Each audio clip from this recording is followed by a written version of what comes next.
Hey! Oh, you're going to have to put that on my report card. How are you all doing? How are you lovely folks all doing? Come on in, come on in. Although I shouldn't say coming into you lot. You lot should be like, oi, Will, get your feckin' bum on feckin' seat. You got feckin' stuff to do. That's way too close to my face. How are you all doing? How are you all doing? I haven't cooked a tweet. I haven't prepared anything. This is literally my first bowl of food today. There will come a time when I will be able to tell you how much feckin' stuff is going on all at once. And hopefully it'll come with a glorious fanfare. But know that I am a happy camper this morning. Just exhausted and overworked, but a happy camper. How are you all doing? Out of the deluge showing up with showing off the first amount of teeny tiny friendos there. Whoop whoop! Also, what do you think of a little poster in the background? Even though I may have to change the Nick one because my name's not Nick. I think I told you all the story on that one when we did our pub meet for PAX this year around PAX West. We had some spare posters from the event. And what I decided to do was get everyone to sign the back of one of them, as a group thing. So that poster up there is signed by almost everybody who attended. So I can see Stooge and Strager, Dylan, Sarah, Echo's in there, probably Kep's in there somewhere. The Famous, the only person to sign their name in pink. It's great. Commonman Cap says, I saw you survived your first ruler yesterday. Ooh, bloody just. That guy was ready to ruin our day. Excessively ruin our day. I completely forgot that the rulers had this, every time you take an action, they take a turn. So they're, comparable to your troops, they are lightning fast. From what I found from the last run is that you basically want to do... Oh, the way I brought down the Berserker was Napoleonic-era Overwatch stacks. So that you're doing inordinate amounts of damage on their turn as they're coming at you. I found that was really helpful. So, J-Crypt, Shackletocronus, Arden, Alpha, I'm going to say hello to you again. I'm going to say hello to you twice. Alpha the Deluge, Dorchus, Tarlicus, TSCTH, Iron Marcus. What ho, friends! So we're going to do a little bit of wafflemancy before we kick off. I know I'm running late and I'm sincerely apologetic for that. I just need to stuff some food into my face so that I don't end up a hungry monster in about an hour. Now, I should say this is... I don't know if we need to do a content warning today or not. I got shown this title we're going to be playing today called Paratropic. And... yeah... I don't know anything about it, other than it's made by Blendo Games, who do stonkingly good work, and that when I inputted it into Twitch just now, one of the tags it came up with was horror. So, I don't know what we're going to be dancing with today. The game's got this utterly bizarre, Quake 1 era aesthetic. It reminds me a whole lot of a surrealist Kingpin Life of Crime. And I've been wanting to show this to you all for quite some time. I think it came out in... yeah, it came out in September. But I haven't had the functioning hands.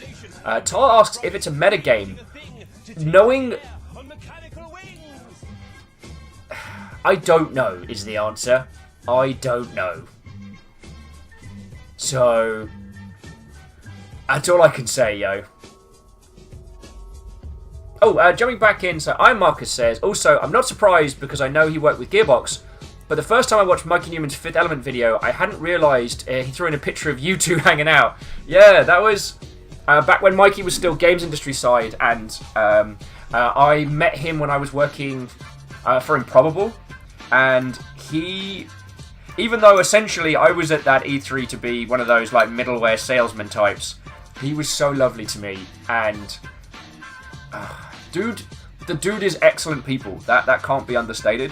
And he's remained an industry friendo for ages. Now he does Film Joy. I don't feel I have enough ways to bother him, but yeah. If you haven't seen movies with Mikey, you'll need that in your life. And I know, God, you can't swing a cat these days on the internet for, oh, you gotta watch this series. Oh, it's only 125 episodes. Get that down your Gulliver. I'm like, alright, chill.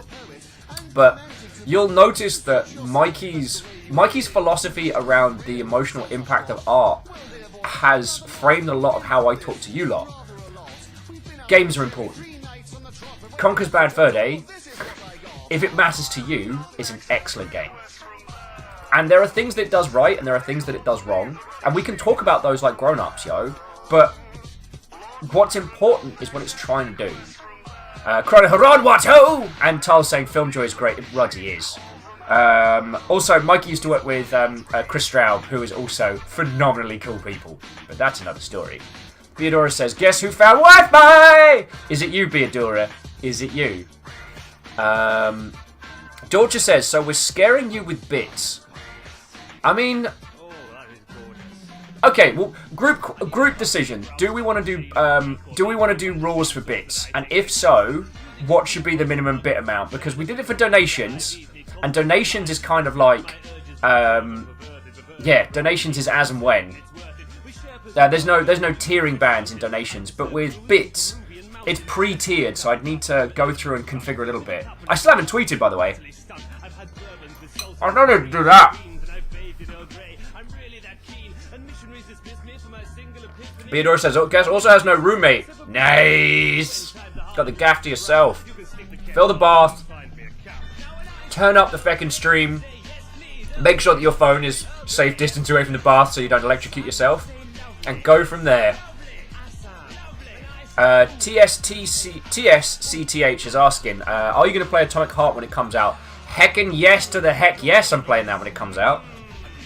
TS, like, even if the game is naff or ends up being like an overly hardcore survival, just for the aesthetic alone, we need to celebrate that. Like, it's Russian theme park, like, super science. Like, who doesn't want that? Plus, I saw the weapon customization in a brief clip of it, and yo, that's my jam. We're also going to do Metro Exodus.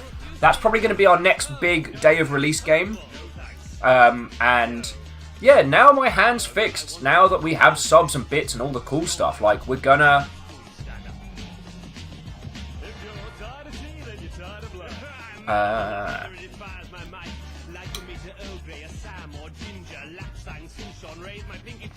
So Chrono's saying that they'd like alerts for bits. It's a main form of support. As per minimum, you'd have to suppress the 1-bit spam, but too high and watching it becomes about hassle. So yeah, Chrono, we could do the 100 bits triggers the raw. I mean, and it wasn't like when we were doing the donations that people spammed it too much. You all have a very good sense of comedic timing. So I'm happy to do that. I think I just need to make a few changes. Oh, TS is asking, what happened to my hand? I broke that Mother Hubbard. I broke that Mother Hubbard hard. There's a little clip that tells you what I did, but the TLDR is while dancing, I took a swing at a low-hanging branch on the way home. So I'm obviously smash drunk, having the best night. Bouncing along, having a little boogie. I take a swing at a low-hanging branch, don't notice the stop sign behind it. Crack my hand like cheap breadstick. So, now, I have this cheeky compression glove that has like a whole Michael Jackson thing going on. And I'm doing physio every 2 hours, so 3 o'clock. So an hour and a half before my next round. Beadora says, Meebot has awoken. Lovely, lovely. Right. So bear with me all just a second while I am doing all the things. So, if you want to go get yourself a cup of tea or something along those lines, now is the perfect time to do it. And I want to say again, thank you everybody for coming out, yo. Oh,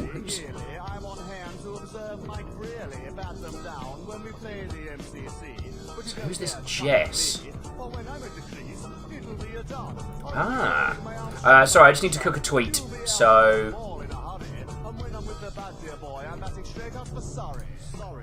Who the hell is Chris? I'm just finding all these cool kids. Right.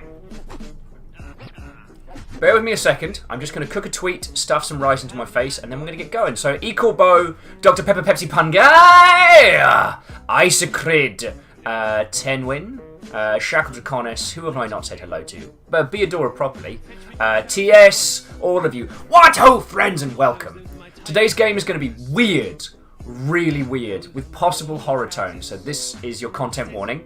I think it's going to be stonkingly good. Or at very least, it's going to be phenomenally interesting.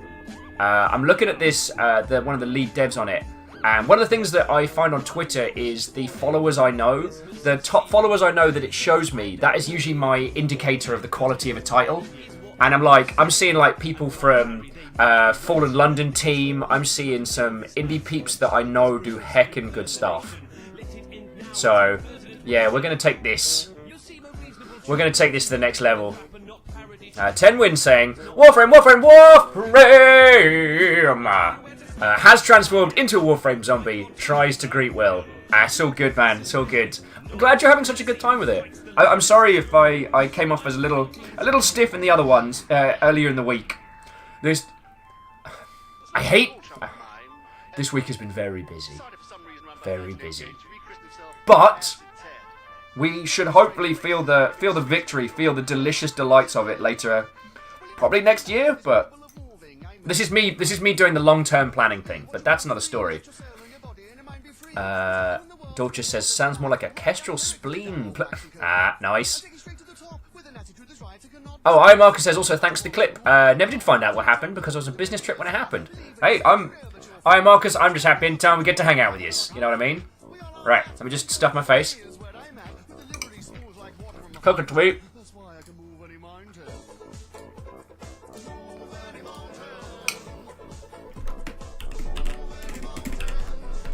Dear Oyster Fake.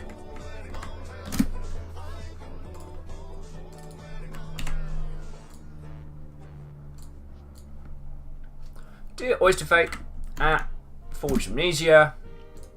And who's this? Chris Brown. Lazarus Audio. Because it seems this game is made by a 3-person team.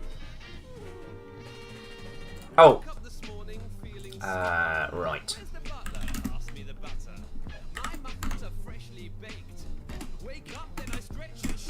I'm trying Paratropic for the first time today.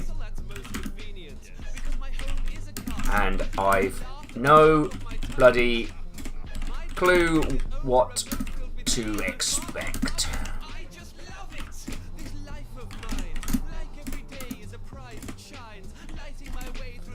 Wish me luck, Will. P.S. Oh dear Lord. Now I just need a decent gift to go with. Wish me luck, Will. Now let's see if there's any Paratropic gifts. Come on. Remember, kids, upload your games. Upload your game gifts to all of the feckin' Paratropic. God, I almost spelt it wrong then. Where you at? Where you at? Thank you all for bearing with me. Oh. Also, please, when you are doing the press kit for your game, include some high quality gifs. Don't make me search, because it's the kind of thing I'm gonna forget to do until the very last ruddy moment.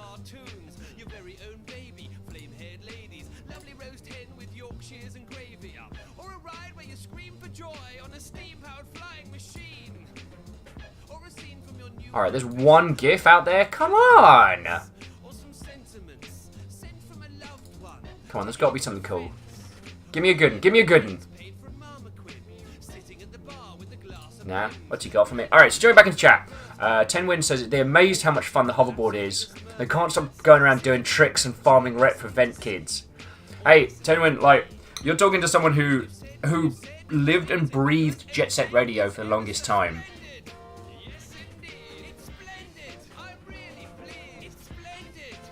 So stop it, Jen. What? Oh, friend, welcome. Come on in, come on in. We're doing something unconventional today. And I do want to say again, this is going to be weird. I don't know what kind of content we're looking at here. Horror was one of the tags that auto popped up when I put this game in on Twitch. So, I don't know what we're looking at. I can tell you it's going to be a Quake 1 style aesthetic title. An FPS game, but to what extent, I just do not know. I saw the aesthetic of the game and how they were pushing it, and I was like, I need this in my life. Mr. Ghost says, no multiplayer Saturday, not today. Ghost, we were having a talk about this the other day. So multiplayer Saturdays are going to continue, but they're not going to be a weekly affair. Just because the sheer amount of work that goes into them. It's lovely getting to game with you all and hang out, but it is logistically and physically exhausting. Even with me, Tal, and Caffeine running at full capacity, it gets crazy. However, there's something I'd like to do with you lot, and it's a bit gauche, but I'd like to go back to PlanetSide 2 next week, if anyone's up for that. Like, next Saturday, let's all just bundle into a server together in a unit and just kick some ass. Or get our behinds smashed in there. Because there's no upper limit on how many people we can have in PlanetSide 2.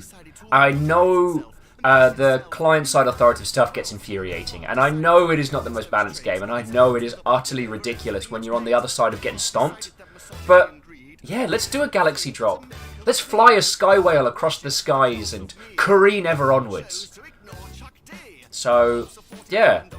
I know 10win's been really keen for us to get into Warframe. I should point out there are a lot of people in the Longship who play Warframe, so if you need yourself a group, if you need some friendos, reach out in the arcade chat. J Crips says, what time? GMT or Seattle time so I can plan? J Crips are... You know what? You're all putting up with me waffling. I'll make the event right the feck now, and you can all... And then you can all bookmark it. You don't have to worry about when it's kicking off. Longship. Multiplayer. Reunion.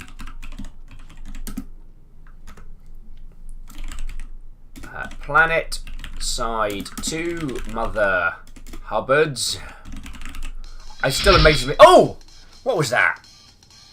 The Edster has followed. That made me jump. I quite like that sound though. I haven't found like the correct noise. So the Edster, it's a pleasure to make your acquaintance. Come on in, take a seat. So Edster, you've got about like maybe 5 or 6 minutes before we kick into this game proper. I'm just doing some... Alright, well I'll be honest with you. I'm just eating my bloody lunch. But we will be kicking off. So if you want to go get yourself a tea, a coffee, a beverage, you got time. PlanetSide 2 Mother Hubbards. It will be Saturday the 17th. It will start at 1 PM Pacific.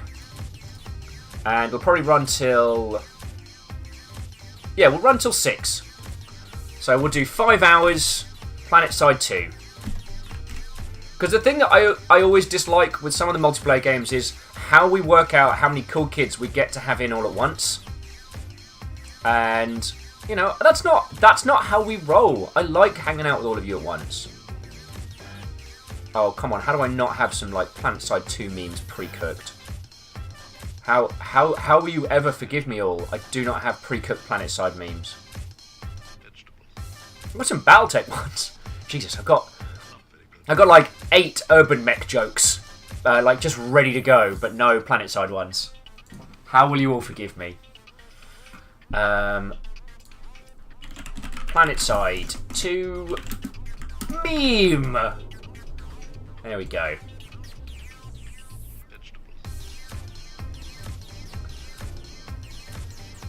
Oh, there we go. I have no idea what I'm doing. Which is mildly a truth. Come on, there must be a... Is there a TR one?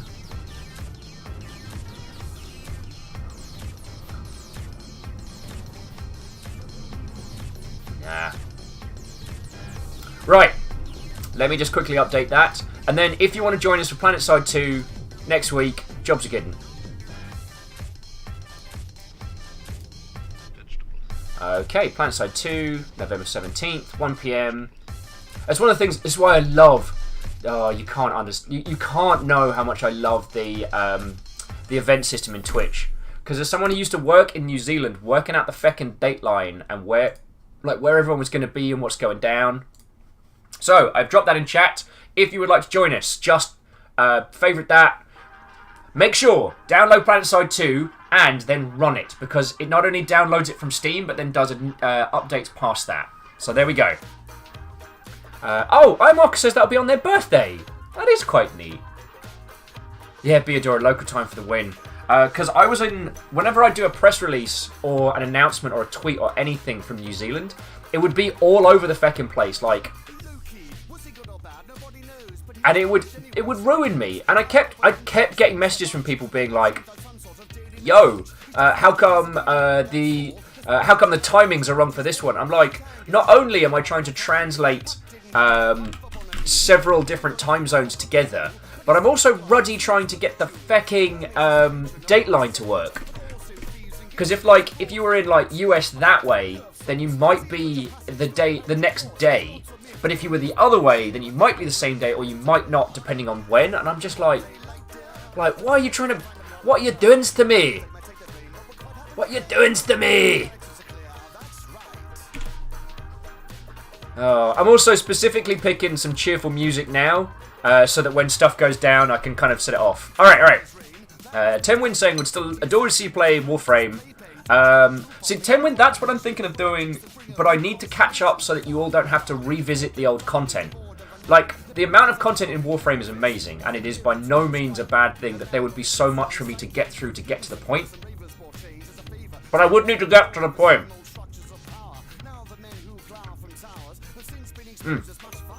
Alright, let me stuff my face real quick. As I said, you've all got a couple of minutes left before we kick off. I am sorry that this has not been the most cohescent. Right, no, that's it. Cohescent was the word too many. I'm done. I'm out. I quit English. I quit the English language as of now. I'm gonna make one of my own. It's gonna be the Titian style.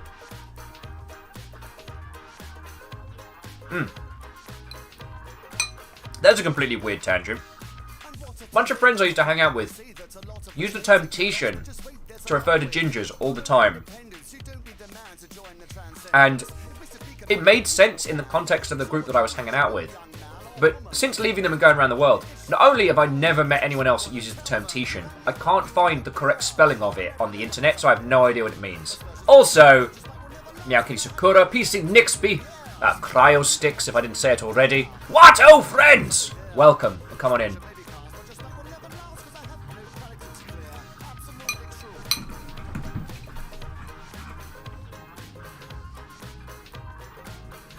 Tenwin saying that Fortuna isn't that far ahead. It's on Venus, which is the second planet. I might have already unlocked it then. So it might not have a thing to worry about. Alright. TS is saying, instead of English, just speak Old Norse. That would be very on brand, wouldn't it? That'd be very on brand. Yeah, once things stabilise out a little bit, I'm definitely gonna Nordic up my wardrobe, I reckon. I mean, I'm in Seattle, which is lovely and cold and wet. So I'm thinking like some Brotherhood of Steel minus the inherent racism stylings.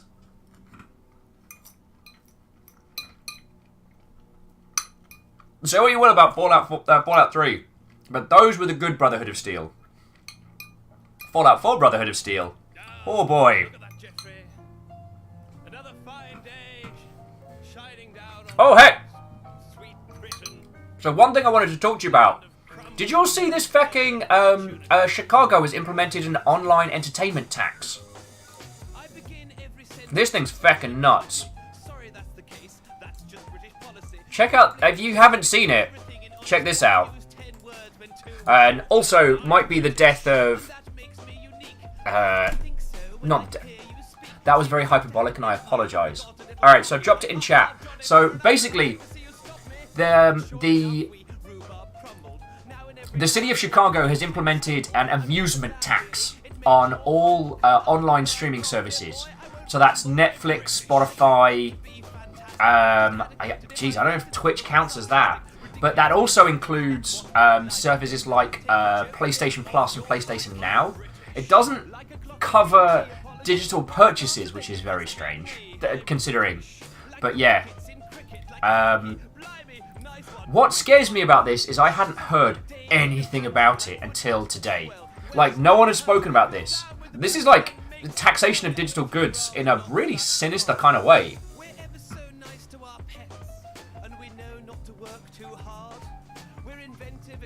And J-Post, just slight tangent upon a tangent, was saying they pretty much spent the last hour playing Tony Hawk's Space Ninja in Warframe.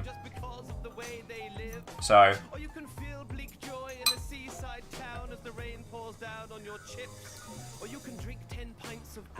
US Gamer were the first ones to report it. Oh, actually... So, I don't know how many of you know of US Gamer. US Gamer is Eurogamer's sister site based in the US. And it never really got massive viewership. So the team at US Gamer write stonkingly good articles. So if you're having one of those coffee mornings... it's been an ass. If you're having one of those coffee mornings where you need something good to read, like Rock, Paper, Shotgun, that's absolutely worth putting in your wheelhouse, because, like...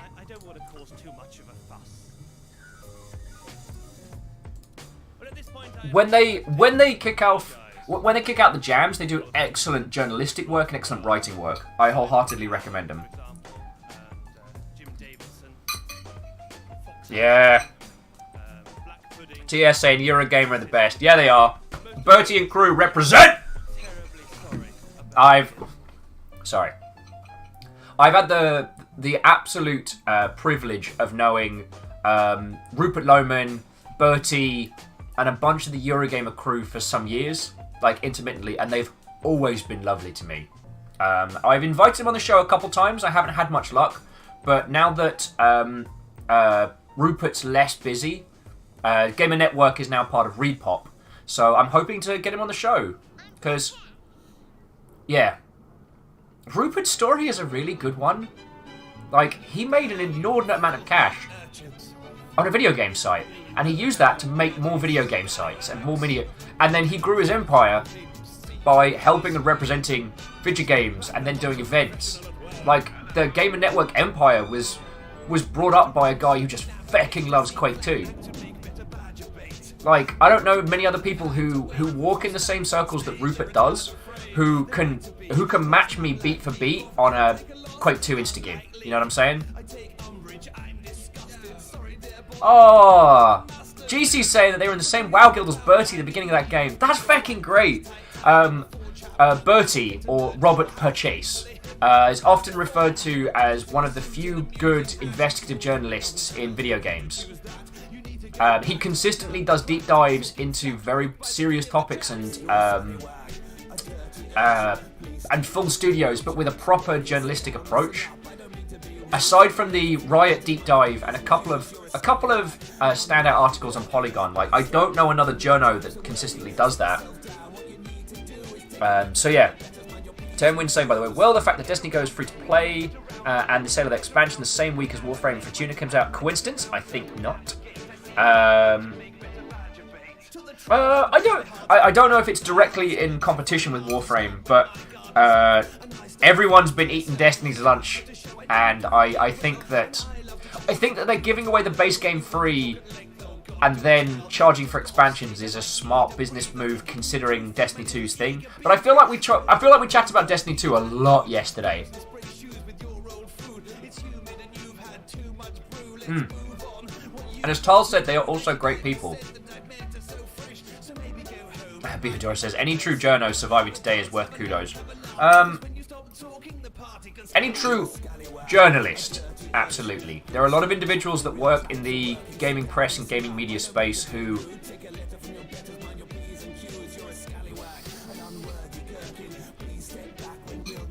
I'm not putting on my bitching hat today. I'm not doing it. I'm not doing it. You can't make me. You can't make me.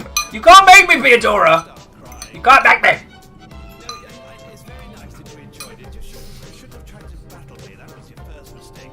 I need to stab myself in the mouth. Patriotic Oreo says, this isn't Paratropic, I'm starting! Okay, I've been talking for about half an hour, but that's not the point. We are starting in just a second.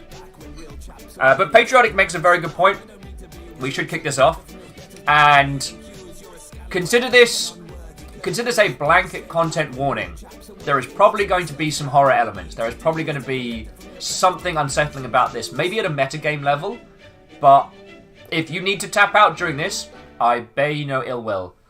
But I also want to add that considering that it's a Saturday and Desert Bus is going on and there's so much, like all 40 of you chilling and here, thank you. I sincerely appreciate it. It is lovely to have you with. Right. So let's get this movable feast underway. Let me just scoff some stuff.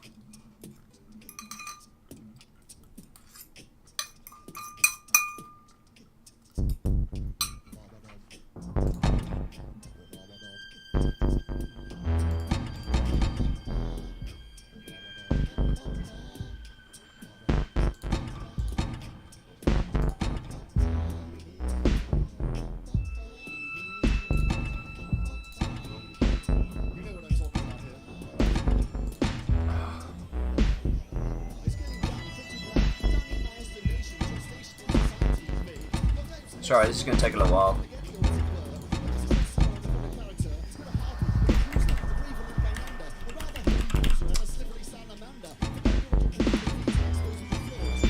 Almost there.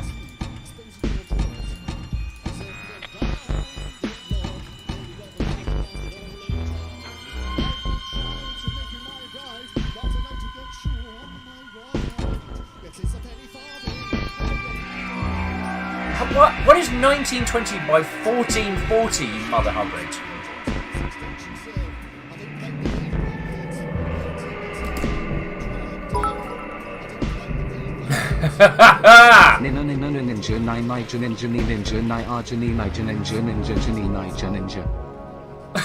What are you... Oh no, what are you doing? Hey, Terror Hunter! Alright. This is getting complicated already. I hope it's worth it.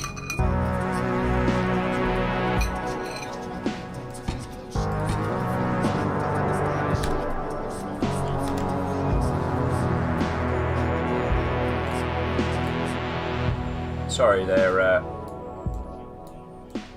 we go. The music's good. Alright.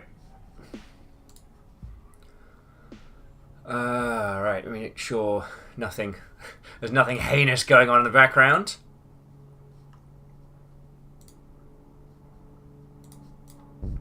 And without further ado, we are ready to go. I'm going to have to just full screen the main screen. Captain on the bridge. And we can do this feckin' proper, like...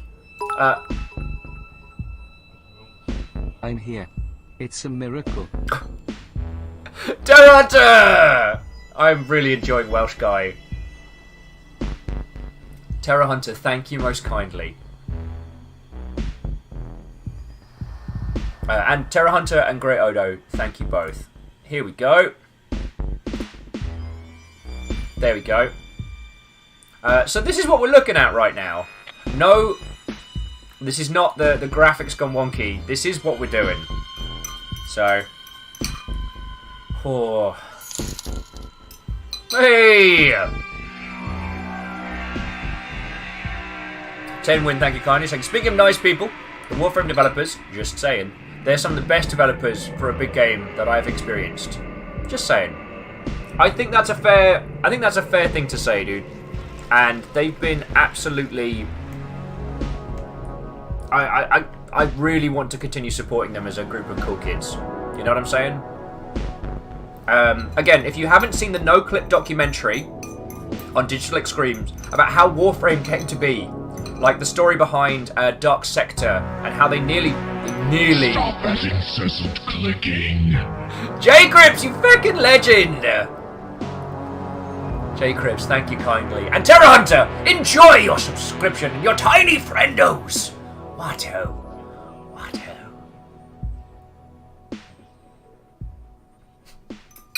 Alright. I've eaten. I got my coffee. That's right. Today I'm on coffee. Sacrilege, I know. So, thank you all for putting up with 45 minutes of wafflemancy. We're doing this. Alpha the Deluge saying, Subs only chat returns! Oh, and if Patriotic Oreo's still kicking, yo, your character showed up in XCOM. So you want to... I think the next XCOM will either be Tuesday or Wednesday. You want to be there for that. You're in. You're in the group. And Greenfire, what ho, friend? Nasenia. I hit myself in the knee with a keyboard. Oh, that should not have been as painful as it is. Oh, Cat, what's your fucking keyboard made of? Oh, that is metal. That is. Oh, you know that feeling when you bang your knee on the table? It was like that, but localized. Oh. Alright. I've made you all wait long enough. Meow Kitty Sakura's like, do not break your knee! Oh no, with titanium keyboards! Alright, we're doing this. Back once again, it's the Lemonade Master. Yeah. This could be weird, this could be creepy, I don't know. Brace yourselves. Paratropic has no save features and must be completed in a single sitting.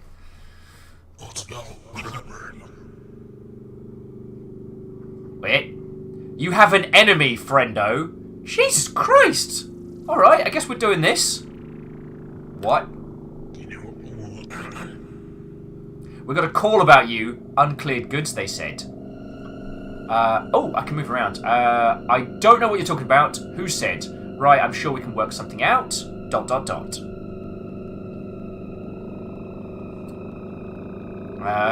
don't know what you're talking about. Then why did a concerned citizen feel the need to warn us about you? I don't know. What? Now then to say, I need to see my lawyer. I think you're so smart.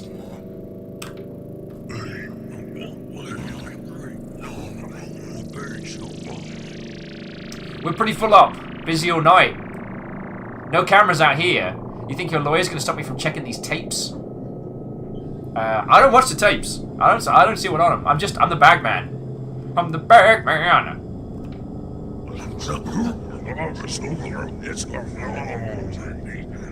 He says you can't stop me, and I'm like, you really shouldn't. Yeah, PC Nixby, this aesthetic is very unsettling.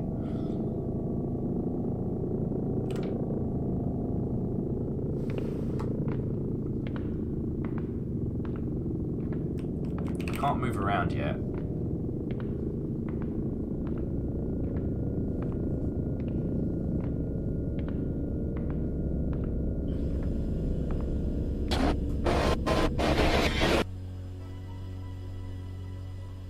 Well, it's gonna be one of those days. Oh. Hey, Port Center, Ben. What ho, friend? We are playing Paratropic, a game that came out this year, which appears to be... Yeah. I'm here. Ready to go? Just about. Have you said your mantra? Yep. Oh, good babe. That's what I like to hear. Don't make it weird. We do this every time. Yeah, look, not much to say this time. Bring us every trace. Maid service on standby. Can you handle it? So yeah, so Ben, this game's gonna be weird. Do you really have to ask? Howdy girl, nerves of steel. Your height go okay? I can't look around yet. Yeah, I'm an outdoors woman. Usual place then. Oh. Alright, so I've got my movement back.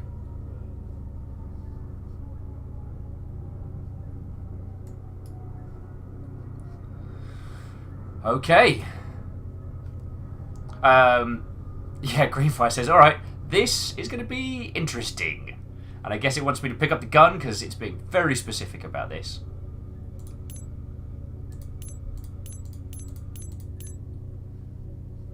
Alright, there's nothing else to be doing, so I guess I've got to pick up the revolver. R to reload. Ooh, single shell reload.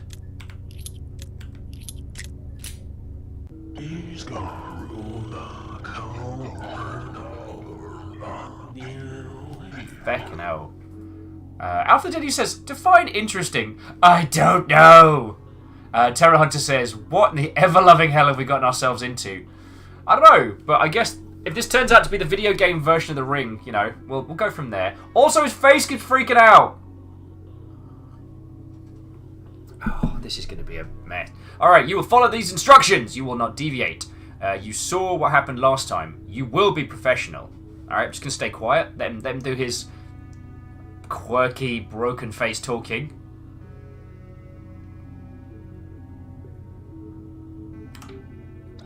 Oh. Professionalism. Just what I like to hear. Of course. I'm a consummate professional. Good. Good. He's a liability.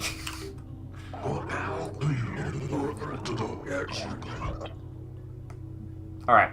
Good professional response. We won't be picking up the tapes here. We left them in your apartment. We have a key. You should have told us, though. Told you about what? Don't need to play stupid with me. I don't know what I don't know. Stop making it weird. I didn't know. Be professional. Liars aren't professionals. Unless you're a professional liar, and I have a different job for you. This is really unsettling. Well, of course. We expect you to be professional with us. You must be completely open.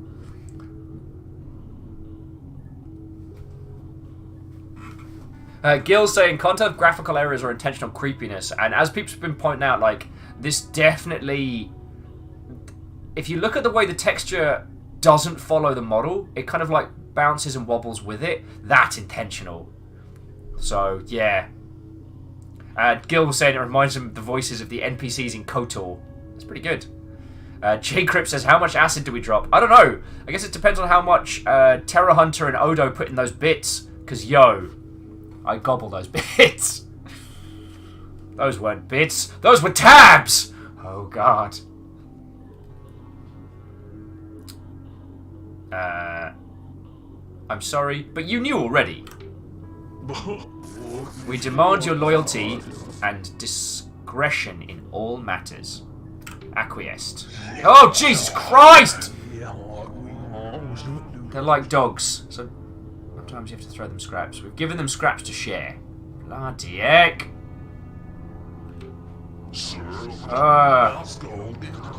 Cross the border and deliver the goods to the regular places. Whatever you do, don't watch them. We'll know if you do. I just want that. Alright.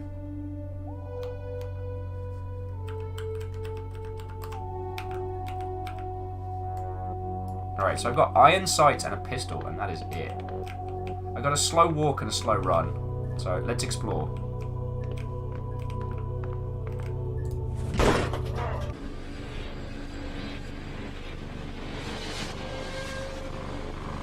What? Fucking what?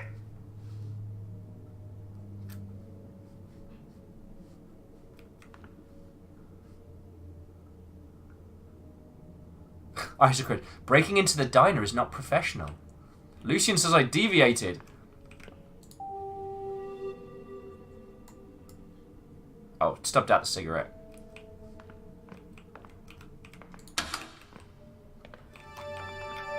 Damn if this isn't creepy.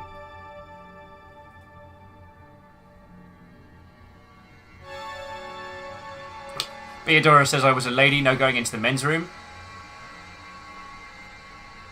Cool. So we wait for the elevator. So one of the things that I think we're going to have as a takeaway from today is if you emulate the aesthetic of an old style title and subvert it slightly, you can create something really surrealist. Also, the music's cracking!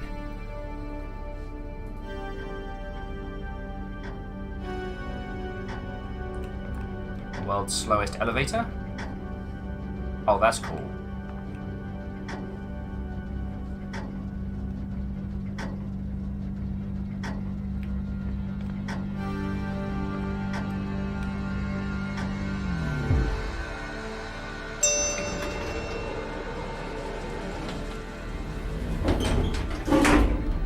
That doesn't look ominous at all! Isaac says that light came up the wrong way. Oh, feckin' wit! It's interesting. It's jump cutting us around, and it discombobulates you really badly.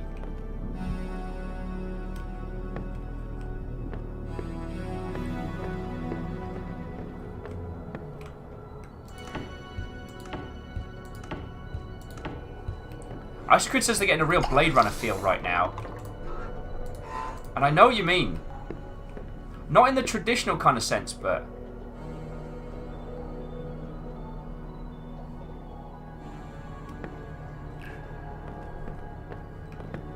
But there's something else about this.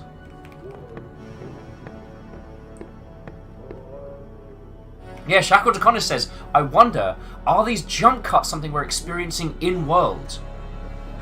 Oh, I knew this was a game we had to see, everybody. There was just... You know how sometimes you look at a project and you just get a feeling for it? This was one of those. Who's this, Mother Hubbard? Sulcana Dental Khan. In Eldorado. Some men were here earlier and got into your apartment. Didn't recognize them. Oh, maybe it was the exterminators. That's a first. I called them myself. Bullshit. Management isn't authorized us to do that. I got permission. You must think I'm stupid. I do. Alright. Creepy ass Mother Hubbard. Is that my place? I guess that's my place. Can we even see a glimpse of the outside world? A hint.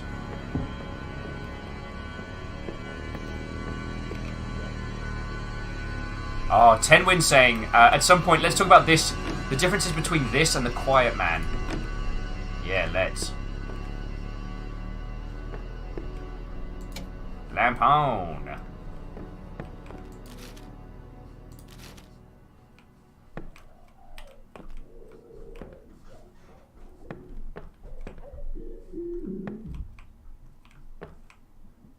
I'm getting some real kind of like Silent Hill the Room vibes from this as well.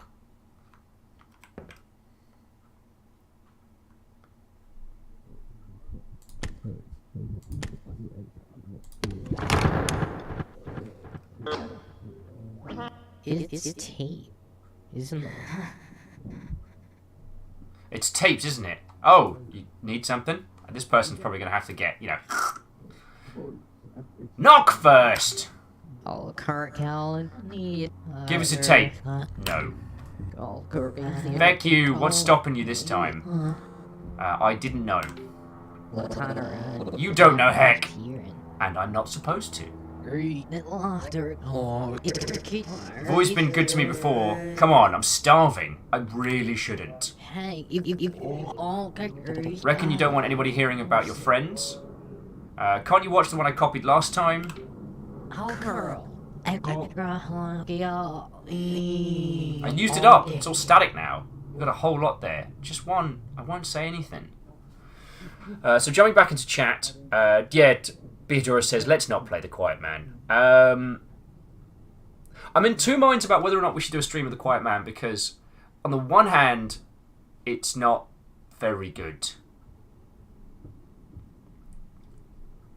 On the other, it's kind of the case of... It's trying and failing to do something, and I want to know if it failed to do it because it didn't... I want to know why The Quiet Man failed. If you know what I mean?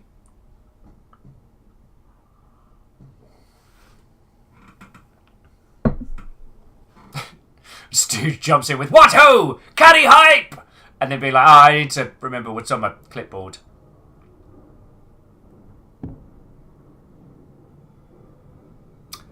No, I can't. Holy. Who's gonna miss just one? They will. Go.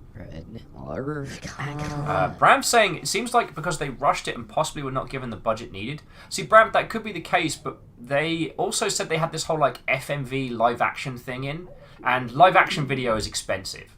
It's a great garnish to a game. Like, don't get me wrong, the live action intro to Mech Commander is still one of my favourite things of all time.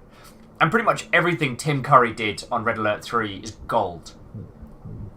But that's an already established franchise with a stable amount of funding. Like, yeah. Also, you can't half-ass a mechanic. What we saw with Hellblade: Senua's Sacrifice was that they sat down and went, we are going to have a character that has serious mental issues, and we're going to represent those. We're not always going to represent them accurately, but we're going to represent the experience truthfully. And the dedication to that really shines through. And they did that on a very, very, very modest budget. Like, oh, yeah. Excuse me. So the Quiet Man doesn't really have an excuse unless there are other things that we don't know. Like, maybe they were promised like a 4 years dev cycle and a multi-million-dollar budget, and then we're told, actually, you've got to finish it on the cheap. So, yeah.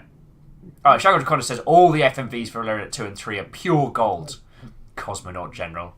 Yeah, those are pretty good. And J Crips is saying that Cian Riven and Exile did FMV best. That's true.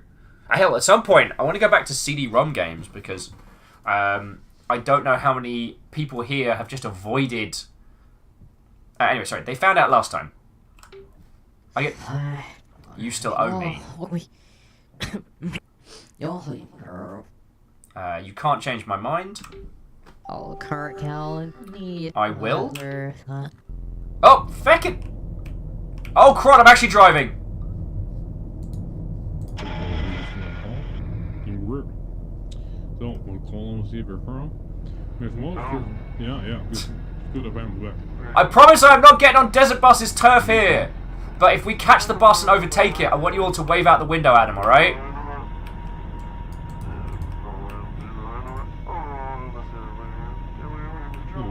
Yeah, we're calling. Yeah, no, it's That radio's terrible. I've already heard that show anyway. And honestly, like, you know, I'm not going to slag on the Adventure Zone, but it does sound like they're getting into some rehashed material. So in this world, VHS tapes are addictive and apparently very surreal. Wait, hang on, where'd the box go?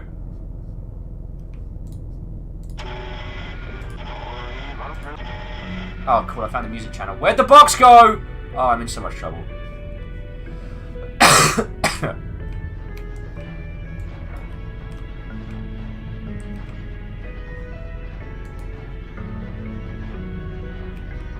This is so weird.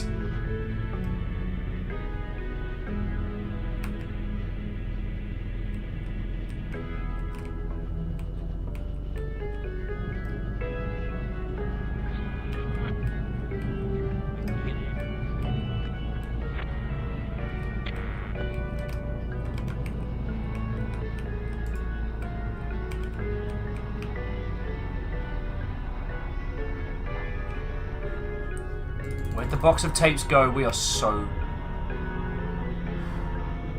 Terror Hunter. Terror Hunter, I apologise the alert didn't pop up for that one. Thank you for the 20 bits. Teeny Tiny 20 cent. And with Will, what did you do with the box? I didn't do anything! I'm in so much trouble. Striker! What old friend! Welcome.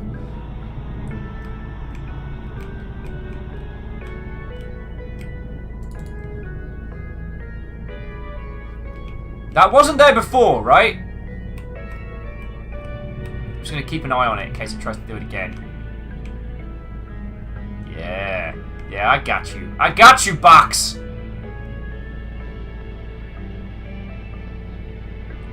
Item says it sounds vaguely like the Elfin Laid theme. Of all the things you can bring into this.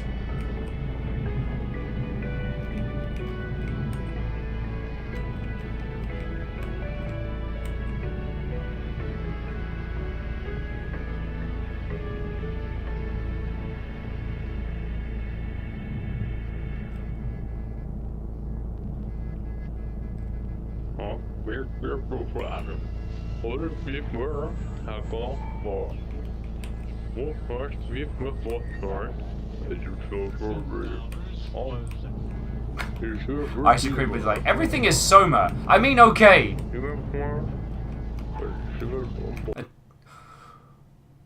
Oh my god! Fucking game, man. Oh, that's kind of cool. Even though it's super low poly, we can pick up like any of the objects and just kind of like to rotate them around. That's really cool. All right. So what does everybody want? We've got some instant noodles. I think these are all crisps. I think that's some Monster Munch there. I guess these are like those Lays. Oh, Isocrid! We found the nudes! I found my nudes! Thor stole my nudes!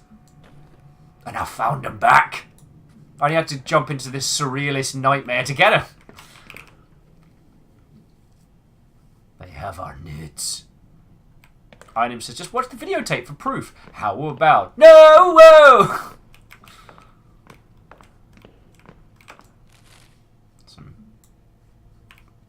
Found our nudes. I don't want to talk to this guy.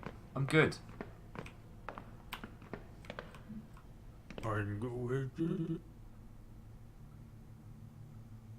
My dad said he knew a guy that worked at the cereal plant. He said the guy said he'd never eat cereal after he saw what went into making them. Grim, pleasure to meet you too. Find everything okay?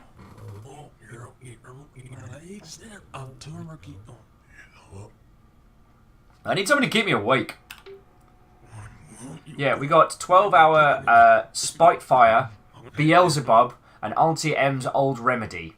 Any one you recommend? I go with the Auntie Ern. She makes it over in Rio Landero. Oh my god. Cereal is people! Shackleton Connors has cracked it! And she had saying this feels a little like Jalopy, only way grimmer. Yeah, why did I choose this game again?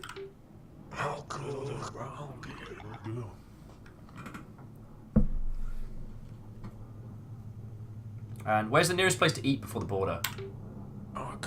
Nearest place this late is Burger Bill's. Closest to the border, you got more places. What would you like? Oh, what does everyone fancy? We've got chicken, Mexican, or pizza. I've really been craving a pizza. Hey, summer pills. What, old friend? Are you coming to the sober meet tonight? Also, Soma's down for pizza. I want pizza. Let's get pizza! Really want pizza. There's a cluster of fast food places near the place. Fairs if you want chicken. The Joint if you're into pizza. And then the taco place if you want a place for tacos. Thank you. You have been... No problem. Need anything to keep you going? What are you reading? Some book by a guy named... Erich? It's about how aliens are better than us. Huh, aliens better than us, huh? Yeah, basically aliens can travel between planets, right? So they must be smarter than us. And they haven't enslaved or colonized us yet, right? So they must be better than us. Oh, that's a great point. Yep, I'm almost done with the book. There's all sorts of stuff in here. I didn't know. Did you know the pyramids south of here are dormant alien nests? Not landing pads? That's just a myth. Elvis said spreading as a false flag to cast doubt in the existence of aliens. I see. Question mark. Will that be everything? Actually, I might be passing back through late my way back. Any place good to stay around here? There's not much around here. Super 16 burned down a while ago. There's a Mesquiat, and a Rancherio, whatever. They're both down the highway a couple miles. Big signposts. Ordinary chains, really. Nothing special. Wait, the Super 16 burned down. This is getting weird. Yeah. Bummer, that was my usual stop. I always meant to stop there. There's a waffle sign. Yeah, I'm going to say that. Oh yeah, best waffles in the county. Possibly the world. Oh, I'm getting hungry just think about waffles. Anyone want waffles? So what?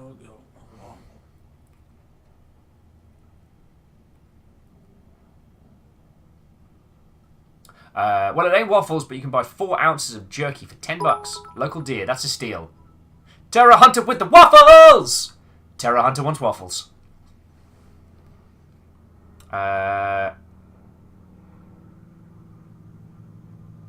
Number 4, filthy lie. I'd rather eat pancakes. Oh, this game is contentious. Like, this is the real hot button issues. Pancakes versus waffles. I really want waffles now. Well, actually, I want pizza more than I want waffles, but everyone wants waffles. I hear that. Your friend filling you up at the store? Huh? Where are you headed? Gonna meet some friends for some buggy driving across the border. Ah, used to be having one of them dune buggies. Yeah, you have a race? Oh, I cannot wait to get back behind the wheel. Yep. No, the rumble of motor and the flutter of your heart when you take a jump. I hear that. Well, anyway, time for me to get going.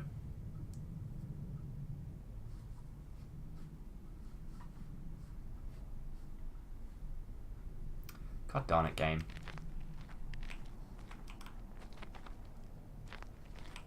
What if we just run off into the darkness? What if we just never...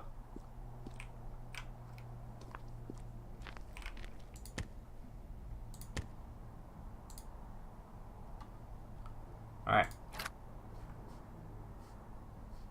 Wait!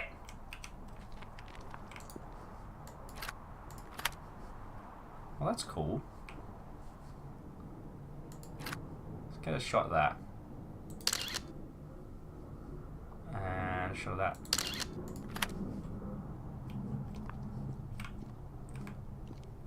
Guess let's head down this way. The jump cuts in this are so well done. I'd never thought about using them in a video game to unsettle a user before. Like, I'm usually against them, because I feel that the more time a user can spend in the interactable parts of the world, the more attached they can become. But the detachment could also be a tool used. I hadn't thought of that. We're all learning here together. Like, I know I ramble on at you all about artistic intent video games and, you know, like tools and techniques, but this medium that we love is so fresh. There's so much you can do. And I do want to say that, you know, we were talking about Warframe earlier and fun stuff like that. Like, you know, Warframe is no less valid an artistic platform than this is. Or vice versa. If you think about the experience you're trying to convey to the person playing your game, yeah. If you succeed in doing that, you have made very good art. So sorry, jumping back in. Greenfire is saying you've made out of honey pancake. Oh, I've made out of honey pancakes. No, well worth it. Bramf is adding that there's an old movie by Jean-Luc Godard called Breathless that used jump cuts like this just to tell a story. Isaac says Warframe doesn't have tapes. Yeah, I'm fucking glad about that. The Grenier stop getting low. Ah!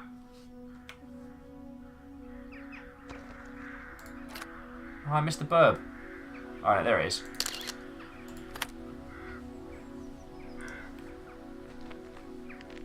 It's reminding me a lot of Scanner Darkly. It's reminding me a lot of Memento.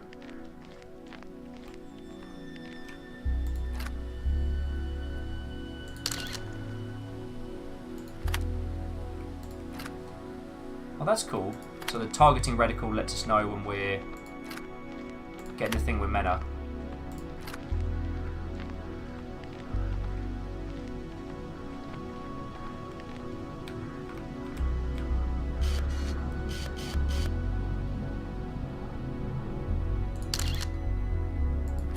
You're right, I can zoom. Thank you, J. Crips.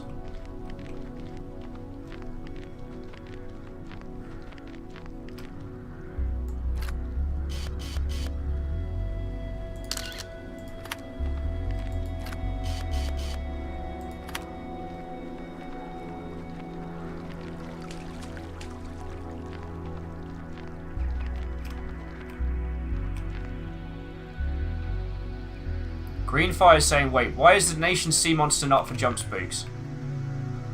Alright, alright.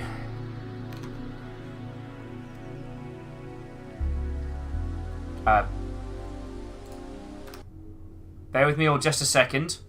Greenfire is asking that we change the donation sound to scare the crud out of me. So I'm going to do that right this very second. And then you lot can all look at my feckin' Twitters and be like, oh, look at all this nonsense. What's going on? Some crazy stuff. Oh, okay. Okay, bear with me all just a second.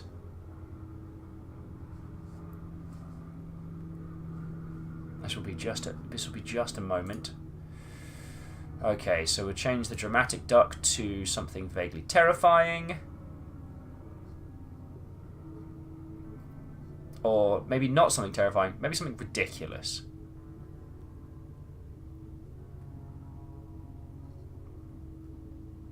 There we go. Reggie Visume being eaten by Kaz on the toilet. And we change the sound to... Where is it? Reactor online. Sensors online. Weapons online. All systems nominal. Okay, not that sound. But... God, I hate that noise. Yeah, there's the classic. Unfortunately, I don't think I can do it for... if you can give me a second, I think I can do it for at least one of the bits tiers. So if we go to bits... I didn't realise this was going to be a... I didn't realise this was going to be a setup. Oh...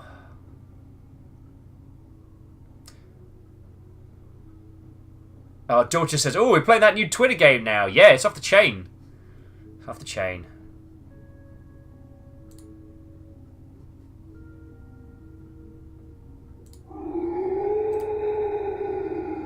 God, I hate you lot.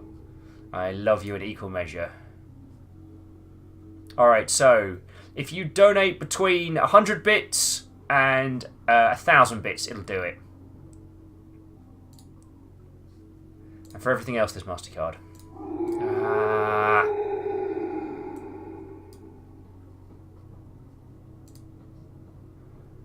Oh. Alright, alright. Thank you all for bearing with me. I do apologise for that. And we are back. So, my advice... save those donations for when you know you can get the most amount of impact. Also... here's what I would say. I have no idea if this is going to get weird or creepy or what. Holy crud in a handbag! Colondi. Colondi. Terror! Fucking thank you! Holy crap! I mean, it didn't scare me, but it certainly... Terror Hunter, thank you kindly. That is 5,000 bits. That is $50, everybody. So, Terror Hunter, you majestic Mother Hubbard, thank you. Yeah, Isaac, that certainly can evoke an effect. I guess I gotta change the 5,000 bits to make scary noises then. Terror Hunter. Thank you. Thank you. Yeah. Bramph, Mushty, like, show some teeny tiny friendo love in chat. I was talking about this with Pixels this morning, and donations and bits are the absolute best way to help out what's going on here. And of all of the things, bits are stupendous. So, just thank you. Terror says, hey, thank you. I'm more than happy to be of service. I will continue to work my ass off and be worth all of the time, money, and love that you have all invested, because we are doing something special here. Even if we are delving into this unsettling hellscape. Alright. So we've got to return to the Twitter game for just a moment, because I need to update that last I'm not saying that any of you need to do that again. Just, yeah. Feckin' wit. You magnificent Mother Hubbards.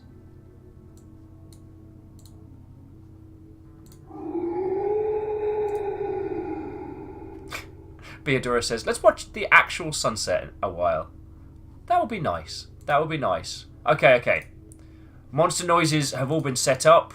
Terror Hunter is doing a very good job of trying to wreck me. And we are going to continue. I want to check out this little...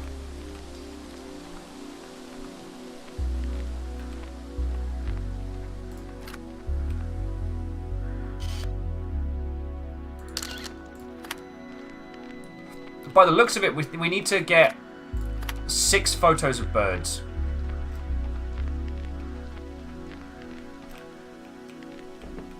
Interesting. What the hell? No, I'm gonna go follow the pink bird. Feck it. That's horrifying. You can't make me. Tara says, yep, would probably blow my weekly budget to do that anymore today. Yeah, Tara, just thank you. And I do not want people to think that they have to donate to support. Like, just hanging out. Like, a lot of love to lurkers. We'll have some cool stuff coming in the future that I should be able to tell you more about soon. And, like, people who just chill and ill and lurk absolutely support that. So, yo. I Caught Fire once says, I just got here. What's this game about? I'm not getting the horror elements going on here. Fake.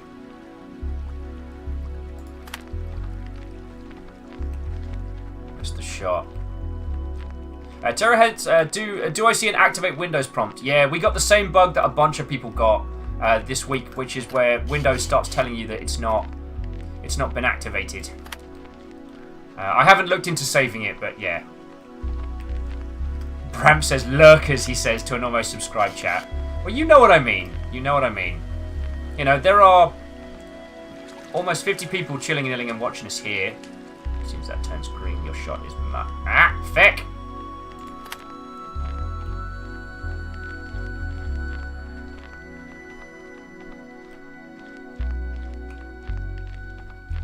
Cronus says, almost. Is there an unsubscribed here? I don't know. I don't look at the list of people watching. Do we miss the burb? Might have missed the burb.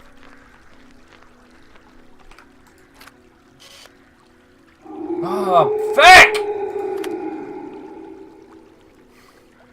Isocrid with 100 cheer with impact bits!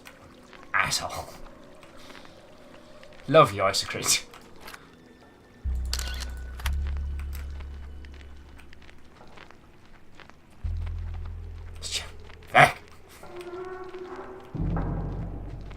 Oh, just that happy music's gone. Compliment Cap says, somewhere in the dark abyss there might be someone who's unsubbed. It's not this day. God damn, that's creepy. Ah! Reactor online. Sensors online. Weapons online. All systems nominal. Damn it, James! Oh. Oh, what a Welsh mech! Oh, that made me jump and laugh in equal measure. God. So, things I need to let you know is that Alien Isolation is on the docket for this month. We didn't get to play it over Halloween, but we do need to play it. Because it's not a scary game throughout, but it is an absolute masterwork in gaming. And I feel that, considering how much I natter on about, artistic, art and craft and intent in video games, like, yo, that is something we need to do as a group. So yeah, alright, I can't get up there. That's cool.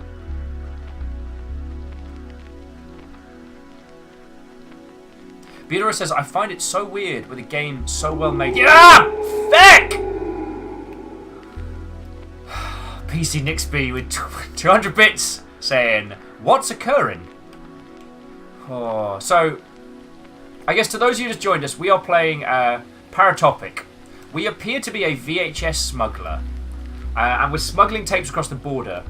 There appears to be kind of like a Brazil-style theme going on where the government has like made tapes illegal or something.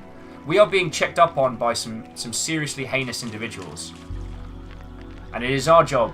However, don't let this kind of like Quake 1 era aesthetic fool you. This game is utterly designed to do a heck to us, and has been succeeding. But yeah, as I was saying, like, I really want to play Alien Isolation with you all because it's stupidly well made. And yeah. Also, we're going to be getting Christian back on to talk about it.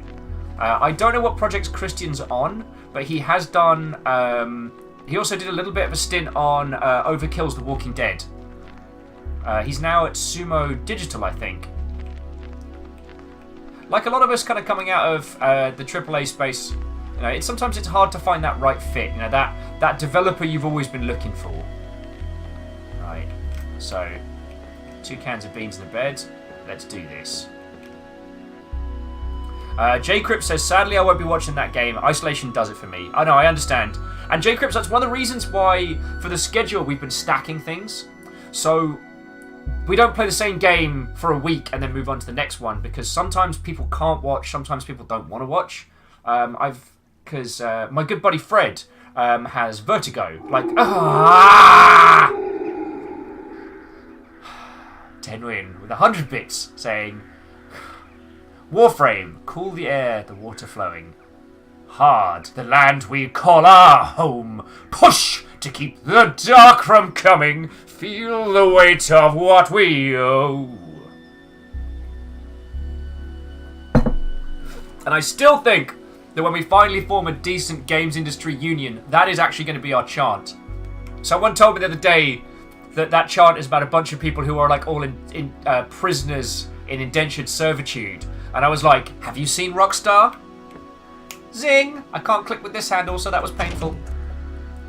Oh. Yeah, Tol, we all drift. Oi! Bum bum bum, bada bada bada bum bum bum. Bum bum bum, tippa tippa tippa tappa tappa down. Alright, so...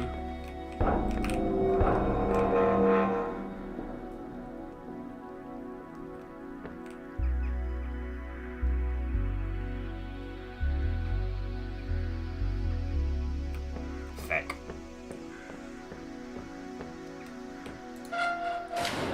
So shut that front door.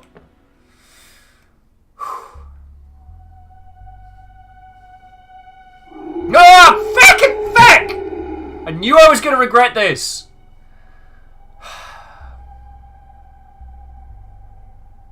Tara, why you do this to me? Why you do this to me?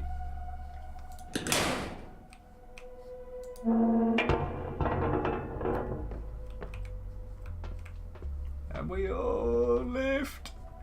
And we all lived together. Aha! Fucking wit! That was that Isocrid. Growly donation sounds. Darn it.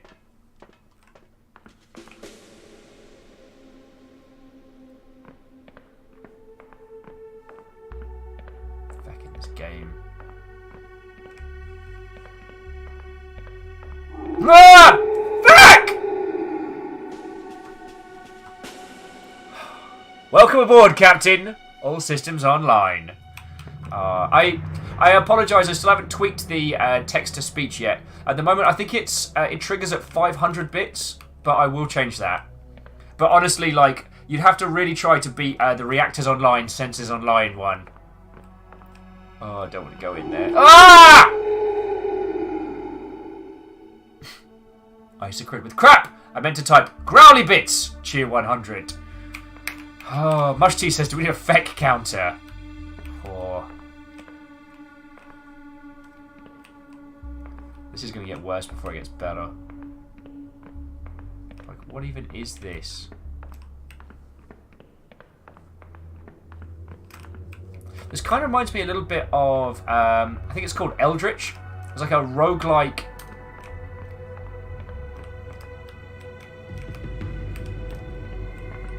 As a roguelike style dungeon crawler, like a Lovecraftian theme, but.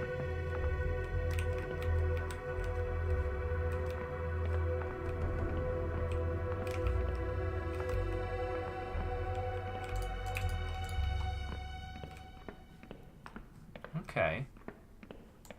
Oh, fuck.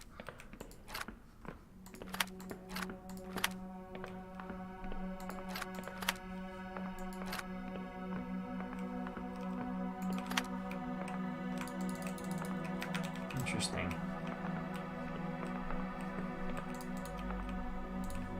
So we don't have a jump, so we can't go down that way.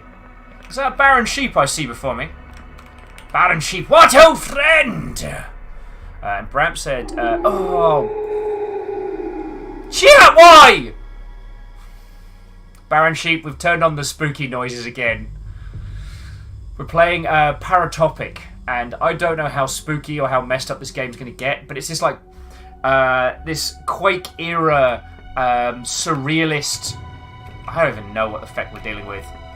So this week I finally finished rewatching Twin Peaks. Not the new stuff and not the old movie, but yeah. So I'm down for some surrealist heckery. And Barren Sheep, we're gonna hang out at Sober. Maybe I can go back this way. Is this open? No, it doesn't. Alright, so what are we missing? We also know this game is not above doing weird pacing to mess with us. The car driving scene alone. And Jacobs is saying they're surprised how well this works graphically. Yeah. It has this kind of like keep us consistent style. Ooh.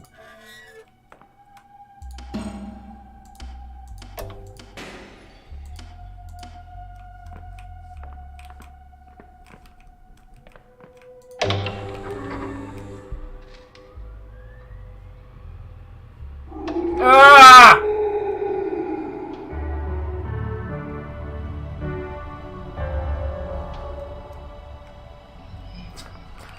Tenwin. Oh. Hello, I didn't see you there. My name is Dr. Algernon Kane. On behalf of the Power Company, I'd like to welcome you to our humble project. You're here. Ah! Fucking fuck! Barren Sheep, thank you kindly. With $5 donation for beer money, thank you. We're working towards the future. Our roles may be very different. To fight for a better tomorrow. Your supervisor will brief you more in detail after this message. Thank you once again. Sorry about that. For the sacrifices you've made. Because of you, the future is bright. Ah! Damn it! I has toast. Of all the times! Thank you both! You majestic Mother Hummards! Feck a feck. I'm glad you have toast, Terror Hunter. And Barren Sheep, thank you for the beer money. Although, we're going to be hanging out today, so I'm probably going to use the beer money to buy beer, but you know what I'm saying.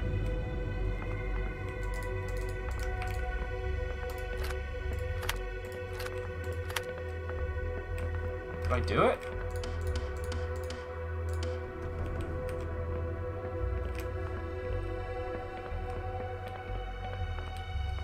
Oh...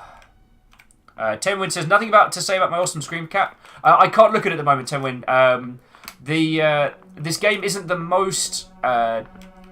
technically, I'm playing this on full screen at the moment, so I can't look at your screenshot. But I absolutely will do at the moment.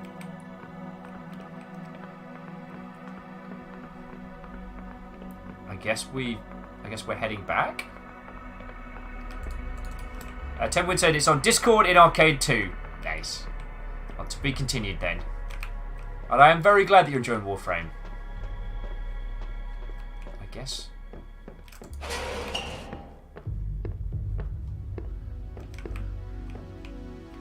I couldn't get down the ladder, so I'm just...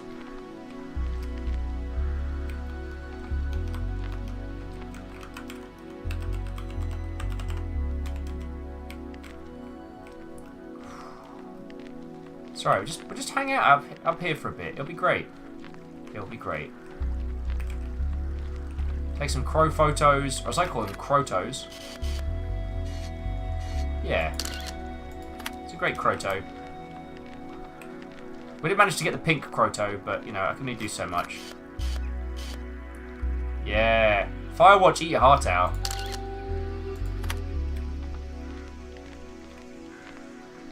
Ah! God darn it! This was the worst idea. Wonder if this works at. They're testing our defences. Isocrid, again, thank you for the donation. Yeah, thank you. Thank you. Sorry that every time that you donate while I'm playing a scary game, it results in me telling people to go fake themselves.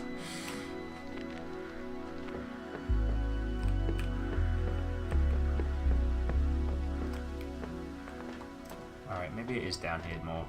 Because I can't go down the ladder just yet. I can't get into here just yet. But in a way, I really like how they use the sharp jump cuts early to make us unsettled, to make us nervous about how much time we get to spend in any one area. But then after that...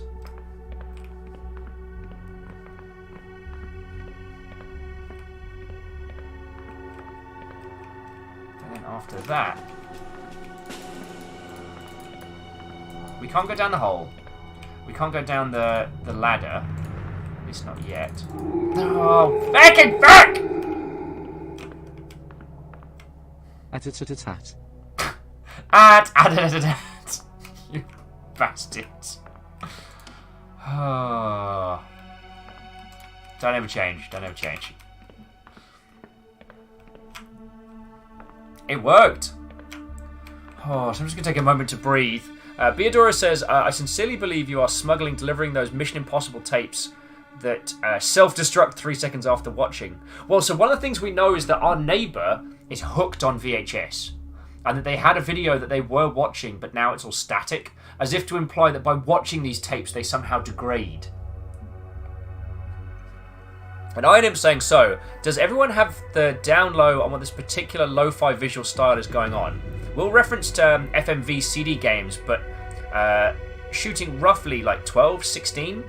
Well, so this kind of style kind of came up from, I guess, 32, because that's what the PlayStation was batting for. Like that kind of era, like... Oh, there's a door. The door doesn't open.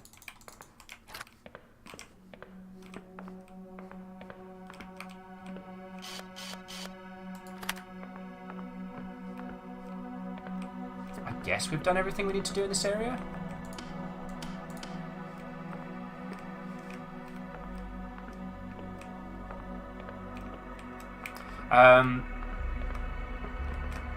And the reasons why I was talking about like FMVs and CD-ROM titles earlier was more to point out that the Quiet Man and its use... oh my fucking life! Terror Hunter with... Did I just see a shadow up that hole in the ceiling? Seems like the trees, but... yeah. Alright, I don't think there's anything else to be found in here. So let's return to the surface. You never knew. Oh yeah, Beadora's right. There were some containers up on the surface. That might be the pickup point. Or the delivery point?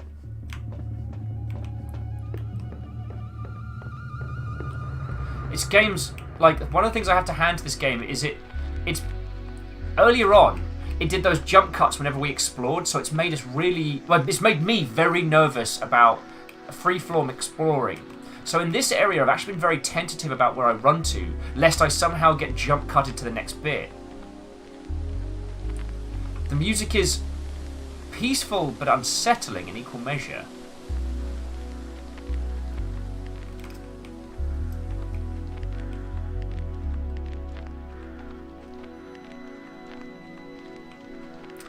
J-Crips, the only switch that I could mess with was the last one, toggling that one up and down.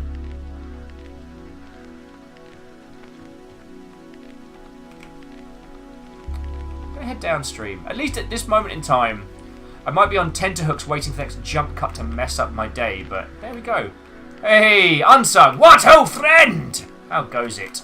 Unsung saying, sorry I was late, having to lay down and give my throat a rest. You breathe much lighter when in a REM cycle. Interesting, interesting. Well, I hope you're doing alright, yo. I hope you're doing alright.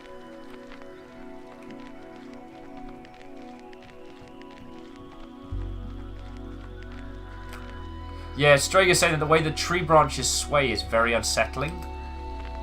Yeah, there's just the surreal quality of it is... yeah, very unsettling. And to those of you who just joined us, we had a section earlier on where...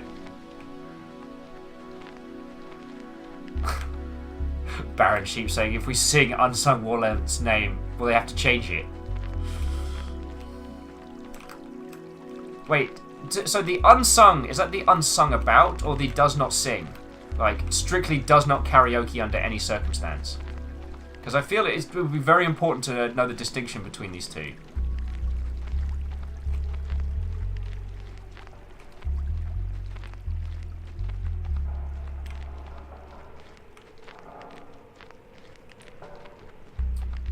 For good or ill, things get real weird down here.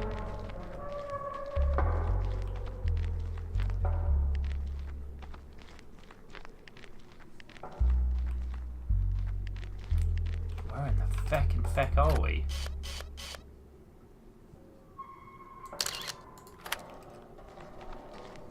Oh, feck it! God darn it! Crap in a handbag! Alright, remember, keep an eye on the box. Eye on the box. Det came teller inte komma det stål. Oh, crap in a handbag! Terror Hunter, we're just boo. God darn it!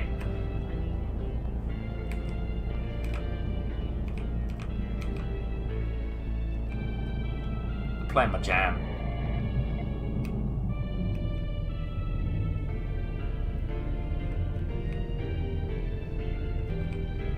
I think this is the pizza place.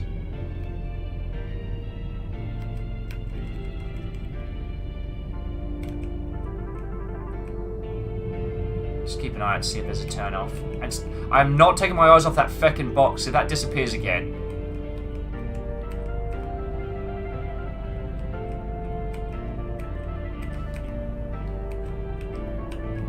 Reminds me a lot of the Fight Club thing, you know, the perceptions of.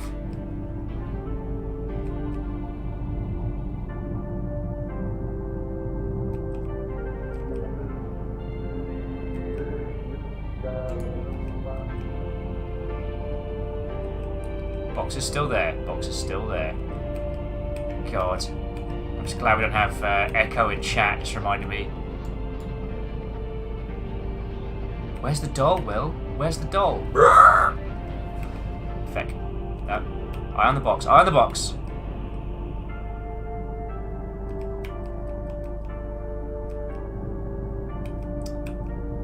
Alright, everybody, keep an eye out for the desert bus. If we overtake them, you know what to do. So lean out the window and be like, oi, oi! It's only funny because then, what's that? Raising charity money for kids and doing good. Oi, oi! Feckin' feck!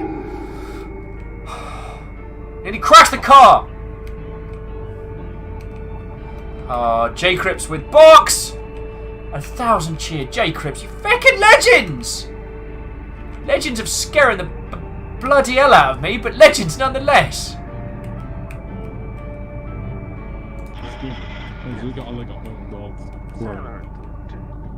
Yep. I think I prefer the other radio station. Oh, Vic! Okay. This is Terror Hunter, finally getting around to updating my name. Henceforth I shall be known as Ticker. Ticker? Okay. Oh, crap! Oh. Terror Hunter, now, so it says Tika 2, but we'll call you Tika. Tika, it is a pleasure to make your acquaintance. Oh, thank you kindly. Greenfire saying, did you play a Windows 95 CD-ROM game called Leonardo da Vinci? It's basically just a bunch of puzzles, and it looks fun. I did indeed, Greenfire. I did indeed. I was real into those sorts of titles back in the day. I played all sorts from back when the original like Magna Carta games had. Remember the Magna Carta series? You know, encyclopedias that you could only get. I can see if you can get this one. Encyclopedias that you got on a CD-ROM revolutionized the world, and they had little games buried in it. It was kind of cool.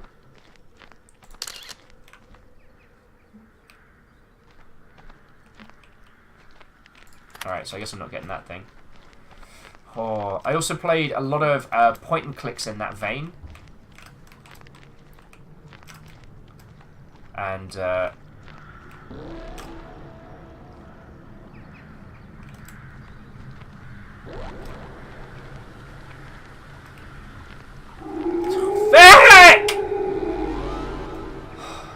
Shackle with 100 cheers saying that bird was not flapping!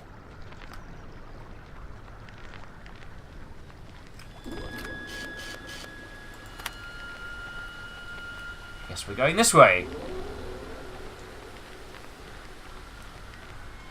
I wonder if I should have turned the overhead light off.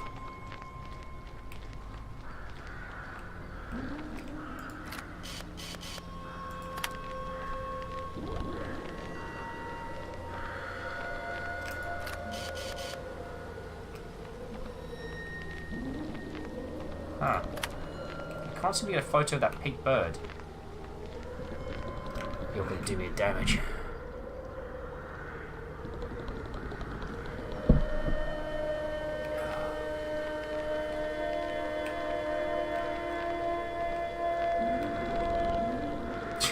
Unsung saying this is the Will's going to get probe music.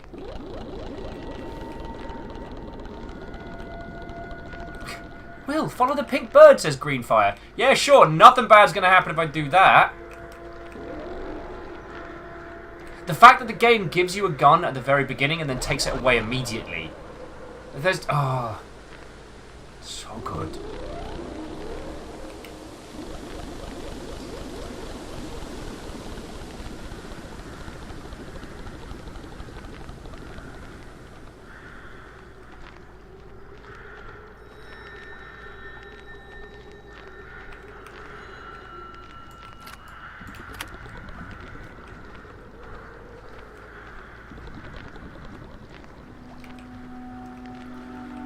Where are we? What is this feckin' place?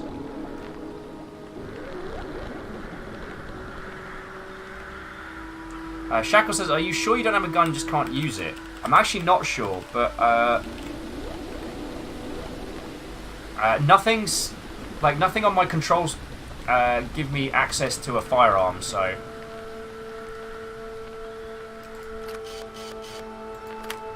guess we can cross over there. Quickly check this bit out.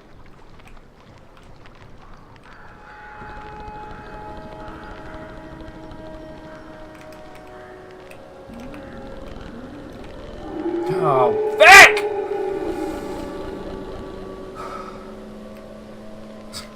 PC Nixby says, I wonder if the dev has read Infinite Jest. PC Nixby, I've got to put my hand up and say I am not the most literary versed individual, as I find reading extremely difficult.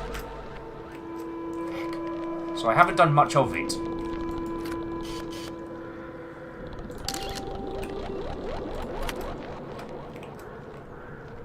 Going that way.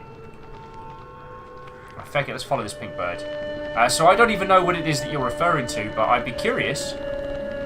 At the moment, I'm reading Neil Gaiman's Graveyard book, and after that, I have House of Leaves, which is a non-standard narrative horror book to look forward to. And that was a gift from a very lovely person.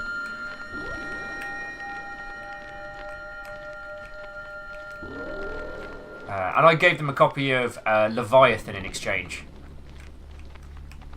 I think there's something... I don't think there's a bigger compliment than taking a book recommendation from someone and actually reading it. The amount of time and energy that you need to invest to consume literary media is not small. Oh, this is fucking weird. So I think that, you know, reading a book that someone gives you is a massive compliment.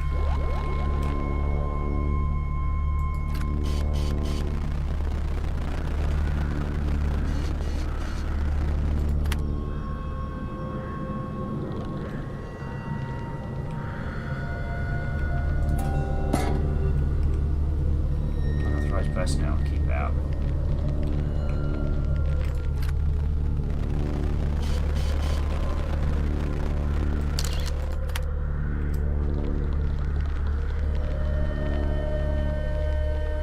Is that thing moving?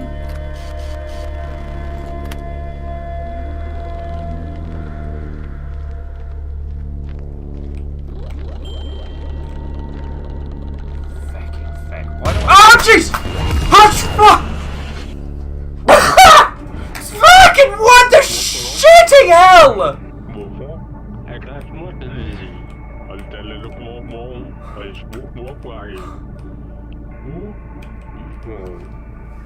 I actually... did you see the keyboard jump? Step it inside box! I don't give a shit about the box! Shut up, radio! Fucking... Come on! Tika with... Hello, fine stranger. Can I interest you in a broadband offer? Just gonna turn the radio off. But actually, the silence is worse. Yay, peaceful music! Hooray! I've crunched this car twice.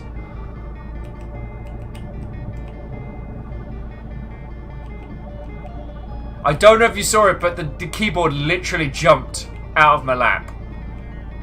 Oh, feckin' hell. Oh, look who's gone! Took my eyes off it, now it's feckin'... Georges is like, I just missed that.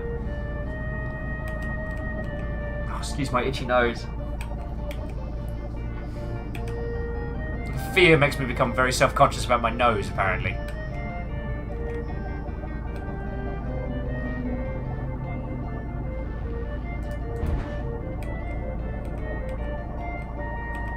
The box is now a gun. I just want you all to know that.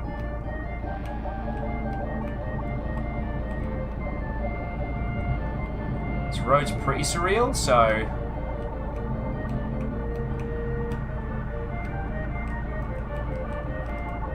Feckin' hell, everybody. Feckin' hell!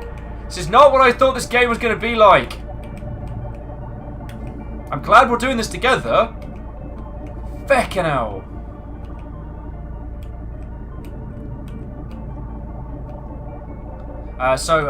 Alex, what, oh friend? This isn't actually a 90s game. This is designed to look like a kind of a Quake PS1 era title.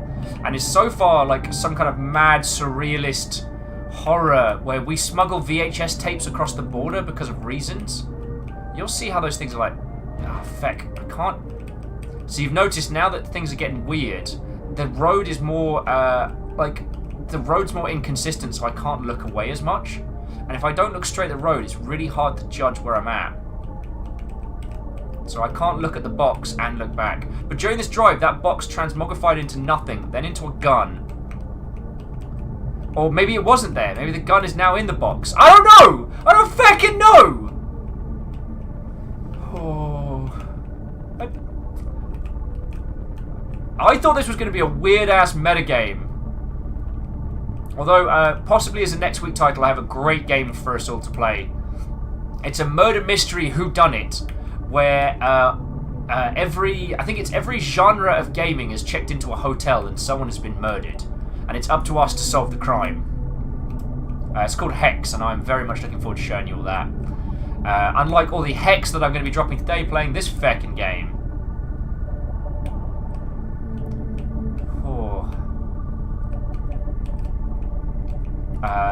Oh, Jesus Christ!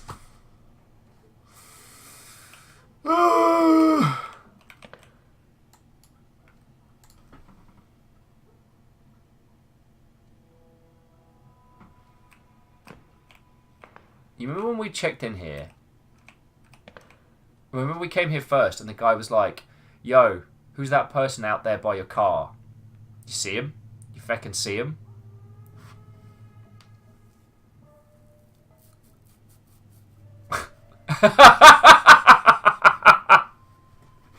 Unsun Warlord with, your Uber is here, Will. No, I'm good. I'm good. Oh, God!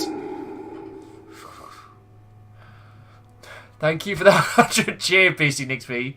Saying, Infinite Jest has a film that's so entertaining, people watch it until they die. And it's written in a super unorthodox way. Nice! I love stuff like that. Because I recently had a look at the Ship of Theseus, which was a cracking book.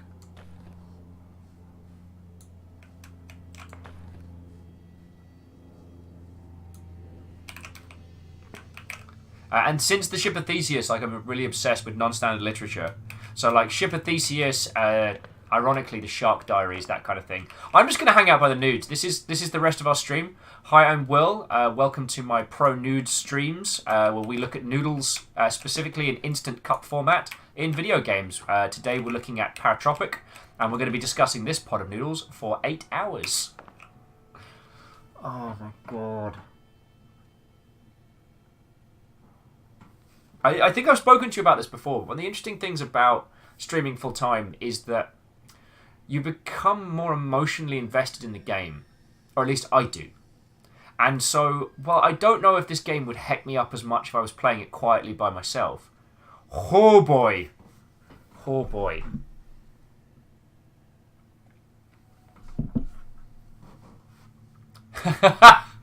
Tedwin saying that nude stream would be more interesting than the Quiet Man. Alex saying, is that a guy by your car or a giant floaty skull?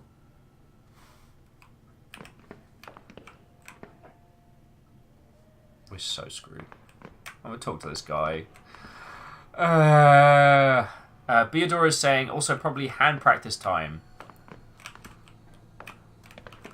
Alright, actually, now would be a good time to do it because we have no idea what the pacing of this game is. So I'll hang out by the nudes. I'll just work my hands.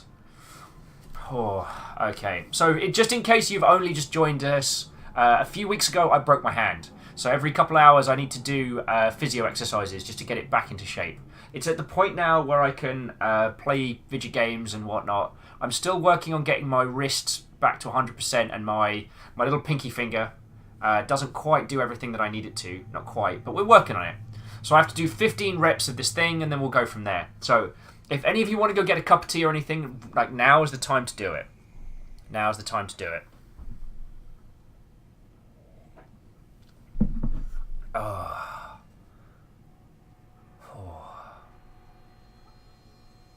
So what was Iron Imp saying? Iron Imp saying is kind of interesting. I always assumed that if I were to stream things, it would be the opposite for me. It looked more performative function, but then... Well, yeah, I mean, I am a socialite creature in its entirety. But that's just, you know, that's neither better nor worse. It's a very different skill set. And we've talked about this before. But yeah, I have never believed in pretending to be a cool kid, and the emotional investment in games is something that I'm very, very keen on. Basically, hanging out with you lot is like, I don't have to hold back on how much I'm enjoying something or how much I'm enthused by it or how keen I am or how it's messing me up. Like, we all kind of hold back a little when we're talking to... Oh, thick!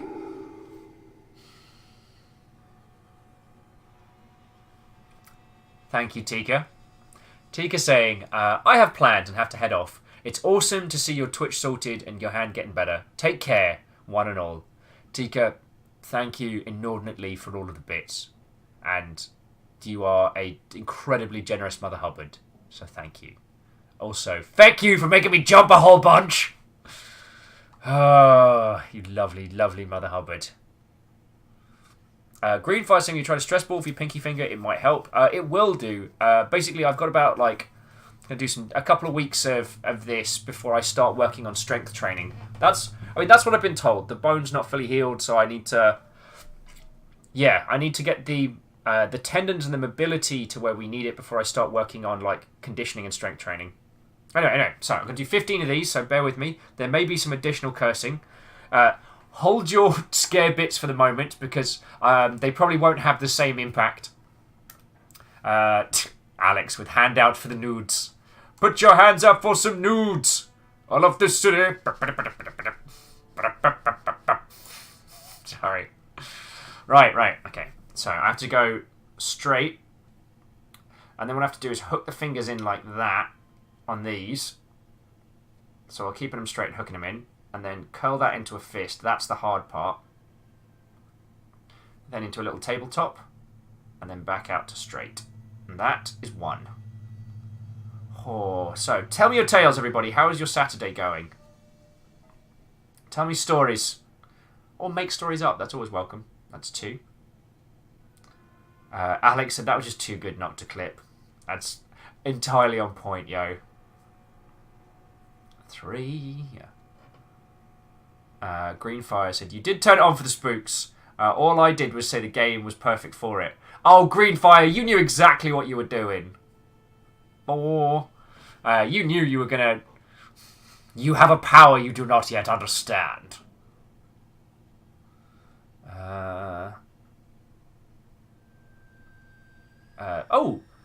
Einimp and Wraith are discussing Wastelands. Did I miss a part of this conversation? Count me in. Alpha Deluge says, make stories up. Okay, like most Saturdays, I was sucked up into an alternate dimension for a few hours today.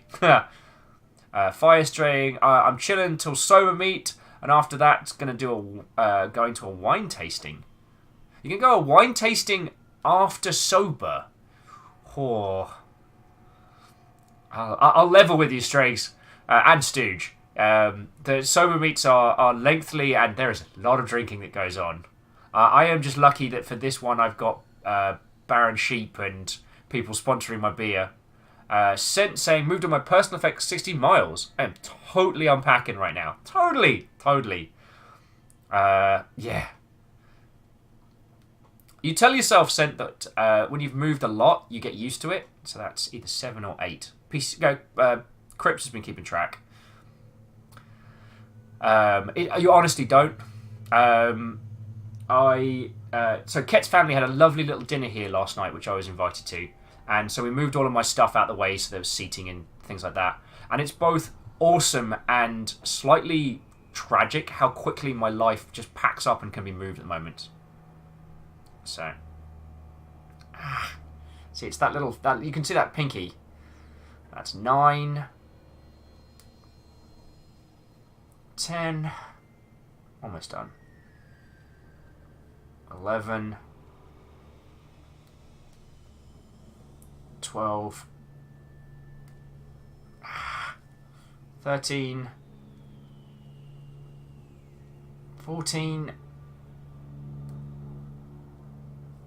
15. Oh, thank you kindly.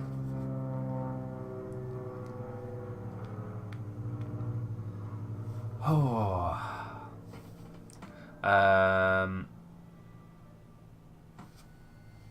So, hang on, let me just Alt-Tab, because, what was that? So, Wraith saying, it seems like it was busy when it came in, so Microsoft bought In Exile and Obsidian. Okay. I mean, Microsoft have been doing an interesting thing of acquiring interesting devs and not messing with them, which has been fascinating. Like, Ninja Theory, who made Hellblade Senua's Sacrifice, the team that made, so Undead Labs, who made State of Decay 1 and 2, and they bought a few other studios as well. And from what I've heard, Microsoft isn't meddling. They're not bringing them on in the same way they brought on first-party developers in the past. So I have hope. I mean, the thing about Microsoft is it's such a massive entity that it's possible for Microsoft to succeed at something, and then as it gets shuffled around between different departments handling it, it then gets wrecked. Or vice versa, something that's not very good, then getting handled around until someone gets proper hold of it, and then it's awesome. But that's a story for just a second. Let's talk to this guy. Filling up on 4? Yup. Who are you travelling with? I'm on my own. Oh, feck. Right. Sure, right. You're not from around here. What makes you... hang on. Sorry, what makes you say that?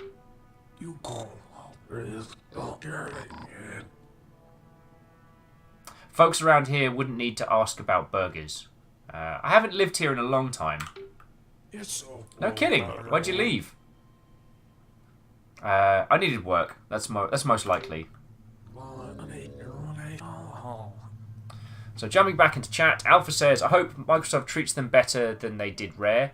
Well, I mean, Alpha, that's an important thing to think about, is that both Rare and Lionhead were, like, controlled and then systematically disassembled under MS. But that's a whole nother story. Strager says, Microsoft calls them the studios, and it feels very separate. I mean, that's what I'm hearing. Wraith's adding, Obsidian have fairly recently said they wanted to focus on their own stuff and not deal with other people's IPs or publishers. So I can only imagine the terms are pretty favourable for them to agree to a buyout. Could be. I mean, it's better to get purchased when people think you're strong rather than when you desperately need the money. I mean, that's business 101, but you know what I'm saying. Greenfire's adding, Will, what do you think about Activision kind of being in hot water after the Blizz thing and stocks falling? Well, I mean, stocks are speculative. It's important to remember that opinion colours the value of stocks quite a lot. So, if you have the money and can afford it, buy Blizzard stocks now. Because Diablo Immortals, whatever it's called, is going to do gangbusters. And Warcraft 3 Rearmed, and whatever madness is coming next. Like, Blizz are quietly spooling up for new projects. So, yeah, if you've got cash enough to buy some stocks and can get hold of them, do it now. Because someone's telling me they're at like $10 a pop at the moment, down from 30. I don't have the money to do that sort of thing, and a previous partner of mine worked in that field, which kind of put me off it a little bit. But I also know people who've done very well from it, so go figure. Go figure. Finally, I'm a handyman now. Oh yeah. You want to try fixing the plumbing in the toilet? No, I'm good. Fair enough. Also, handyman, I thought we were playing as a woman. Alright, time for me to get going. Yeah, looks like your friend has finished fueling up. Thanks. Need anything else before you go? Well, do you get much business these days?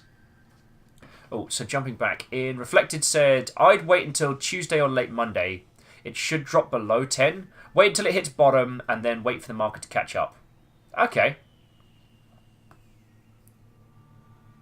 Stooge is saying ActiBlizz stock is 55 right now. Okay. And Reflected says, I lost 400 in Activision in the past week. Wait, but Activision Blizzard is... I mean, ActiBlizz is one entity, right? At least from a company standpoint, because they merged. I was reading a very interesting thing about one of the reasons why Blizzard and Activision merged together was to avoid, I believe it was Vivendi, doing very, very hostile takeovers. Because, like, there's a level of evil that we see sometimes at a corporate level, and you've got to remember there is bigger fish and bigger evils above. So sometimes, you know, Activision and Blizzard forming a wagon circle to fend off larger terrors is something we don't often discuss. So, but that's a story for another time. Okay, do you guys make much business up these days? Being off the highway helps. When the electric company shut down, that didn't help us none. Yeah, the biggest employer in the state, right? Why'd they leave? No one really knows. I've heard the ghost stories and all. Personally, I think the plant was given to aliens as a gift, you see. Ugh, unbelievable. Hey, Tenwin's drinking... now, Tenwin, I have not been able to pronounce it, the Glug, or Glog, or whatever, however it's pronounced, but we did get a bottle of it for Christmas last year, so, yeah. I believe it was on your recommendation.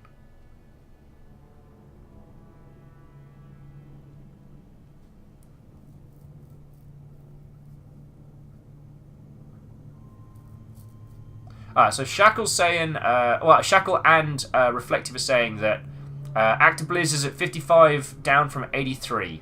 That's not bad. I mean, if you were going to pick it up, now would be the time, yo. Because the one thing that you can't fault Activision for is being solid business peoples. And I think they'll probably, while Black Ops has done all right, I think we'll probably see either a breather next year or a really aggressive push back into the market in some capacity, along with Destiny 2. Destiny 2 will most likely pick it up. Will most likely pick up profit making over the next X amount of time, or they'll announce Blizzard's next. Blizzard. They'll announce Bungie's next title next year, which will spike.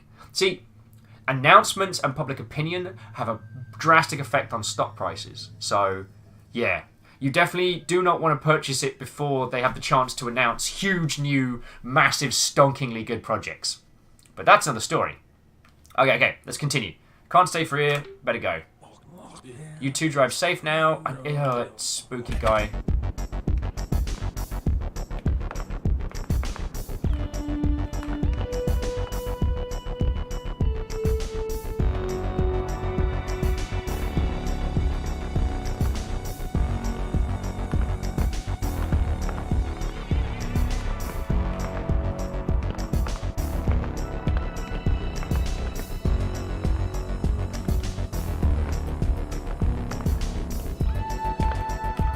Alright, everybody, what do you think? Also, Edelman, what ho! Ehrman says they also announced lower guidance next quarter, so they drop on thinking they will make less money. That is a very good point as well. Sorry, I should have put in that their estimates do contribute quite highly.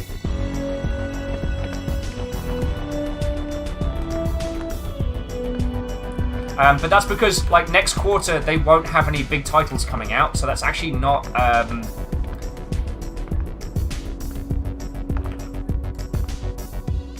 we fire this thing?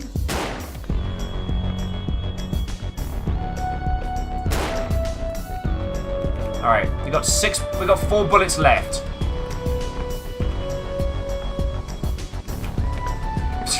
Shackle, that's dark.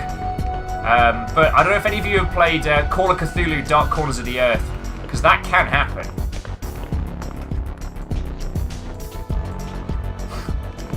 This fucking game.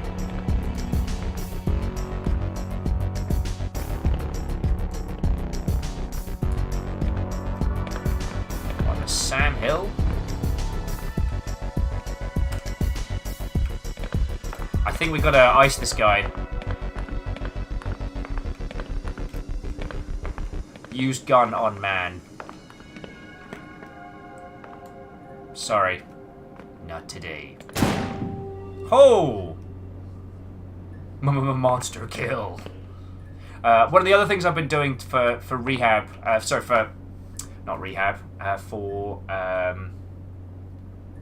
getting my hand back into functioning order, is I've been training on Devil Daggers and on Unreal Tournament Instagib to get my aim back in, which has been very stressful.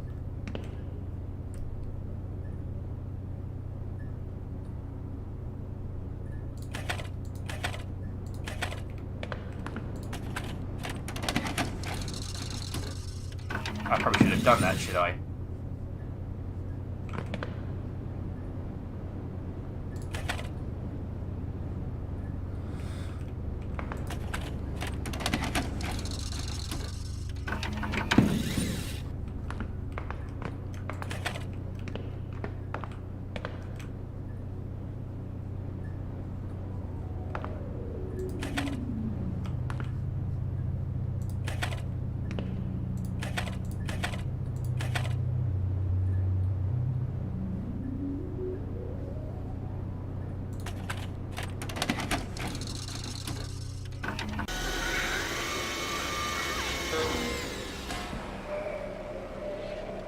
Oh, check it out. It's Prince Robot.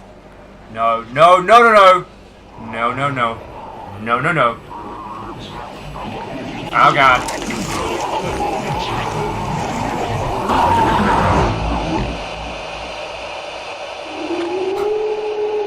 Fuck! Wooey. Please tell me you saw that at the end. It said, "Be seeing you, friendo." It fucking knows us!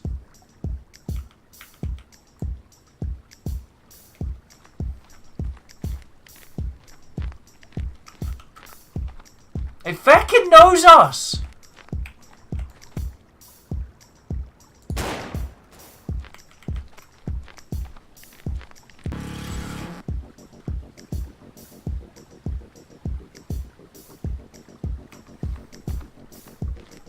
Mother Hubbard.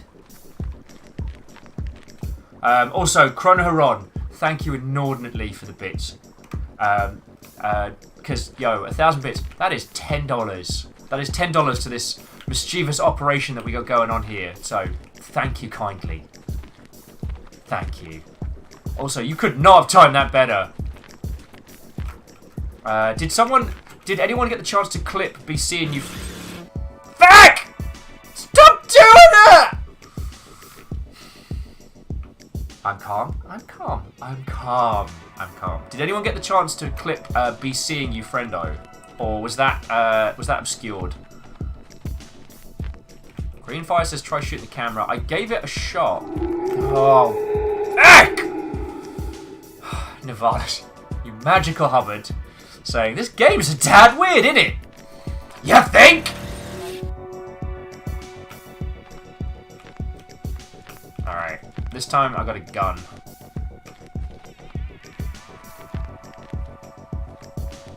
Oh, Alex, thank you for clipping that.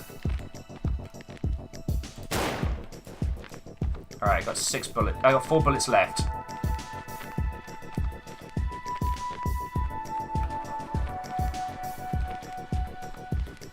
Check it out, there's the symbol.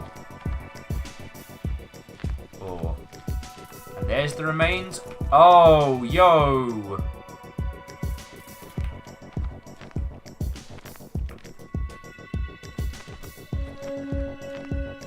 I think that's the remains of us.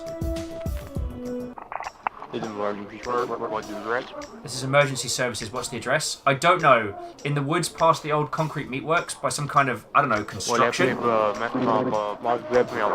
that be the mansion off of Highway 69? Yes, that sounds right. State the nature of the emergency, please. I was hiking in the hills and there's this body. It's all torn up. I think it was a girl. A girl? Did she breathe?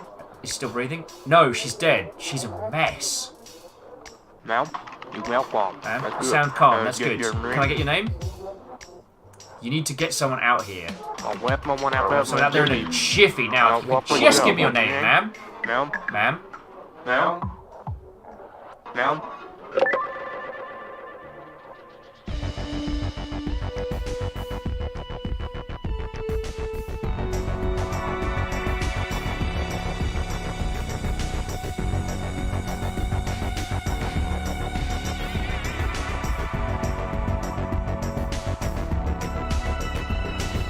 Yeah, Alex, did I win?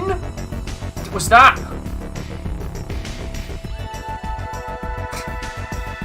Special thanks to everyone who kept us alive. I know them feels.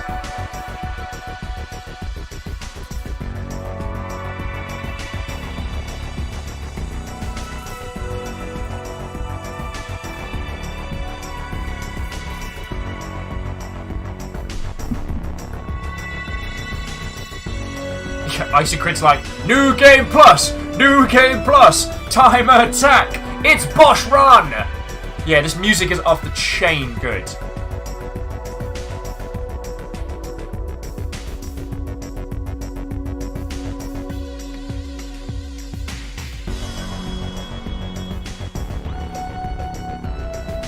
Oh, that's quite cool that it lists all the tools and features that they had. So, like, if you wanted to recreate this style, you could.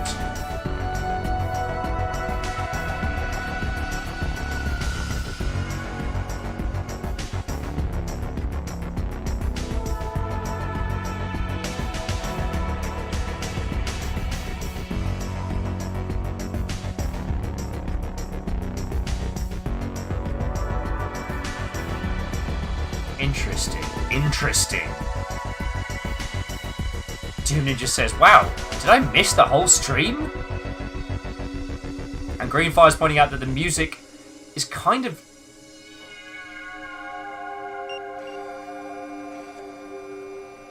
soothing but unsettling.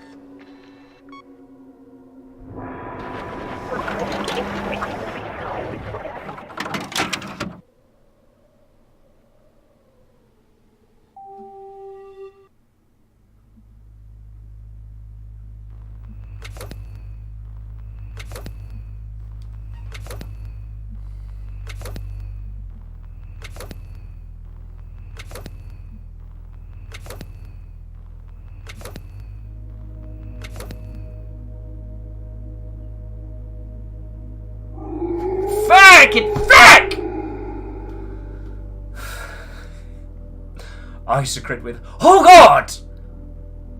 Okay, okay. So there's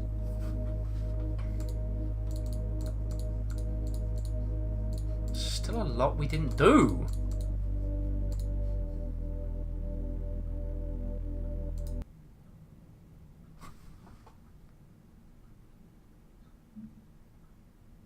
Feckin' wit! Feckin' wit! Holy crud in a handbag. Okay, so I guess that was the first run of... Are we... Is there meant to be multiple runs? Yeah, Alex, I clearly didn't get 100%, but at what cost?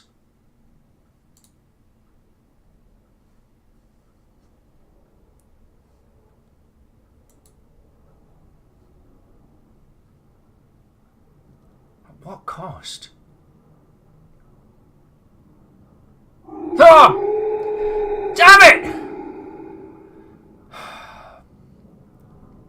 PC with there are so many questions. Yeah, and so many feckin' jumps. Oh my feckin' life.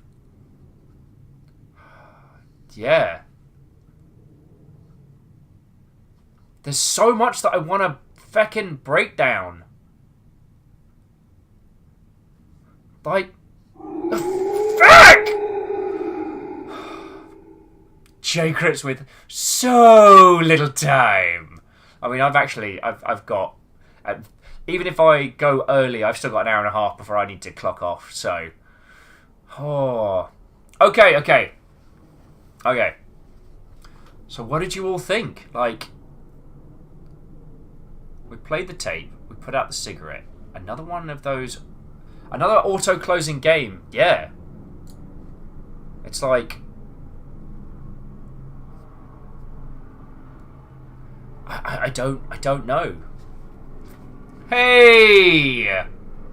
Oh, Fiona leaping in with the teeny tiny cheer conga line saying, "Hi, bye, I'm working." Okay, Fiona, are you coming to Sober tonight? And are we going to get to hang out like cool kids? Because that would be most excellent. Oh.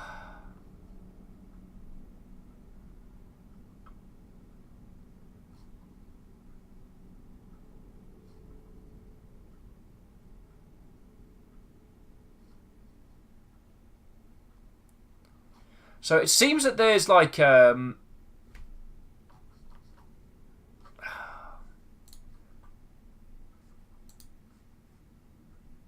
seems like there's more achievements rather than like there are hidden elements that we didn't find.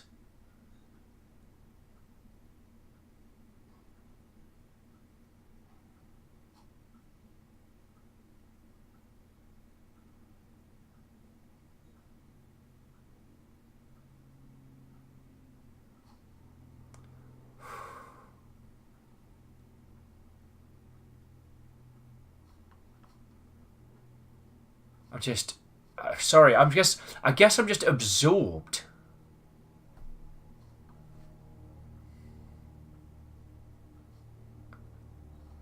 This whole fucking game. So what we can do is we can do another run. It looks like that there isn't multiple endings, but there are a lot of achievements that we can get stuck into. I'm just taking a moment to breathe and just recover. Holy crud in a handbag. Holy crud. Oh man, I'm gonna have a monstrous credits run today, and I'm looking forward to it. Oh.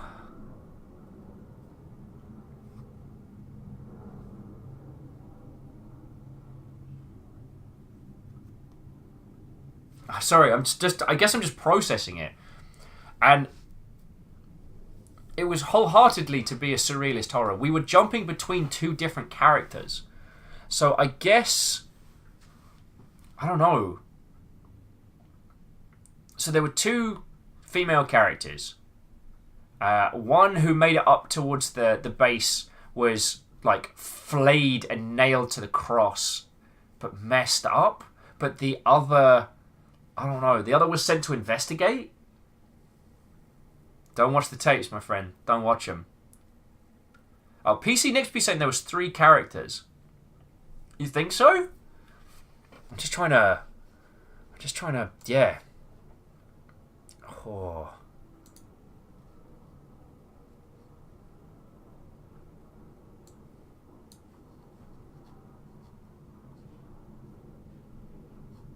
Yeah, I'm just trying to process it all. Oh, hey, Neo Shadow, what, old friend? Clank Crusher says, it today that Will plays a spoopy game, and his viewers harass him with Bits Day. I mean, it bloody was up until this point. Oh, feck.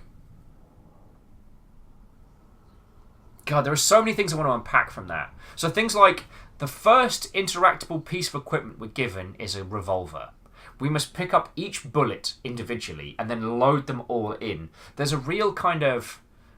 Pantomime's the wrong word, but the amount of interactions with acquiring and readying your firearm is ridiculous.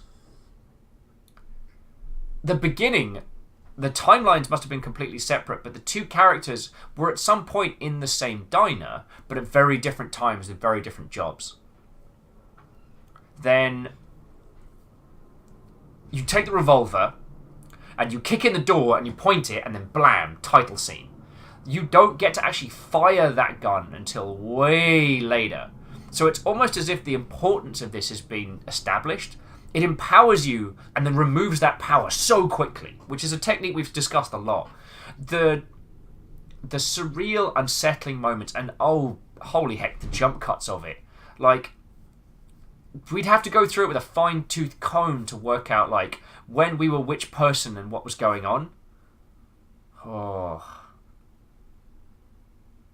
Holy hell. Holy hell. I'm just, I guess, mentally processing it all.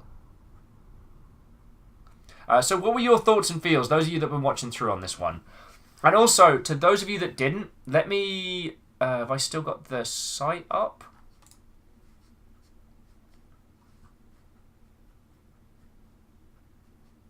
No, but I'll just... Alright, I'll just grab you the... So if you want to give that yourself for a go, you want to have a go for yourself, I should say, that is the Steam store link there, and you can get absolutely stuck in. Oh... Oh, just kind of processing it right now.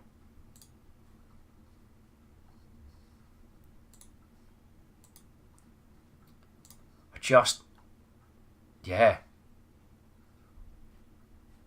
Shackle says, I think there were 3, the camera, the tape, and the gun.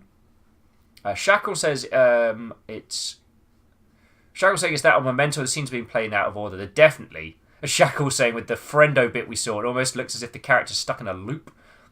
Because that's the place where at the beginning as well. That is interesting.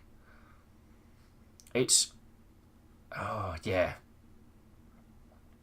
So I Caught Fire says, so the one with the camera was smuggling tapes, and one with the gun was law enforcement. Maybe? I missed the beginning. Possibly. Possibly. And yeah, J. Cripps, the music made the game. If you're wondering why I haven't put on any... just background music now, we're kind of like breathing and recovering. That's why. Holy hell. Holy hell. What a stonkingly good game. Oh, and I have a feeling that's going to be one of those ones that's going to... It's going to unsettle. That one's going to sit. Like an uncomfortably heavy meal. I'm going to be feeling that one for a while. Oh, it's a lot to process.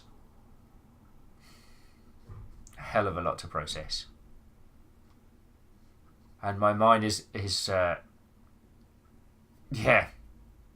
My mind is dancing around it in several ways. Absolutely worth it. And, I mean, thank you all for coming with me on this. That ended up being one hell of a journey. One hell of a journey. Oh, feck. What was it? Almost screamed then. Plutonor, thank you for the 100 bits. Saying, heading out now. Goodbye, friendo. Hey, have a splendid evening, Plutonor. And thank you for watching this one, because... Oh, boy! Oh, boy. Would you lovely folks mind if I just went and got myself a cup of tea and just had a breath for a second? I kind of need to... Like, this isn't like a feels cascade thing, but I just need to... I need to have a cup of tea, just breathe for a moment before we continue. Coleman Cap says, I'm glad you showed her this. I will probably be shoving it into people's faces. Oh, absolutely. Yeah. Compliment Cap, this is one that you should absolutely push towards peeps. And... You know, if you want to continue with Surrealist Saturday, I've got this game. I've got this game called... Oh, feck and feck! Isocrid says, let's just call it Good Game Afterglow. Actually, that's a really nice way of putting it. I mean, it's got some lewd connotations, but that, you know, that feeling after you have gone through a range of emotions. And I think sometimes, like, after a good film, it's good to let things settle for a little bit. So I'm going to go make myself a cup of tea. Now, I've got this... Oh, feck and feck! J-Crips, why you do this? 100 cheer with tea. Why you feckin' do this? I am going to get myself a cuppa. I've got this game called 0 Degrees North, 0 Degrees West, which I know nothing about, and I think is more the kind of like the art house surrealism. So yeah, I'm thinking of going like special Surrealist Saturday will continue after these messages. Oh, where's the prof? Yeah, let's get some happy blokes on. Right, you lovely folks, we're going to be continuing with another bizarrely random game after Will gets himself a cuppa. Let's begin. Oh, I love you all and you're all monsters. Right. Put it all up, today's the day. Get that big picture of my face. Yeah, I'm going to get a cup of tea, breathe, and just think about what we've been experiencing. Oh. Greenfire says, if you do want to be spooked, change the sound to the mech. I'll do that when I get back. Alright. Now is the point at which you can all grab yourself a stonking beverage in whatever time zone appropriate manner you find. And when we get back, we're going to be trying something else bizarre and surreal, because why the hecking heck not? Thank you all for coming with me on that journey. God damn it, I need a cup of tea. So don't go anywhere, alright? Alright. Oh, my legs. Oh, my legs. Oh.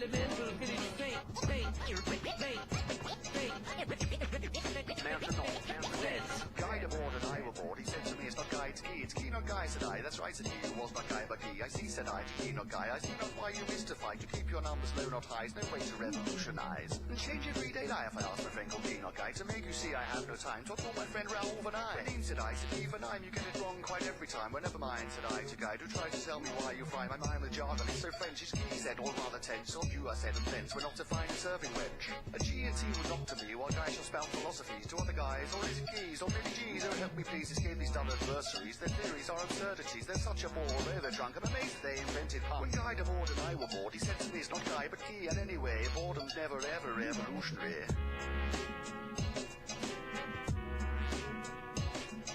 have scarcely begun to make you understand that I don't intend to play the game.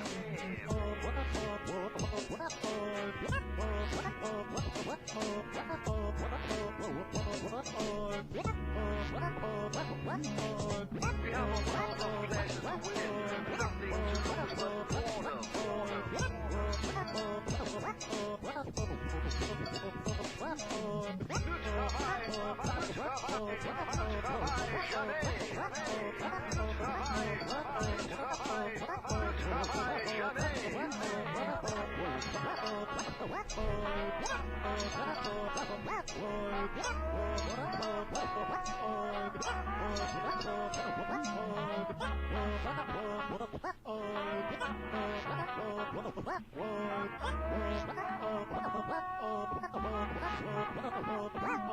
I'm the very model of a gentleman who rhymes it all. I slams like rocks and poems, but I haven't got the time at all. I can't pontificate over the cricket or the climate all. Can verbalise the class rise, I won't stand here and mime at all. Would you care for some snuff? I just can't get enough. Trust you're here for the tour. Well, explore if you must. I'll direct you through trapdoor to many an oddity. Bought from the foreigners, out in the colonies. Ideas got a head for one man, penny dreadful. The marvellous, eccentric, professor, elemental. The year's 1880, and the race for the sky is what every inventor is aching to find. In search of adventure with a well-waxed moustache and a splendid top hat. I'll have the last laugh, hard graft, dark arts, and I've crafted an arc. And I've studied the stars on parchments of the past. I'm mastering my destiny, constant creation, awaiting patiently for a nation's adulation. I'm making a promise, creating a thing to take to the air on mechanical wings.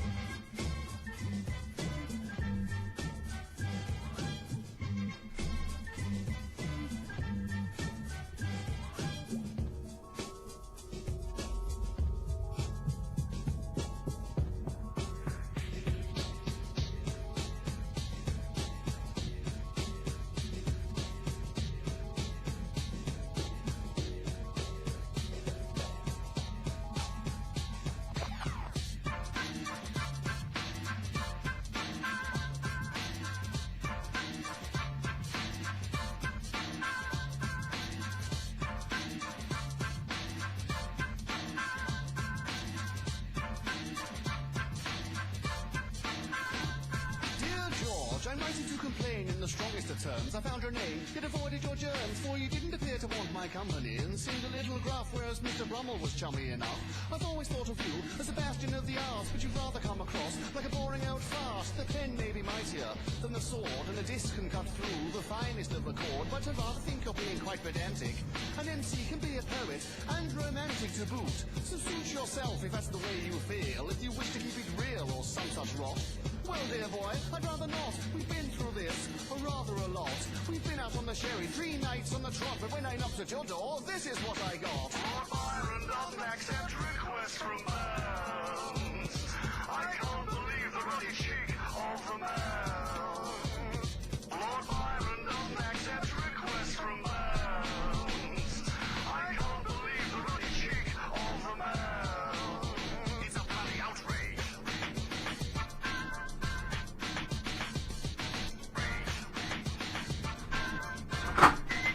I have returned, cup of tea in hand, trying to understand where my brain's at after that hecking game.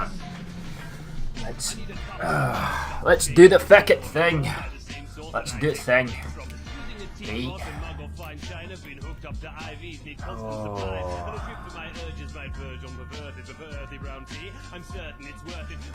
So yeah, just kind of processing all of that whilst we were on the. I'm just kind of processing all of that whilst we're on the other setup. I am going to turn off the spooky spooks. Biakuaz.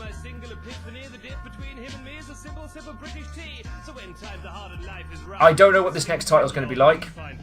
And by my estimations, this next one is going to be more just hecking surrealist than anything else. We got about 8 or 9 minutes before it's ready, so let's just hang out, have a teeny tiny chat, and go from there, yo. Isogrid says, I'm glad you like the game. I saw someone else playing it and had a thought, I know someone who would like this weird-ass thing. It me! I mean, I still haven't finished Ruddy Quadrilateral Cowboy. That's definitely on the list. Oh! I didn't mean to click that! Fucking scared myself clicking the donation test. Come back. Come back, Dramatic Duck.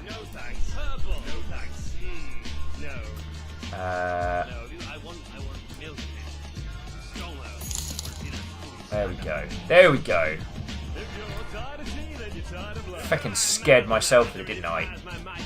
God, why am I stupid?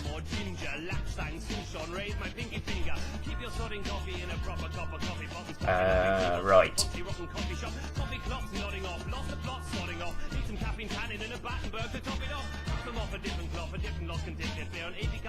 Here's me fixing other things whilst trying to process that. Oh, GC saying Quadrilateral Cowboy was excellent. I just wish there was more of it. I just want to spend more time with a couple of the concepts they kept adding. Yeah, I mean, they absolutely did the...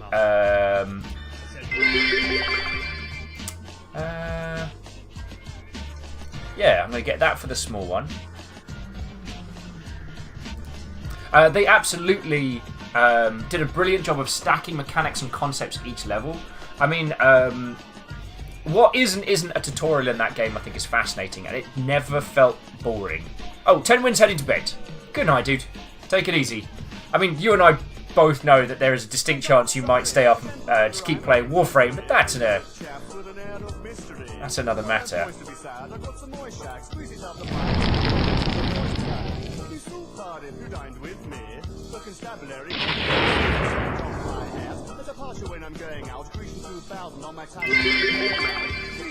The sound of bits. And in case anyone goes for the big, super duperly.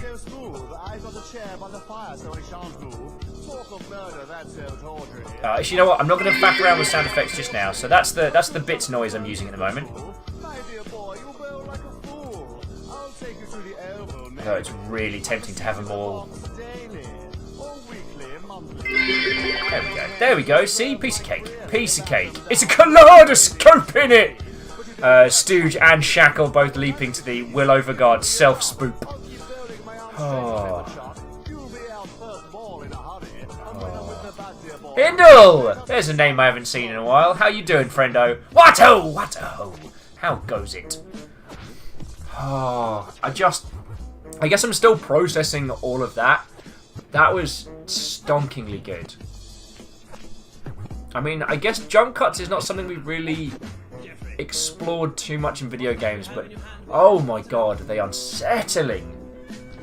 And especially, one of the things that was really fascinating is that in those driving sequences, there was no theatrics, there was no warnings, there was no sound indicator. You'd be driving along on the road for minutes, just driving along, and then suddenly, bam, you're in the convention center, the convenience store. And you'd notice that I'd kind of like stumble around as the character because I'm compensating for the road. That's brilliant. Like, I just blink into existence and I'm somewhere else, and I'm disorientated, not from what I'm observing, but from what I am doing. It's brilliant when you think about it, because you're not thinking of the user as a passive object observing the story you are putting forward. They are as much the actor in your story as anything else, and you are shaking them up like a little snow globe each time you do those. That's fucking cool. I mean, the visual style allowed them to unsettle early on, and I found the way they did the pacing was real interesting. It was real interesting. Like, there were a few times when it jump cutted us out of a situation where in any other game we would have been free to explore, and I think that was very good because it put us on edge. Like, the choice to explore could have consequences. And not consequences in terms of death or consequences in terms of loss, but consequences in terms of disorientation. It's kind of like a narrative shock collar, almost. And that's really cool. Messed up when you say it out loud, but really cool.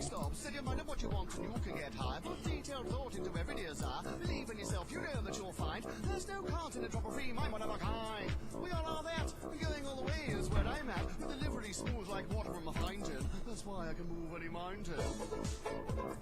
Move any mountain. Yeah, Shackled O'Connor's and the box appearing and disappearing, but having no consequence was brilliant. Like, whether or not, like, looking at it was a real deal. Oh, Iron Imp says it also acts as well as an area denial warning. Yeah. I mean, I'm never usually a fan of holding story hostage if the player does or doesn't do the thing. But this worked. There was a game where you play a security guard in a facility. I think it was called... Oh, some pun on AI or something. I don't know.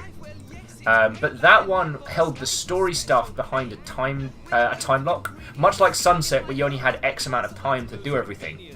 This game, it never put us on a time lock. But it made us very cautious about where we were going. So we could take the time. And the thing is, putting users on a time limit is great for them to feel stress and for them to be driven towards a goal. But when you want them to explore and you want them to find things out, don't put them on a limiter. That is, and I understand there is a way that you could do that well. That could be delivered in an excellent manner. I'm against it.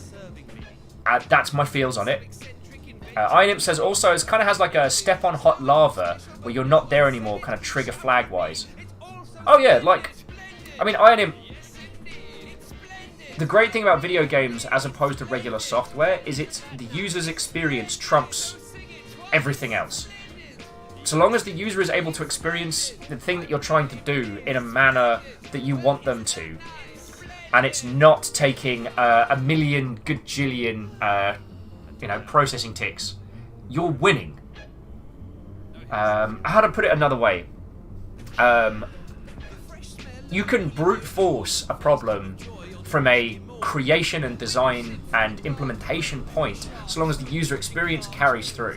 But that also counts towards, like, installation, load times. Those elements are affected by the user. Dude, if you make a game that does all of that in fucking, I don't know, Google Docs, it's a stonkingly good game.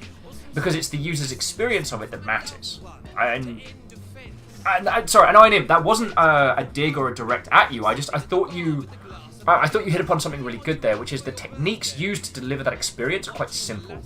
So at that point, it's not about the technicalities. For those of you that played the original Prey, that was mind-bending. That did some stuff with physics that I do not understand and will never understand.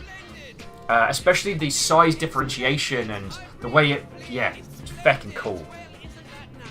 Taking that stuff... oh, hey, Bidded Links, what ho, friend? Says, what are we talking about? We just finished a game called Paratropic, and you should give it if you didn't watch today's stream, you should play that game. Just do the thing. Now we're talking about, I guess, how to deliver these experiences in games and how, and what made it work. Iron Marker says, do you mean Hate Plus for the time lock? Oh man, Hate Plus has a time lock? No, damn it. That's disappointing. I Caught Firework says, the original Fallout kind of did that. They gave you a task and 6 in-game months to accomplish it, but didn't tell you how. You have to explore to figure it out. Feckin' water chips. What I thought was really interesting with Fallout 2 is it presents you with a similar quandary, but then kind of hoodwinks you. Like, you've got to find the Gek within X amount of time or the village will perish. Go. However, that time limit is actually false and is used to drive you forward in both the narrative and explore, but then is used for kind of like the last act very well. Very well. Stooge says never actually beat Fallout 1 or 2. I never beat Fallout 1. I definitely beat Fallout 2 a whole bunch. So worth it. Earl says the best part of the main quest in Fallout 1 was that you could extend the 6-month time limit, but there was a price to be paid at the end. Interesting.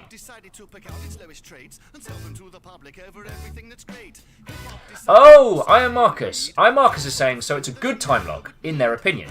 What Iron Marcus is saying about Hate Plus is that it lets you experience a set amount of the story and then requires you to wait 24 hours before you can play it again. I enjoyed it because it drew out the mystery and because it was related to the story reasons that it drew you out. Ah, I am Marcus. I think I've got a copy of Hate Plus. I think I've got Hate Plus. Yeah. Alright, so maybe we'll have to come back around to that, because I should say, in meta-narrative terms, time locks can work really well.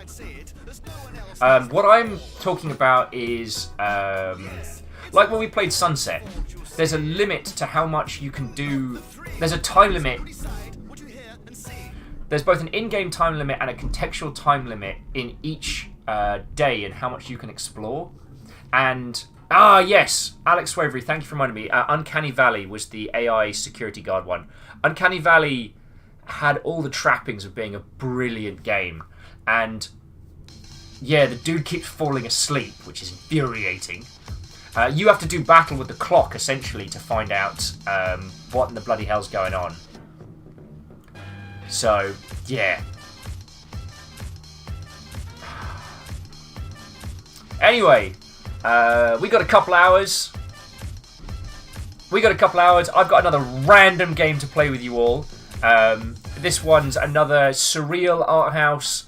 I don't know if it's horror. I don't know what it is. But what I do know is that I want to do it with you all.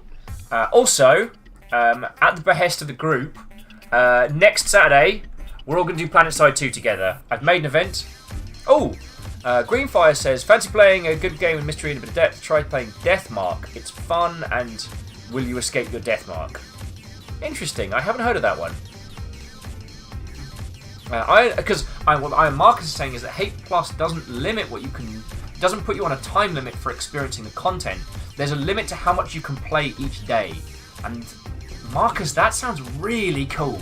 Like, really cool.Inem says, to me, some of that playing with core loop doesn't always work out, but I'm glad that games can and keep trying things. Oh, absolutely. Actually, Einem, thank you for saying that, because I rolled into that whole, like, well, from my experience in the video game industry, I clearly know how these should be made.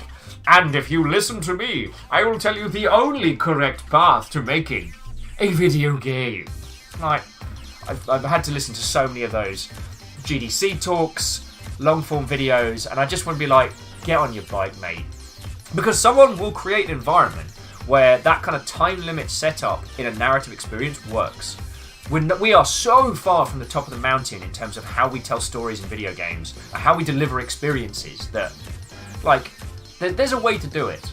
But what I would say is that when you want exploration to be the core mechanic in which your user experiences the narrative, if you put a time limit on that, they can only experience so much, and rather than feeling compelled, they feel stressed and they feel like they're missing out. That is what I would say. That's my humble opinion. Right. Shackles. Yeah, nice one, Shack. Right. Has this finished installing? Right, let me just quickly update our details as we roll on to our next game. Because this one is...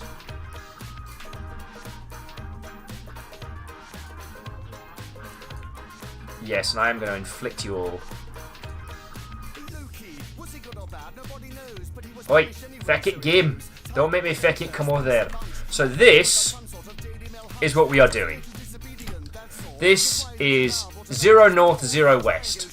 Enjoy a surreal vacation in a magical dimension of audio-visual stimulation. I have no idea what this is going to do to us.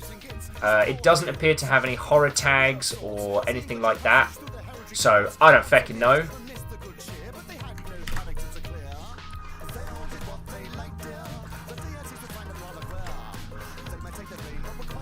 Platformer indie game.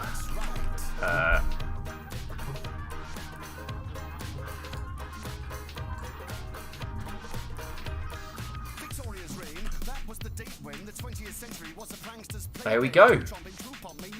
So I'm updating this. So jumping back into the video, it says it tastes oh, sorry. It's like tasting food. Some people love spicy, some people hate. Basically, making a game is like cooking for specific people. So, Bearded Links. This isn't. I know where you're coming from, and in terms of describing genres to people, I think that is valid. But the point that I'm making for video games is that, unlike cooking, we are so far from having all the tools available to us. Like, you know, the last scientific breakthrough in cooking, we're applying heat to varying sources, or cold, or mixing them together. But the mechanics of how it is done are solidified. It is the craftsmanship in cooking and the variety of the ingredients brought together. In video games, we still don't have all our cooking materials. We don't have all our cooking tools. It is changing so drastically that for me to sit here and say to you, well, you couldn't possibly use a time limit in a narrative exploration game because of this, is naive and frankly arrogant of me to say, and that's the point I'm putting forward. With procedural generation, with the technology of how we create games, with artistic styles, with looking back, our industry is changing so fast and there is so much coming through. Like, I can't go into it too much, but you know, the sphere that I was involved with when I was at Improbable was cloud hosting tech, which sounds like, whatever, but while possibly vomitously expensive, could very well add a level of depth and complexity to video games which has previously been out of reach due to the sheer amount of computation required. Suddenly you're like, yo, okay. So that's what I'm doing. Isaac says, sounds like we're playing Anamorphine again. Compliment Cap says, definitely seizure warning. Does it come with a seizure warning? Wow, the description of it is as bare bones as you can get. Okay, Zero North Zero West is a first-person exploration game. It is an entirely non-linear experience through multiple open worlds where everything you see is accessible. The focus is a meditative adventure apt for all ages, with the sole objective being discovering a beautiful environment to relax in. Oh, that sounds fecking great for a Saturday, especially after you scared the crud out of me in the last game.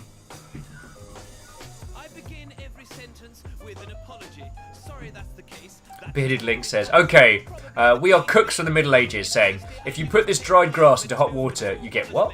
Yeah, that's probably a better way of looking at it.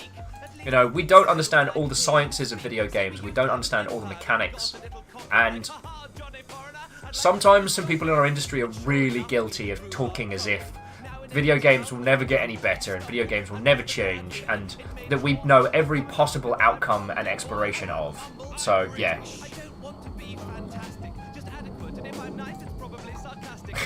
Alright, Professor Elemental, thank you kindly, but we're going to try Zero North, Zero West.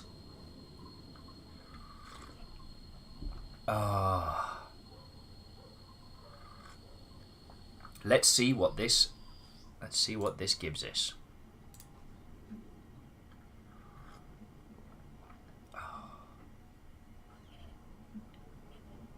So the chat on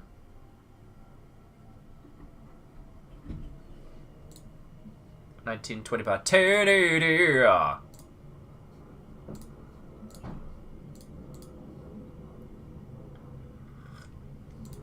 Alright, let's see what this does. Alright. Ready. Okay, this is definitely going to be, it's giving us a photosensitive seizure warning, so, feckin' hell. Alright, let's get this all chained up and go from there. So, ladies and gentlemen, individuals of all genders and descriptions, we are going to be jumping into Zero North, Zero West now. Now, we have been given a photosensitive warning. If you suffer from seizures or any kind of photosensitive conditions, you may want to tune out, or just put us on audio and we'll describe it to you as we're going through.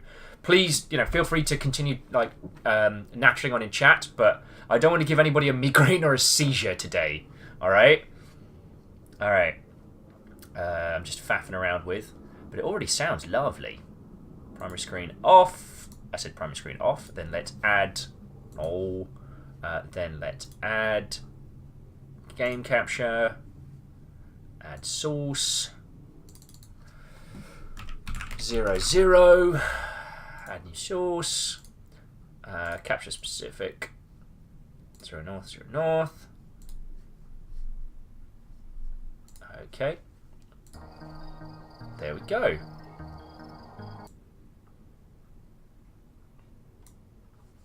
Okay, can you all see that all right?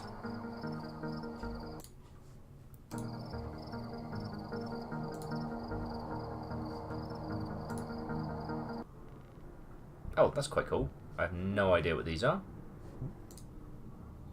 What is going on?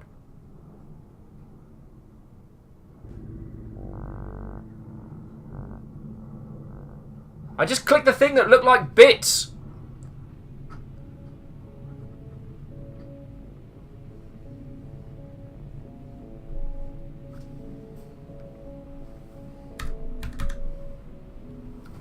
Okay. And I guess we're in. I'm going to turn the sound up a little bit so that you can all hear, but let me know if it gets too loud or anything of the ilk. Right. Oh, wow, it's quite speedy. It's very surreal. Love it.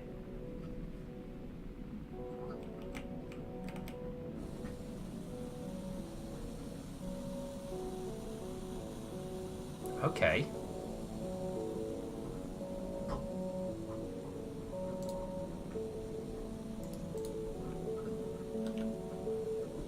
Alright, so that's the menu.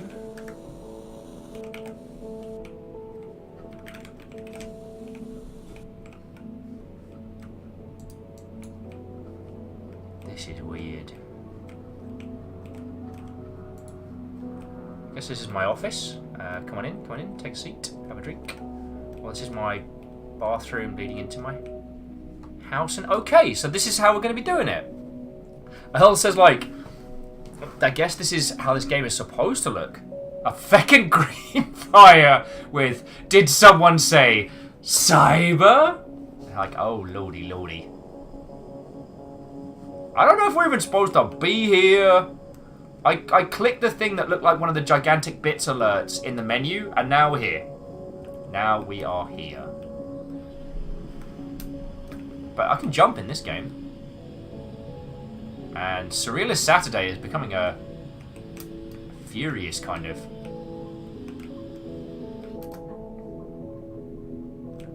This is very surreal. Obviously, I do not condone the consumption or acquisition of illegal substances, but if I had ever gone through an experience that involved psychotropics, it wasn't like this. Hypothetically, a situation which I can neither confirm nor deny was, if one was to, and if it was an experience that had been prepared from the person, not saying that it was, but it would have involved some pre-prepared magic mushroom tea, and every individual involved having like a lovely duvet, and people sitting around and chatting and watching like one of the squishier Studio Ghibli films. And hypothetically, if that was a thing that happened, it would have been a lovely experience. But nothing like this so far. Shackle says, maybe we're inside Kojima's mind. I mean, there was a gorgeous FPS MMO called Love, which had a very similar aesthetic to this.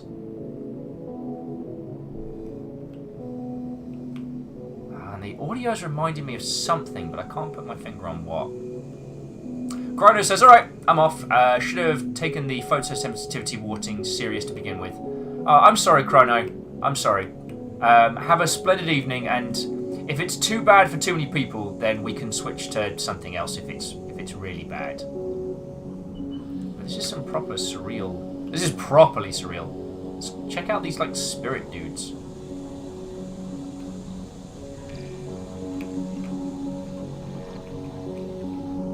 Oh. Bloody hell.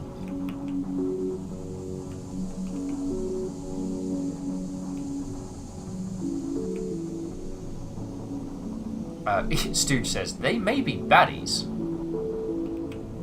Bearded Link says, this looks like a cool screensaver to have. Okay, quick show of hands. Who here still uses a screensaver? Because I got a level with you. I don't. God, we used to have a Star Trek, as in like original Star Trek pre-TNG screensaver for my old man's Mac, and that's where I remember me and my little sister finding this fascinating because you could play with the tribbles, you could hit all the buttons on the bridge and stuff. That was great. That was really cool, actually, now I think about it. Greenfire says they still have one. Iron Imp says, never tried the latter, but this kind of strikes me as something you might encounter on MDMA and DMT, for which people have told me. Indeed, indeed. Not that I've consumed either of those substances, Iron Imp, but this might be a very similar experience. Though what I have been told is that one of the things that you should avoid when doing any kind of psychotropics is going from an enclosed environment to going from an indoor environment to an outdoor environment. Like, the perception of environment and space can really mess with you, hypothetically. Ehrman says, I do, but only test systems will work. Hardware debugging and leaving up the screen frozen burns in the images. Oh, okay, yeah. Music is lovely.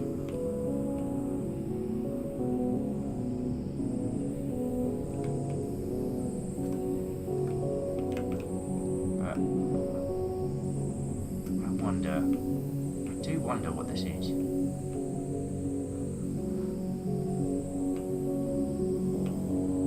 I mean, are we winning? Are we?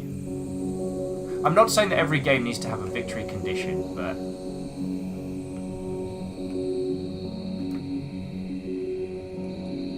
so now this will change. We've been playing this for a few minutes now, and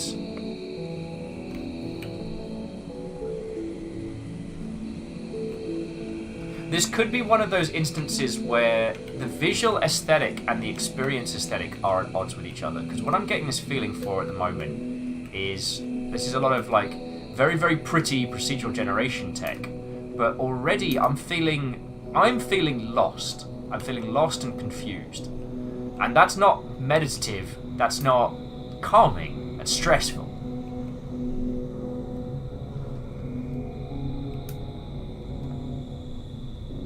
So, you know what? I'm gonna bring it back to the main menu, which is I think M.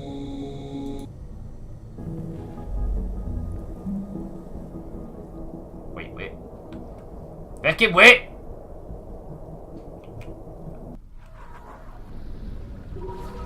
What the crap is going on?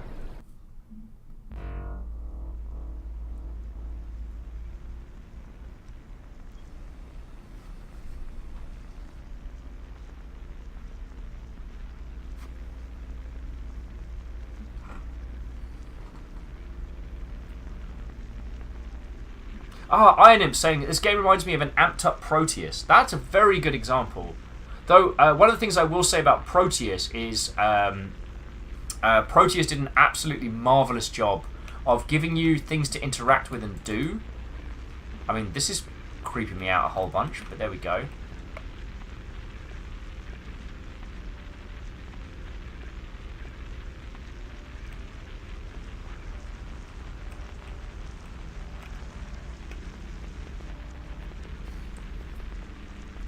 Odo has just jumped in being like, the heck is this madness? Feck if I know. Odo, welcome to Surrealist Saturday, where we're playing the kind of games that we don't even know what and the shit is going on. Forgive my hex.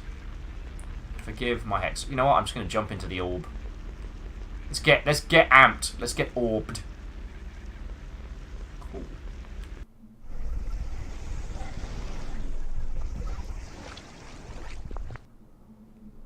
Alright, and welcome to the ending of Interstellar. Alright, this has got a bit more... Oh hey, this was our room space earlier. Except for the tables up there. Where's the telly? There's a clock. Oh, it's a kaleidoscope in it. Alright, let's go back outside. Oh, we have a balcony now. Oh, that's some good jumping. There was a surrealist shooter that I'm very much looking forward to showing you all at some point in the future called Don't Play This Game. But I don't know what status that is in development. And I haven't managed to get in contact with the developer, but that's another story. I caught Fire1 saying, this is madness. Bidlink saying, my Twitch gone all pixelated and my eyes! No, Bidlinks, that's everyone. Okay, that artifact effect, that's here. That's us.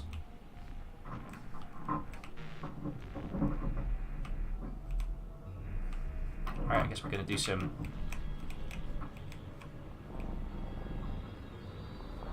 Oh. God, how much does this game cost on Steam? Just quickly having a look. £6. Interesting.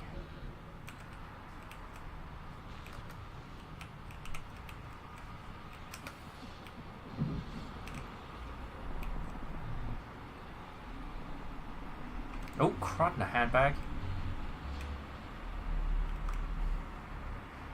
Oh, but feck it. Wait, so the shapes move, but I don't move with them? What in the crap?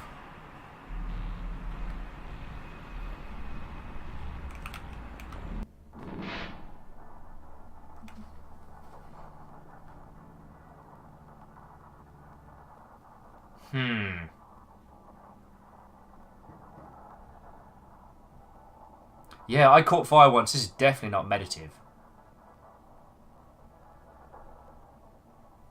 Alright, everybody, I'm going to give this another couple of minutes, and then I think I'm actually going to axe this.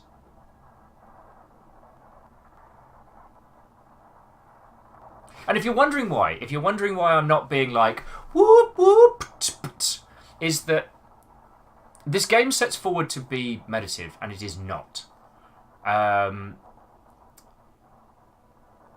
Because it asks nothing of us, and it gives us no logic to hang on to, we're left kind of scrambling. We're left... I mean, I feel incredibly disorientated by this game. I feel wrong and uncomfortable. I don't know how I can interact with this world. There's no rhyme or reason. There's no peace or rhythm as to what I can do. Like, which shapes work with my character, my interactions in this world, which one don't? Like, leaping off into the great beyond. And this is... Like, what... Like, what...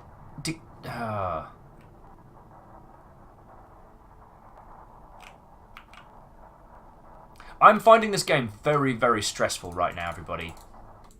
Oh, crap. I'm finding this game exceedingly stressful. Mr. Ghost says it looks like... this is how it looks like when you take LSD.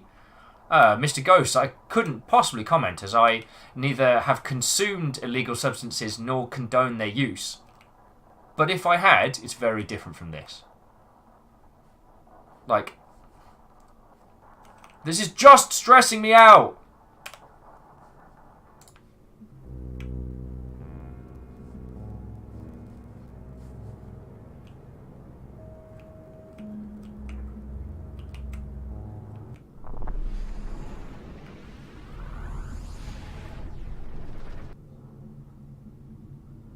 Yeah, Colin McCap says, I'm getting the same feeling from the Beyond Infinity scene in Space Odyssey. Confused terror is the best.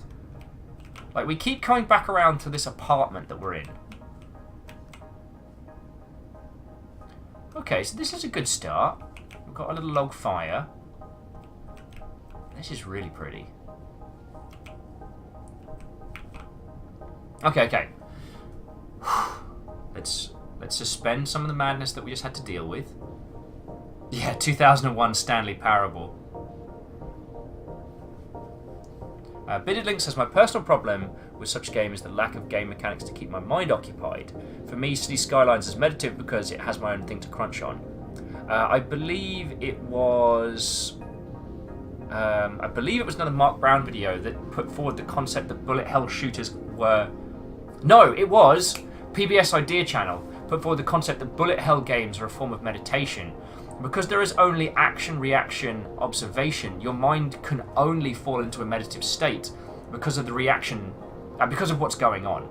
Now, I'm not saying that games need to have game mechanics, not by any means, but you must give your users a logic within the world to grasp onto. Otherwise, you're just flashing them images. This is why this is so stressful, this is why this is so weird, is that someone has just looked at what kind of visuals and audio can we give our user, rather than how will they experience this world. There's no rhyme or reason, there's no logic to. And I'm not saying that a mad meditative must have a certain amount of logic, but you need to give your player an understanding. I mean, if you give me WASD controls to experience your game, then I'm going to expect of you... Oh man, that is gorgeous. Where the hell was this earlier? I'm going to expect of you a certain amount of control. I don't know, like, knowing now, here, I guess because of the art style, what have you, it's easier to understand what we can and can't jump onto. But can I jump onto that beam of light over there versus this stairway of light over here? I ask this... Oh, feckin'! I ask this game give us enough understanding to understand why we are here. If you want it to be meditative, you have to allow me to be able to relax into the movement of the world that you are giving me. And we are absolutely not getting that. We are getting confused, mixed messages. You know, so maybe this was the perfect game to play after Paratropic, because Paratropic understood how to discombobulate us and use that to tell an experience.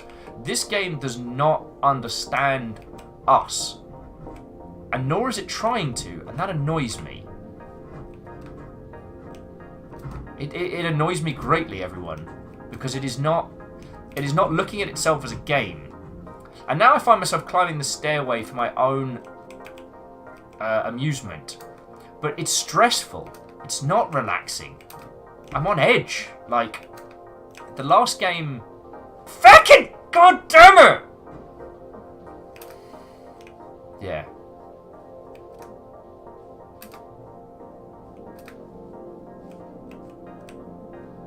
Like, this is not... Like, this aesthetic, this little section here, could be the start of something brilliant. So jumping back into chat, Iron Marcus says, it's interesting that the problem with this kind of game is the dark mirror used to the jump cuts in the previous game. You're hesitant to explore because doing so might lose some of the sameness. Well, that's interesting because with the other one, I was afraid to explore, which gave me a reason to do so. In this, I have no limitations, nothing stopping me, no health, but I also have no direction. Iron Imp says, this is kind of an interesting question, isn't it? What's a game without mechanics? A game or an AV experience, or worth delining in between? I mean, if we want to get highbrow wanky about it, you know, every game is video game. This is a game. It is, you know, a playable experience in a... It is a playable experience. It doesn't make it good. And I think what is annoying me is that as a game, it is already as a failure. Not because it doesn't have a challenge or it doesn't have a something that we must overcome, but because it does not regard us as the user or the viewer. Exactly. It thinks of us as a viewer, not a user. This world, we are the third wheel in this experience. We are utterly... Our existence in this world is almost disdained by this, and it's infuriating.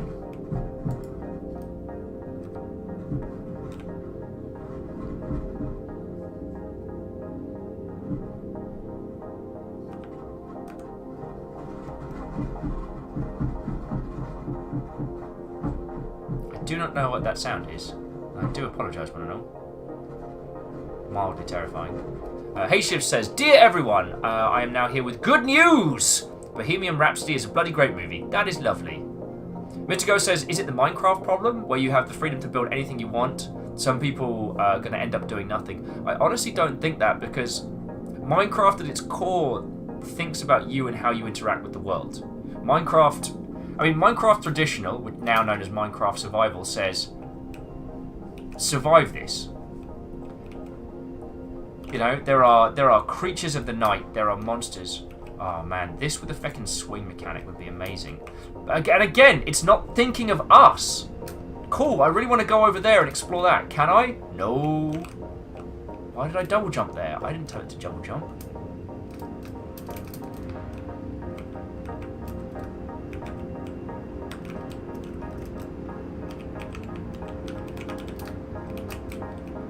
Cool.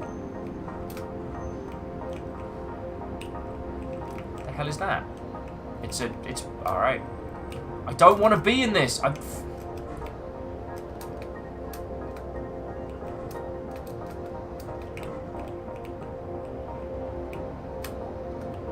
want to check out what's going on around here. See, it's not thinking about what is this experience and how are we going to traverse it. It's like, oh, we'll get I don't know, some algorithm to generate some cool shapes. Oh, this looks funky. Oh, cool, people are like looking at this. We'll call it meditative. It's not.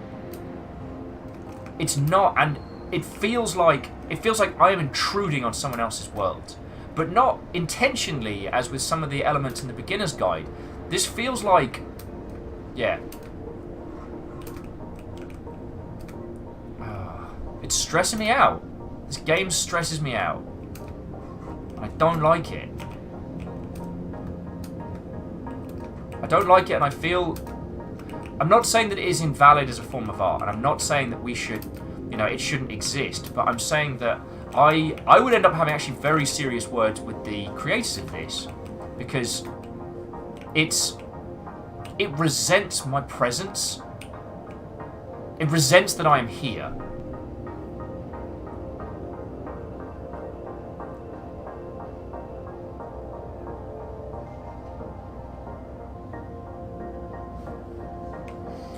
Oh, wow. Of all the games that would get Will raging, who thought this would be one of them?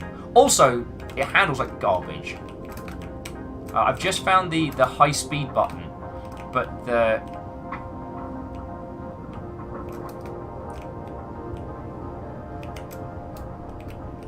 I mean, what's this down here? Oh, we're underneath the city now. Oh, I can't go through there. Brilliant. Brilliant. That was something cool. Can I do that? No. Feckin'... God damn it!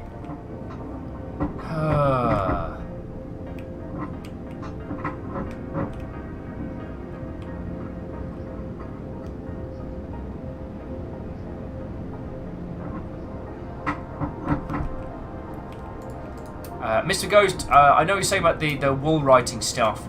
I can't feckin' get to it. So what have we got? C... Akshari, Luix, Morai.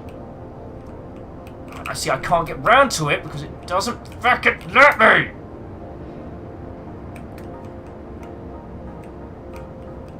Fecking life. This might... You may see Will's first genuinely ragey review of a game since...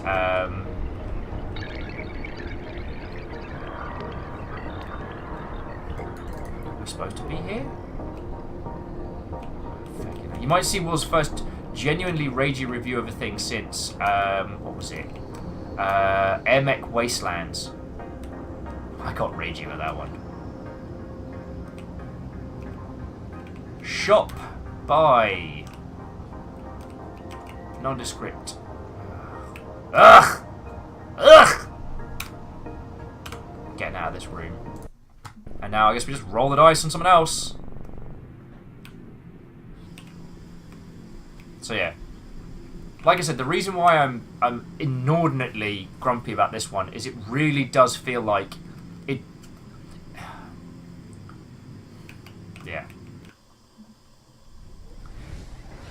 It's the... Playing this is like someone else gatekeeping a genre from you. Firestriker says, is this supposed to be meditative? That is what... That is the... Ugh. That's the product description they put forward. No, what are you doing? Finally get into a nice environment and it has this weird effect where everything I walk up to blurs. So there we go. Oh, Greenfire was saying, personally for me, a good part of the game is the music. I feel like it sets the tone and the mood. I do kind of use some music theory with music in games. For better example, Kingdom Hearts. Oh, that's a good point. And no one can fault the audio of this. It's just... So, from what I can gather, there's like maybe 2 or 3 different environments, and then depending on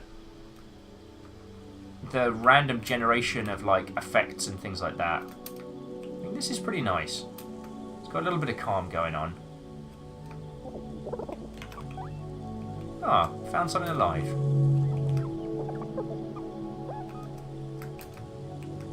I want to hang out with this little cool kid. You just doing laps back and forth, huh? You just doing laps back and forth. Little creature, if I could, I'd rescue for you from this game.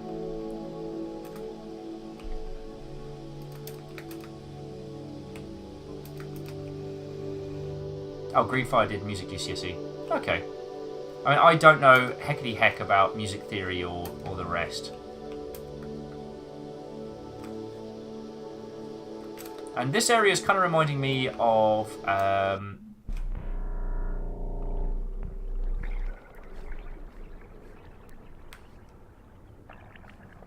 just starting to enjoy this!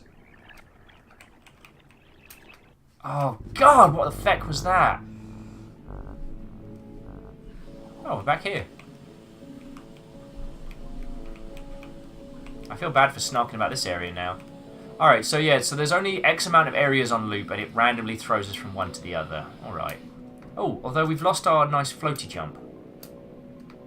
So I guess different areas have different gravity effects? I don't fucking know.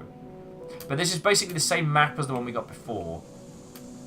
So in theory, if we keep running this way, we'll see one of those little sprites floating around. Oh, feckin' why?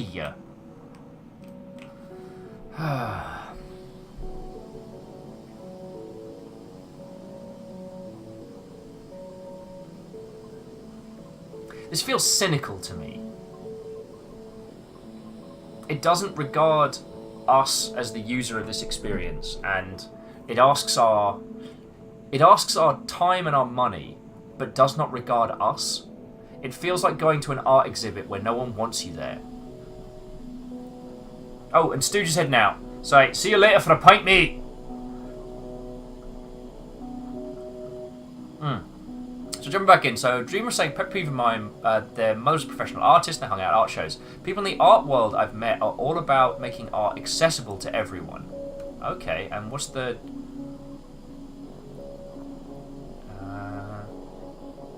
do you mean that the accessibility of how you experience the art, or the accessibility of art exhibitions? Please continue on that one. Earl's saying to me, if I'm looking for a meditative game, I'll put up perfect VR and load into like a nighttime beach scenario. Thoroughly lovely, and doesn't rely on hydrocarbon sheet colours. I threw that.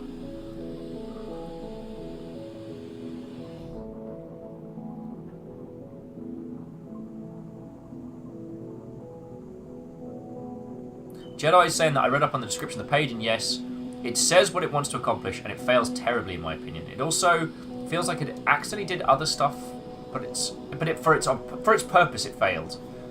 Yeah.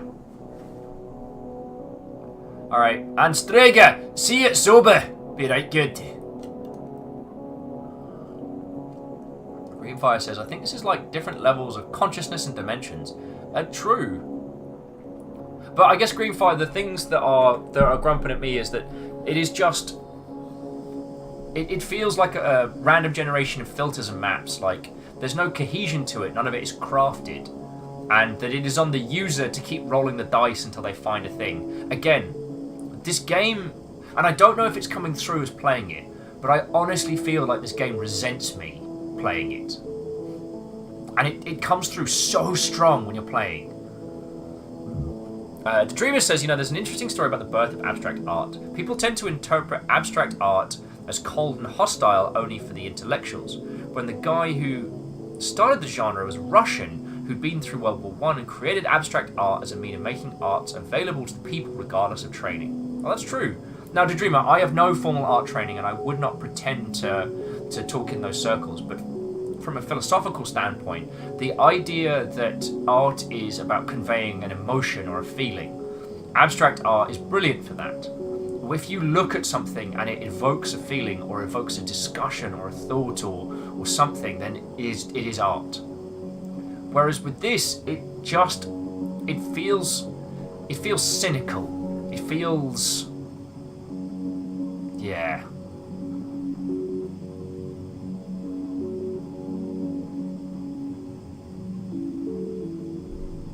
Unsung saying, so I found an article on Gen Zero, which is calling it potentially the biggest game of 2019. Can't find any evidence of paid promotion either, so yeah. I don't know about paid promotion. When we got given keys to play it over the open alpha, open beta section, we were not paid to do that, and I think that was the case for a lot of people. I don't know if the big, 1,000 people of streamers got a wedge of cash for that. I haven't asked them, but yeah. Jumping back in, Bitterlink says, it looks like a game that was made basically for its own designer, and he is the only one who can understand its deeper meaning. I see parts of the designer goes, ask me deeper meaning. Alright, now this is very cynical, but to me, this feels like I was messing around with filters in Unity and I hit upon something. I put a wrapper around it and I put it on the Steam store. This doesn't feel, I don't feel artistic intent. I feel like the creator using an artistic description to justify an incohesive mess. And I think what the Dreamer was saying about abstract art is that you can't tell someone the difference between abstract art and cheap throwaway cobbled together nothingness, but you can feel it, and this is definitely one of those. And Miyaki Skira was saying, what makes me feel frustrated about this is that some of these environments seem genuinely interesting, but nothing is done with it. Nothing at all. This is the most enjoyable part of this game so far because I am not interacting with it. I am not interacting with it in any way. The last game, if we explored too much, it snapped us back into the story and to create a jarring experience well hard. With this, now I found a little piece of space that I like. I don't want to move because I know that it can be much, much more shite than this.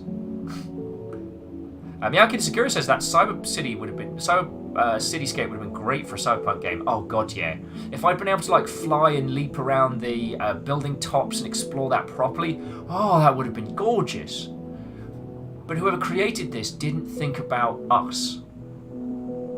Maybe they observed this experience and maybe they thought intellectually about it, but they never thought about what is the emotion of playing this? What is the experience of playing this? What does this mean to someone who is coming into this?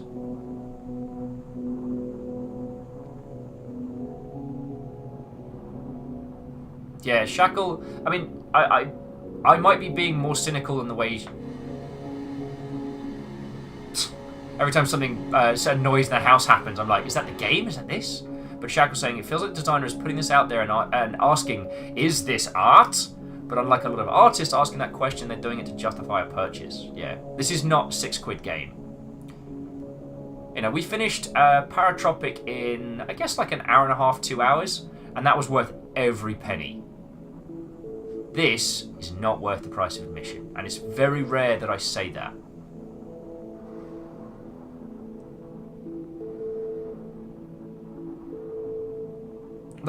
Anamorphine. Oh, Anamorphine. God, I wish Anamorphine could just come back right now. Anamorphine used surrealist artistic expression to show genuine human emotion. I know I've talked about this a lot, and you're probably all sick to the back bloody teeth of me ranting, but there was so many scenes which the visuals were way out there, surrealist feckery at its finest. but the emotion from playing it and experiencing it was so real. Like, I remember that day. I think I got really, really shitty at Tal and everybody in chat, and then I had to close the stream early, and I just sat in the bathtub afterwards for like an hour, just like, yeah. Greenfire is like, BRB, need to drink. Oh, way ahead of you there. I need several drinks after this. But this isn't looking to convey an emotion or an experience. It uses its description as a meditative title to excuse ignorance, and as I said, it feels like gatekeeping. And TS says, to me this feels like a fake game on Steam with the intent of cheating people out their money. TS, if this game had no price point, I think I'd still have a lot of the same problems with it, but yeah. Whew. I mean, Dreamer's got a very good point that it can be very difficult to put yourself in the reader-viewer's place, and that is certain. But video games are an experienced medium. They're not an observed medium. And if you don't consider your user, then you are not making a game. You're making a bunch of noise and visuals and just throwing it together. How you experience this game... See, look at this right now. This is lovely. But I'm not playing it. I am not in this world, and if this was just a video for 10 hours, that should be pretty good. But it's not. It's asking us to be an experience, and if we move away from the spot, I will be detracting from the experience that we are having now. My involvement in this game will detract from what we are experiencing right now. That is a bad game. That is an exceptionally bad game. And it's rare that I have this. Yeah, the Dreamer, moving will lose us a little piece of what we found. And not in an universe way or in a narrative way, in like, this is the peak of what this experience can offer us.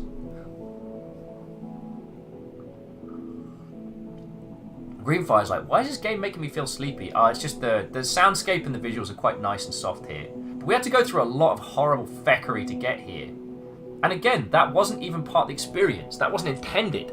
This was just random dice rolls at the wall until something happened, with intermediary loading screens trying to be all edgy and cool with the doors. Sorry, I apologise. It's not like me to get like this. And I want to apologise to you all for chomping up your time with this. So,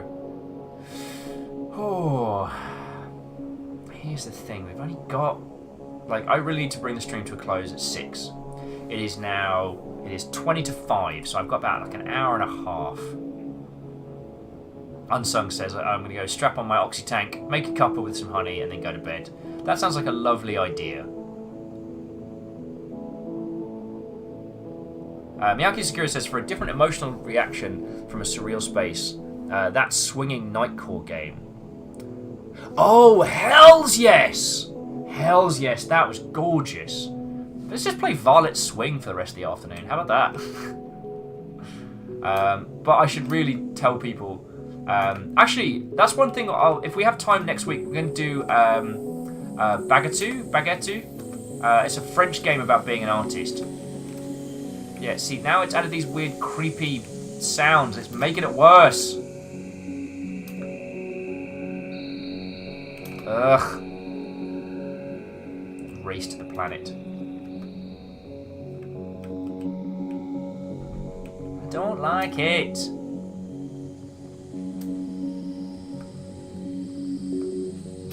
Passepartout, or Passport, Passepartout, where you play a starving artist in a like little a puppet world. See, what's this? Probably going to take us out of the experience. Yup.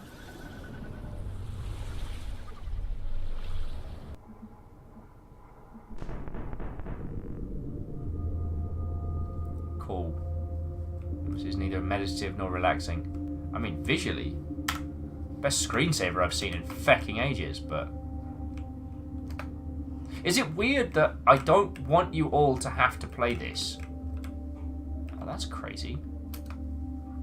I don't want any of you to have to play through this, but I kind of want you to experience it just so you can understand the... You know how we all talk about Destiny 2? And how good Destiny 2 feels to play? Like, that is a game that thinks about you. It thinks about what you're going to do in that world. It thinks about how you're going to do it. And sure, it's a big, multi-million-dollar money machine. And for all its artistic intent, it is also designed to make a squillion dollars. But it thinks about you. It thinks about you in mind. This feels... it feels like I'm obtruding.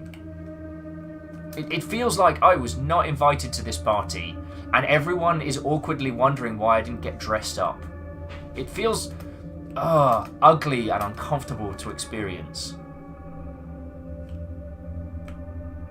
It feels like everyone else is asking, oh, why is that guy here?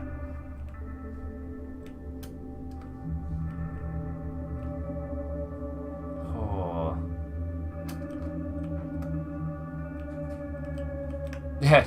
Miyaki Sakura, this would make a nice screenshot package if you wanted to make cash off it. I mean, hell, even...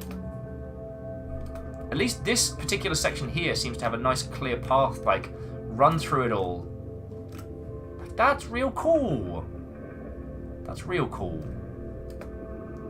But, just... In the words of the Dalai Lama, ugh.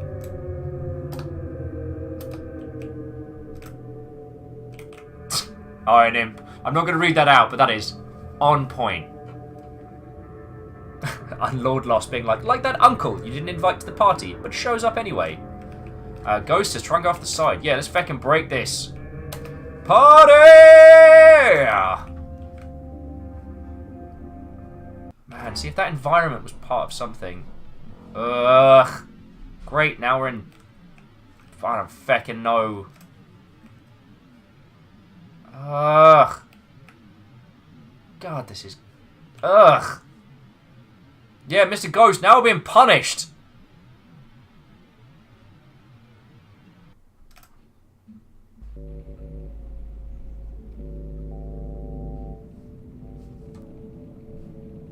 Cool. Who was it that said they wanted to go back to Violet Swing?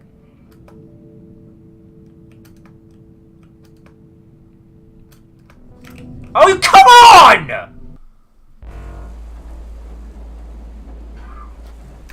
No, I'm done. I'm fecking done with this.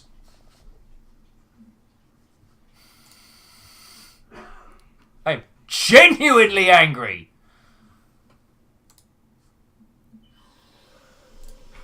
Oh.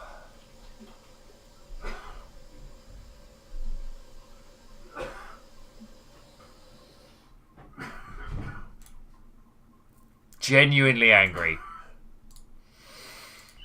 Oh.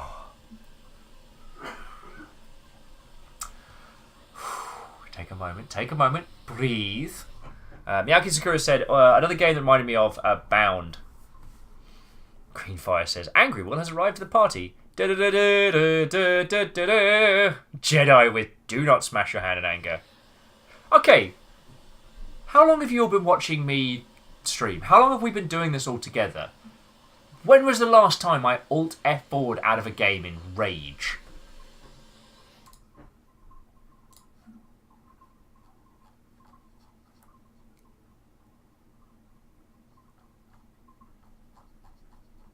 All right. Where's the Leave a Steam review?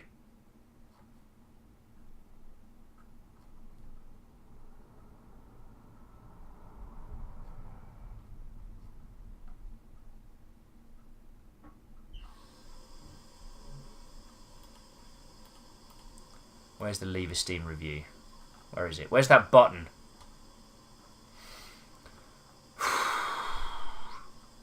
Wait, do I not get it?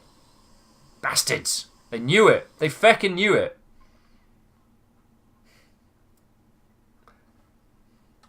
It's like I say to you all, there are very, very few bad games in the world. That was one of them.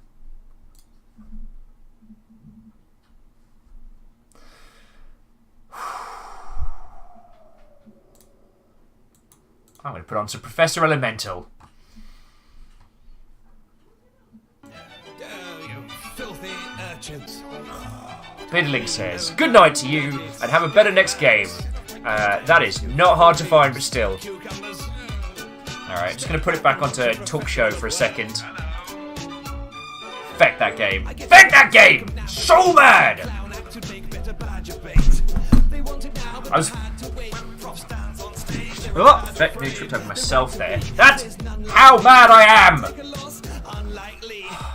Hello, how are you all doing? Thank you for coming with me on that journey, and at very least it was important to look at as a group together, because, like, when was the last time I was genuinely mad about a game?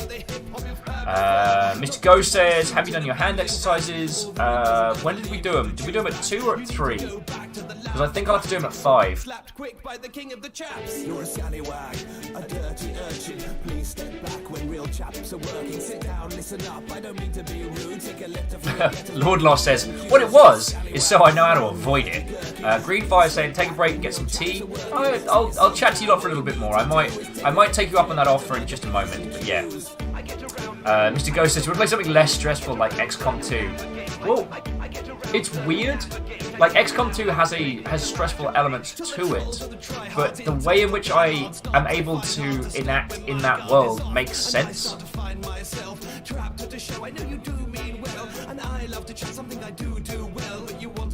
Oh, I just want to tear into it with Steam View. Yes, all right. I cannot dissuade.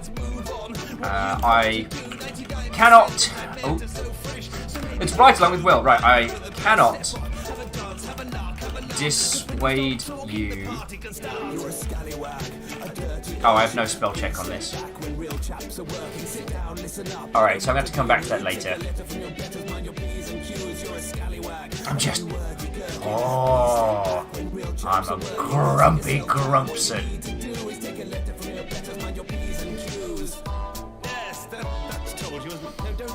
Oh. Alright, I'm good. I'm mostly good. Alpha says I can serve as a human spell check, and I'm sure you would all do a most splendiferous job at that, but I think what I'm going to do is consider what we're going to do next and go from there. There is nothing to be gained from my noodly self getting all ragey up in the comment section right about now. And Yakin Secura, it was an educational experience. And like, I've been angry at other games in similar manners that consider me to be a third wheel. And one of the things that sets my teeth on edge something furious is when a game makes me feel like I am not wanted. When it makes me feel like I am the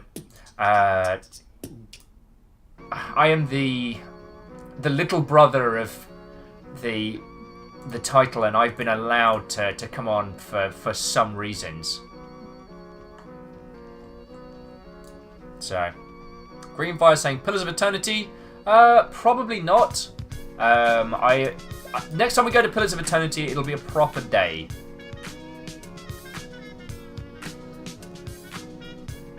It won't be just a throwaway thing in the afternoon, because. Oh wow, I'm getting recommended a lot of surreal as heck games now. Let me take a moment to breathe. How are you all doing? Thank you for coming this far with me on this adventure.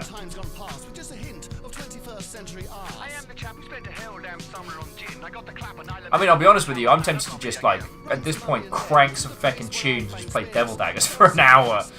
But that would be the least entertaining thing that I could do for you. Sort of... I don't know. Sort of Eve on... Oh, actually, Eve is quite pretty. But that's not a story. Miyake Tsugura says, this elevates Sunset as a good deal. This game is an interesting premise, even if it wasn't executed properly. That's a good point. Isocrit says Monster Hunter. We could try some Monster Hunter. That... I mean, if you don't mind me just faffing around a little bit and using it as an excuse to talk to you all and just do like hand exercises and stuff, I'd be down. I'd be down. got? I mean, Dreamer's saying don't hurt your hand. I mean, I should be okay. Mr. Ghost says, a Planet Side 2? I don't know if I've got Planet Side 2 ready to roll. I think there was a large patch that I still had to kick out the jams on that one. But yeah, this and Sunset suffer from a similar problem, which is that it doesn't think of us, and it really does feel like we're intruding. It really does. Iron Mark Standing comes down to an element of condescension. Essentially, you're only there because it's the only way possible for them to force you to experience it. And if you feel like they resent you for not implicitly getting it, yeah, I think that's one of the. I think that was the feeling that I got from this one, and. I mean, the Dreamer and people who understand art might be able to give you a better understanding, because I can't tell you where this feeling comes from or how it is conveyed. But there's a great big difference between art trying to convey an expression and art which uses its meaning as an excuse. So it's the messy bedroom versus, leaving your bedroom in a mess and saying it's art. While the content is similar, you can clearly tell from first look what is what. I never got to see the messy bedroom installation, but it was fascinating. Just because the amount of... It was like environmental storytelling as modern art, and I thought that was really interesting. I'm not saying it was good, but it's like, yo... Inim says there are 2 games that actually embrace the idea of being inaccessible, cryptic, and literally hostile towards the user. Multi-Zero on itch.iof and Sad Satan, which wherever you can find it. Watch out for malware and illegal content in later. Oh!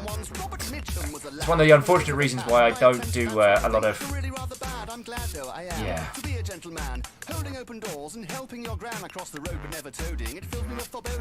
Back! I'm so angry! I mean, I guess the game did instill an emotion into me, which was pure unadulterated rage. Right.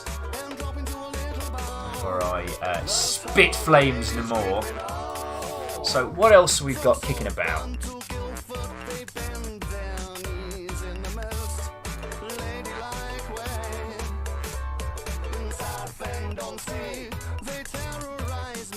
Oh yeah, at some point we need to try Conan Exiles.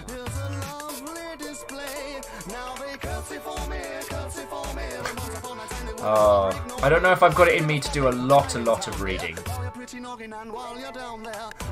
Oh hell, Omen Sight. Yeah, well, that's coming up. That's going to be stonking. I don't think... I think Bithel's requested people only stream a little bit of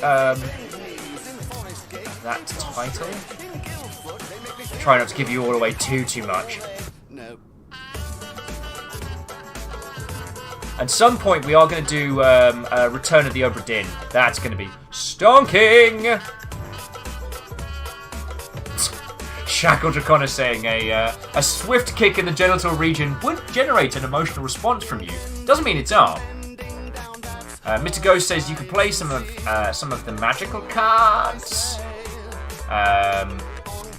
Oh bloody hell, yeah! I still haven't got stuck into new Magic the Gathering, but that's something I either want to do with Ket around or on Ket's channel, because his ability to show you how that stuff, how improved it is something that he does like to a T. I can't believe that Moss still you can only play Moss back in VR. The grumbling is real. I say, chumrades, I was on my way to the club the other day. Okay. He stops me and says, I don't quite like the colour of your jib, sir, or something along those lines, but rather in the modern parlance, I'm afraid. So I explained to him in no uncertain terms that to cut my jib was entirely beyond reproach, and so I went on to explain. I have a concept. Goes on. No coward of rap, I'm not blithering. The world of chap is what I'm living in. Interesting. I am so sorry. I just crawled into a little mental hole there. I saw as a card game called Awkward, which I've been meaning to show you at some point. I see the Spectrum Retreat. I want to do a day on this. and silk over the loop by Mr. B. God. Oh yeah, the hex we're gonna do for another day. Careful stitches like a leg spinner's pitches, lined in silk Oh. with pure wool itches. There's a rule of thumb from the chap of Didac. It's not where you're from, it's where you're at. Smart, just like a We are gonna try something called Shrug Island. Now this is another art house game, and I figure,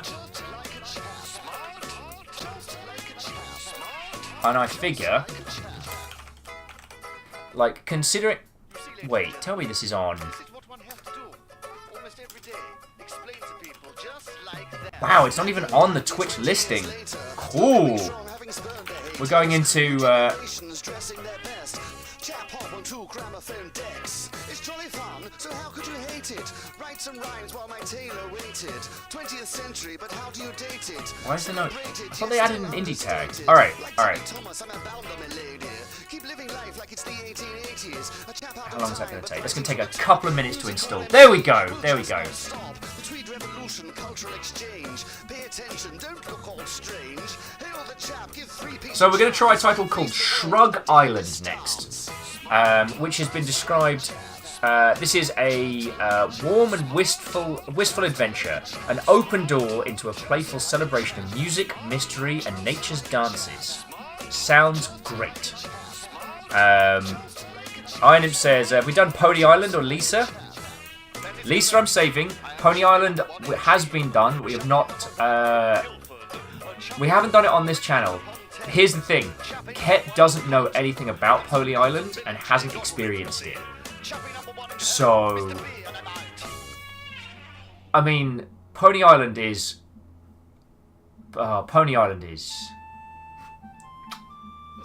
something phenomenally special. Decided for some reason around about 1988 to rechristen himself Acid. Alright, and considering we've got like about an hour and a bit left, I think another random art house game sounds like a bloody good idea. Yeah, Mr. Ghost, Pony Island sure is a thing. And if you have not played Pony Island, if you do not know what Pony Island is, do not look up anything. Download it, play it through this evening, and yeah, just... It's...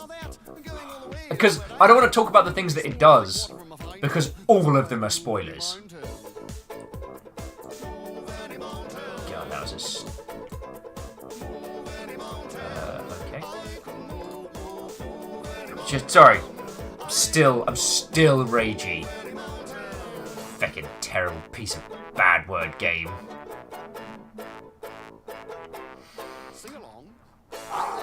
I'm good. I'm fine. I'm right good. Right.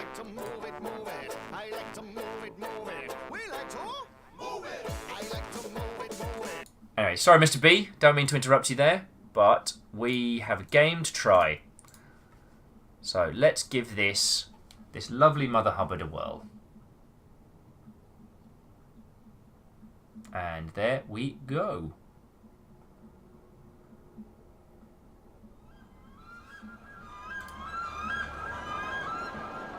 Alrighty, this is sounding lovely already.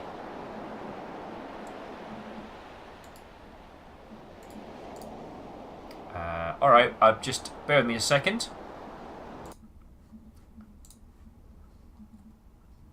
We're just gonna... Yeah, you can all look at my ridiculous main screen. There we go. How's the sound coming through, one and all? So already, this looks lovely, and I think I should have chosen this one first. Let's just jump into it. I know nothing about this other than its description and that it looks exceedingly pretty.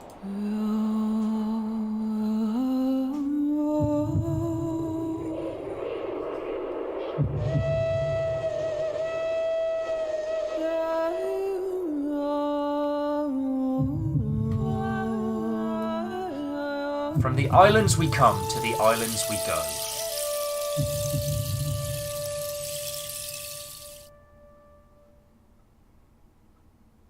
The Dreamer said the music kicked in and you got slightly nervous, didn't you? No.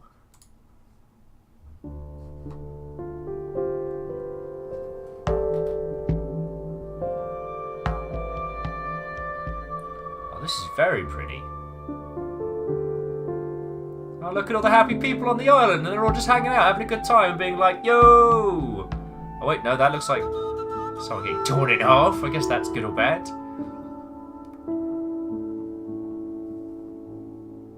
The Dreamer says, nothing bad will happen. In a way, I feel like this game is called Shrug Island, and it has an unfair advantage, because the last game was so fucking bad. Shackle says, nothing bad happens in video games.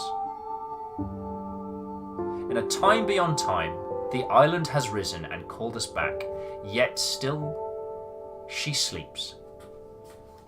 I mean, is she still sleeping? It's 5 in the afternoon! Get up, love! I'm so sorry, I'm so sorry. Threads of time, dreams so long. I came one day to watch over the waters, and the song I heard there is gone.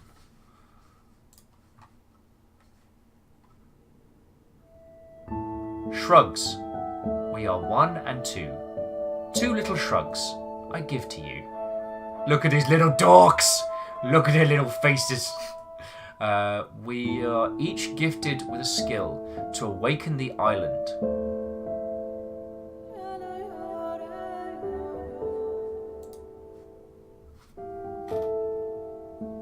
Friends once together, now apart. You are 2 halves of a key. When one cannot move, seek help from the other and find the doorway to me. Oh, hello. That little face.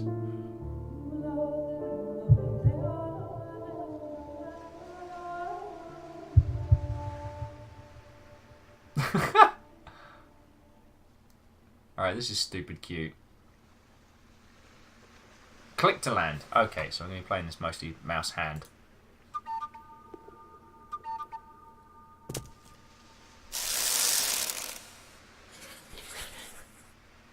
Oh wow. I don't know if the sound's coming through in stereo, but this is very good.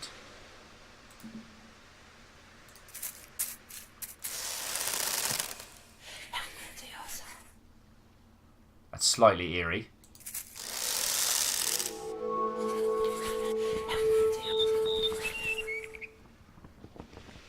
Excuse me, Beetle! You appear to be flying upside down! Double-click Lee to find.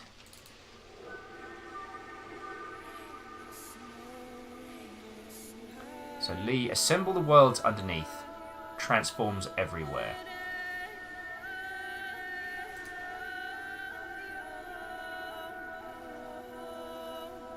Okay.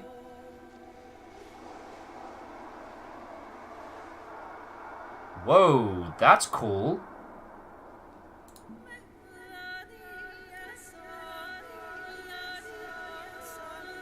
Drag to the attach point. A fragment hidden from time can be returned to the surface here.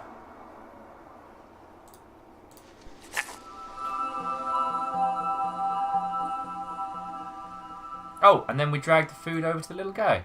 And he's like, yo, I got some food!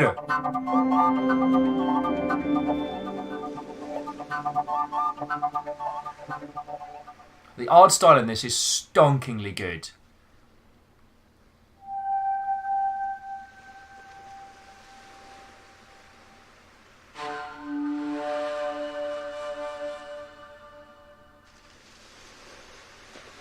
Okay.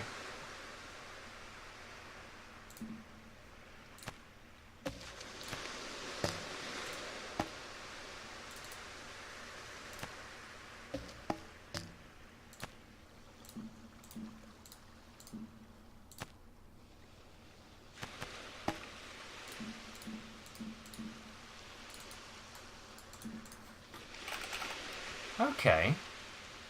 Asari says, Will, do you have the Steam link for the game? I think I do. I just have to... You all have to feckin' look at it at the same time. So this is what we're playing currently, and this is Shrug Island.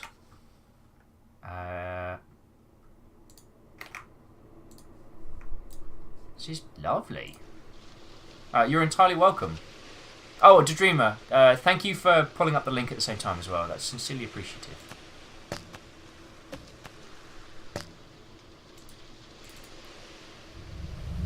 Double click to plant. Shiri creates motion with notes. Transforms only on light plants. So click the notes.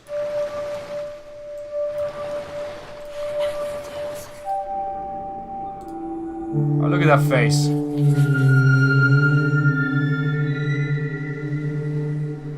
Okay. Oh, excuse me. I live in this. Do you mind? I'm trying to have a nap. The Watcher calls us back here as the home rises from the ocean.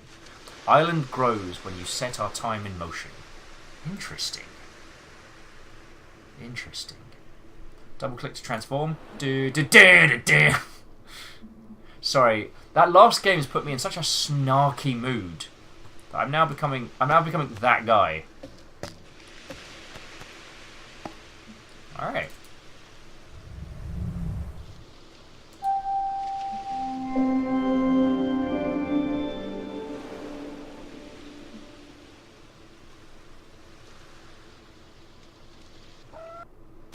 I end up with Shrug Island, the prettiest.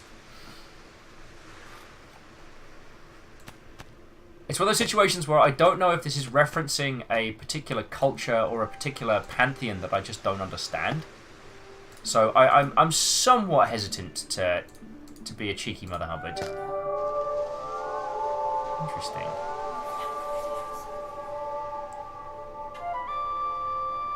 Tony Friendo! Also creeped out that playing What's It earlier today did result in someone calling us Friendo.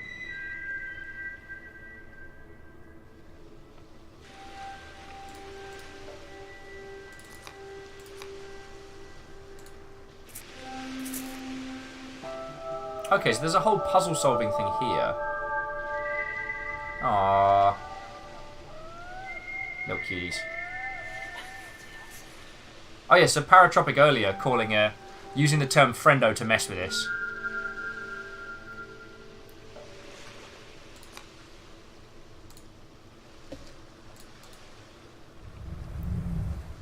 What is this sounding?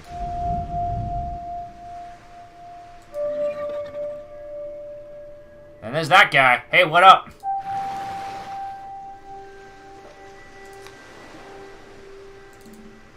Oh, so it was double click. So double click and then she transforms. So she gives us kind of like, she can let us see the world as it is. Aww. That's super cool.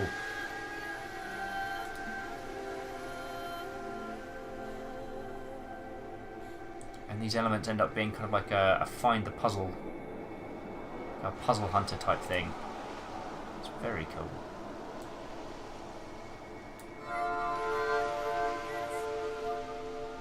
But for all of this gorgeous watercolour, there's a logic to it. God, this game is... Now see, this is relaxing. I'm not saying this game... I'm not saying the Shrug Island here is the greatest. It's... From what I'm playing of it so far, it's quite simplistic, and the way it lays out the puzzles have a very simple feel to them. But, holy crud. I do have to do my hand exercises in a sec, but let's see if we can just move this forward a little bit. Can't make it out of here on their own. 3 fish must return to move weights of stone. Lil can't make it out here on her own. Don't be an ass.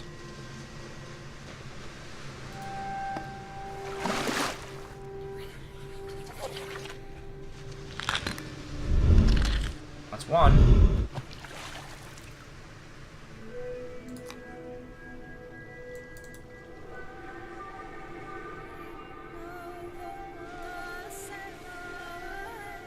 Even going on? So we need 3 fishies. Where are we gonna find them fishes? I'm gonna get you, little fishy. I'm gonna get you. Yes, I am. Ah, okay. Ah, but now we have a new sound.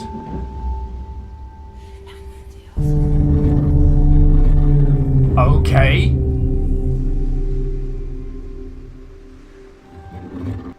Moss returns. Look at it glow. It grows on the edges of new places to go.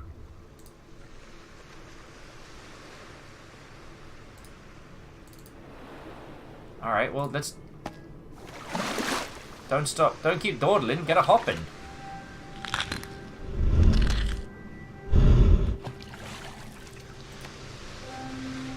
Item says, it's a bit abstract to be an adventure game exactly, but I'd almost call it a puzzle hunter. Yeah. I mean, it's... The manners by which you can interact with the world are very, very simplistic, certainly. But it has a... What it feels like is it feels like this is a world that has sense and logic, and while it might be abstract at the moment, it feels like it's only because I don't understand it yet. Whether or not that's the case, I don't know, but right now it feels like something truly special.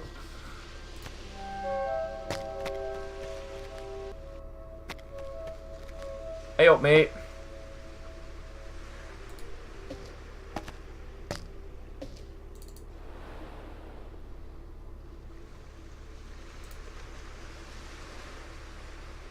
Interesting. So he can transform dependent on where he's at.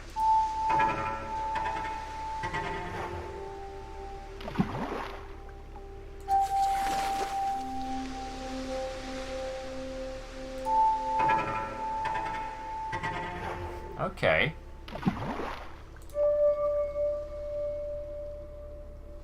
Oh, what's this?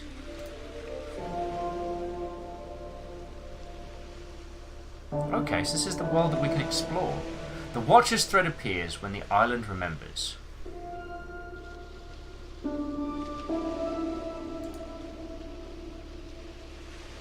Okay. Each bead is a memory for a location you have awoken.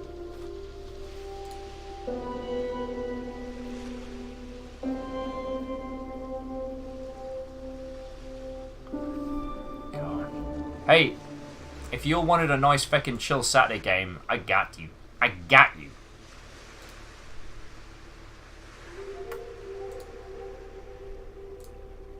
I have no idea what the hell that thing is.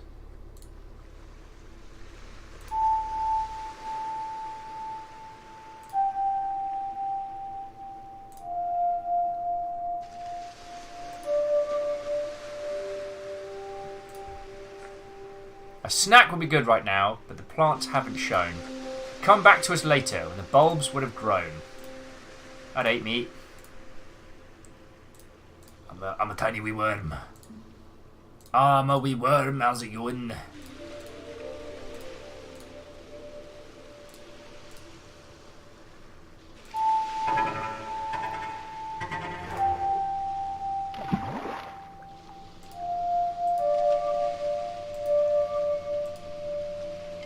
Much that you do here is helpful, you know. Lil up above will have places to go.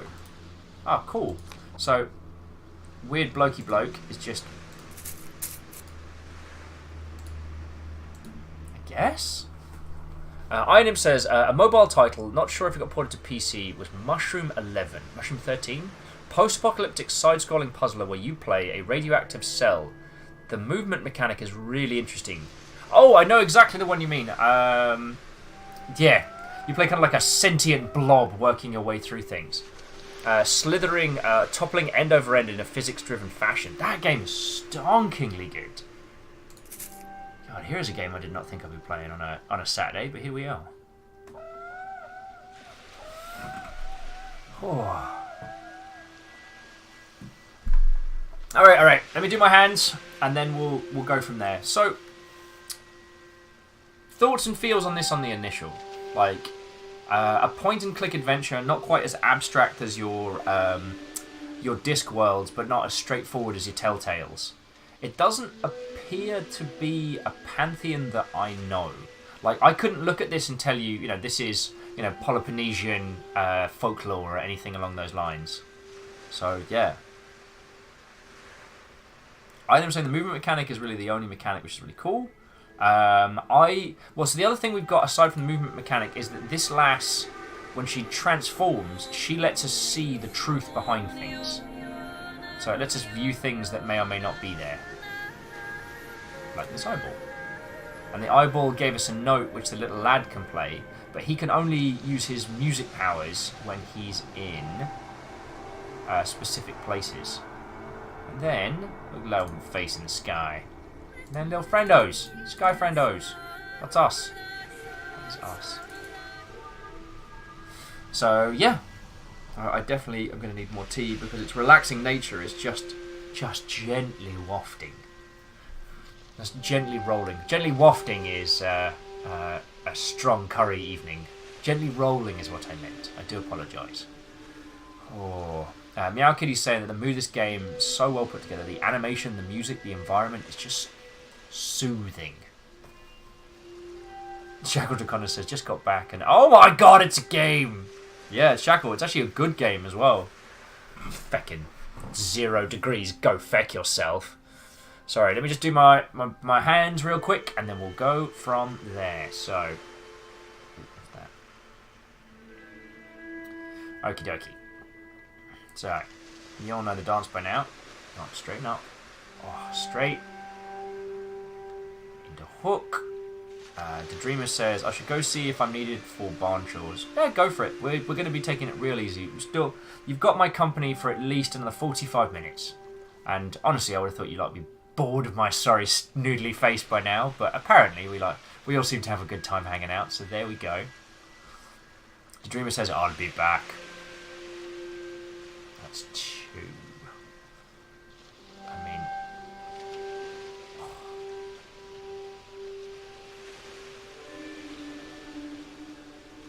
With games like this, I can see them being...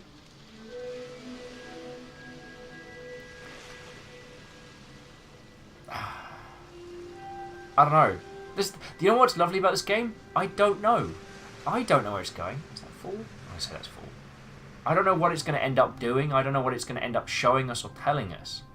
Kind of like... weirdly, the game that comes to mind when I'm doing this, it's 5, is Mulaka, where I didn't understand a lot of the cultural references that it was putting down. So it meant for me it was a fresh experience. I didn't know what my character was going to do. I didn't know how that game was going to progress. And, I mean, admittedly, its combat and gameplay style... 6? I would say 6. Oh. 7. No, I didn't do table. 8. I mean, Mulaka's movement and combat style was basically Okami, so, yo. God, I'm genuinely mad about 0 degrees. Oh, so genuinely angry. And you know me, like, I don't get ragey on art. And I hope whoever created that title goes on to make something better, something more. But yeah, Isaac like, it's okay. That game can't hurt you anymore. But the wounds remain. It's like, not even David Cage is that self-indulgent bad word about his own games. What was that? Is that 8? Is that 9? So that was 9. 10. 11.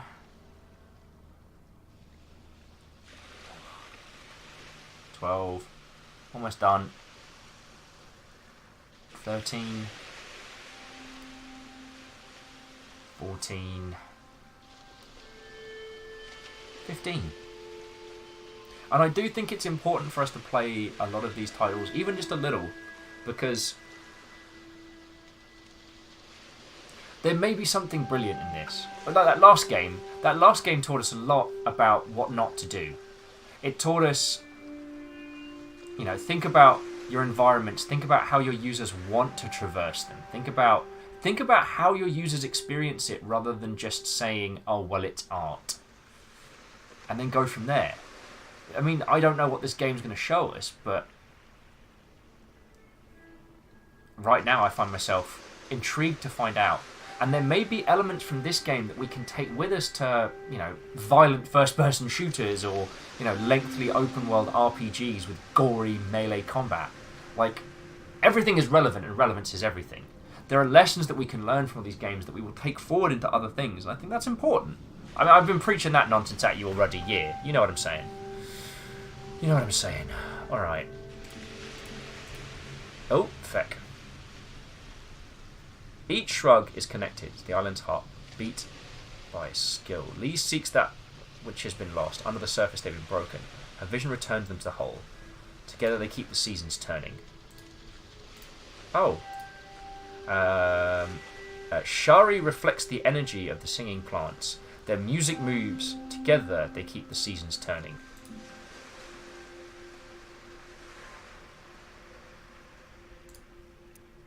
Just keep mashing on the button.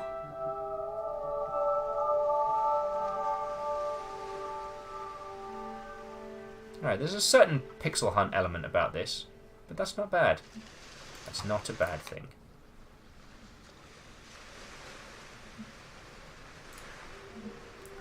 And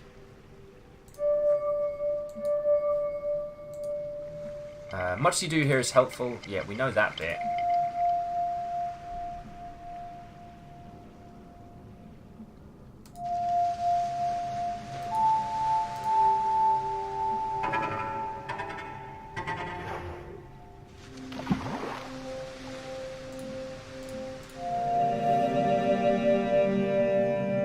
There we go.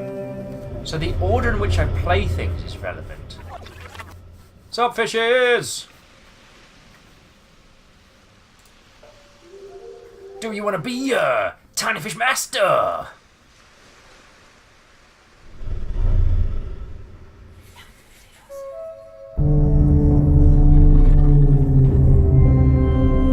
Good work.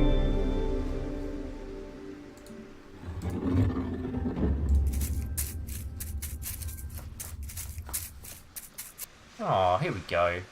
What are you little guys up to?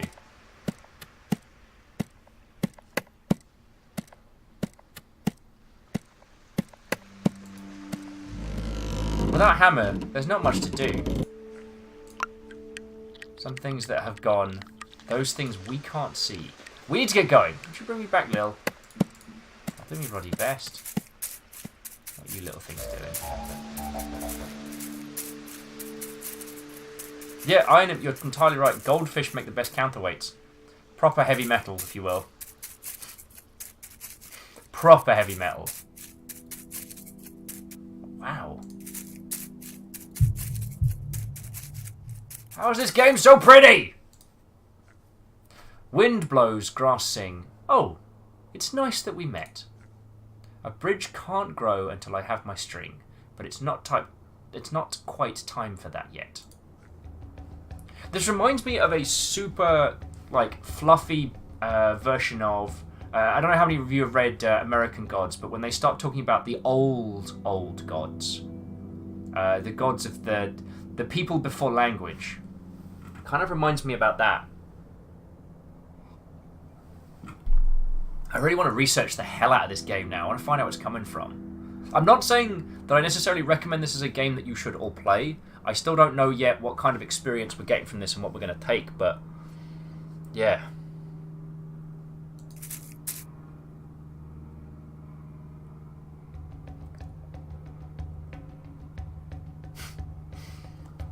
I caught fire once as saying that mercury is heavy, and due to industrial pollution, quite a lot of fish have heavy mercury in them, so it still works as a good weight.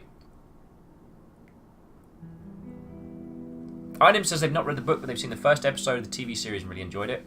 One of the great things about, at least American Gods so far, is that you can experience one of either the book itself in its original, this new TV show they put out, and you can still go and experience the other one and not hate it. What are you two doing? We would gather the seaweed, but the crabs are holding us back. Story of my life. Fecking crabs, am I right? Please get them moving and we'll be back on track. Hang on.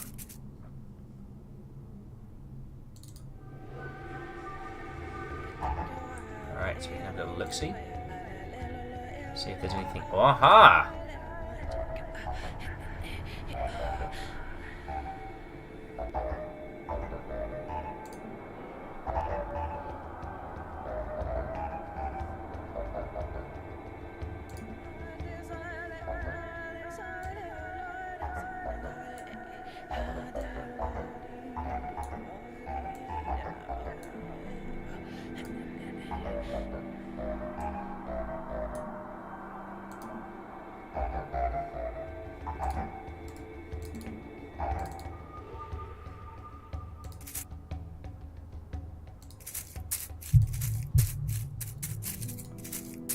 Very interesting.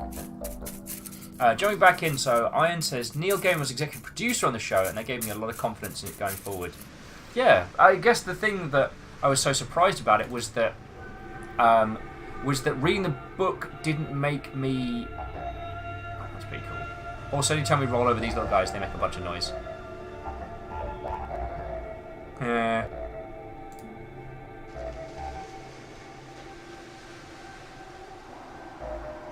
There's little, like, cave paintings in the sky.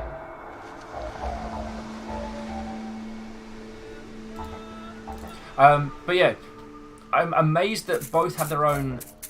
Both are just incredible and have their own flavour. Navalis says, I read the book a bit before the TV show came out, and they are similar but different experiences. And in some form, one complements the other. I would entirely agree. I wish I could tell you to what extent...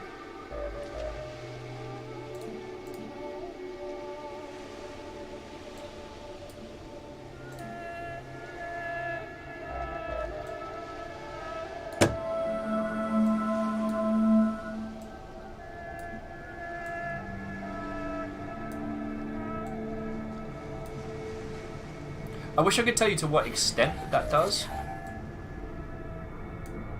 Wait. That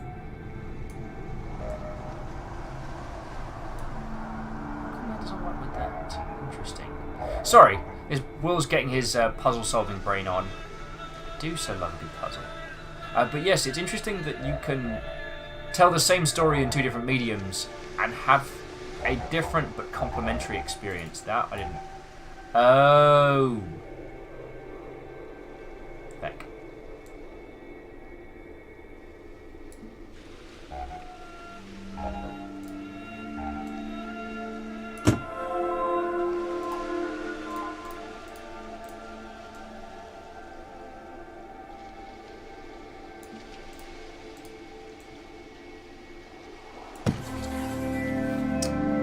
There we go.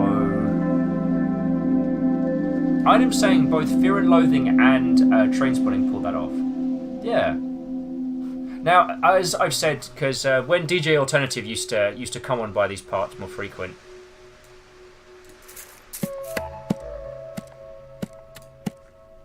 Yay!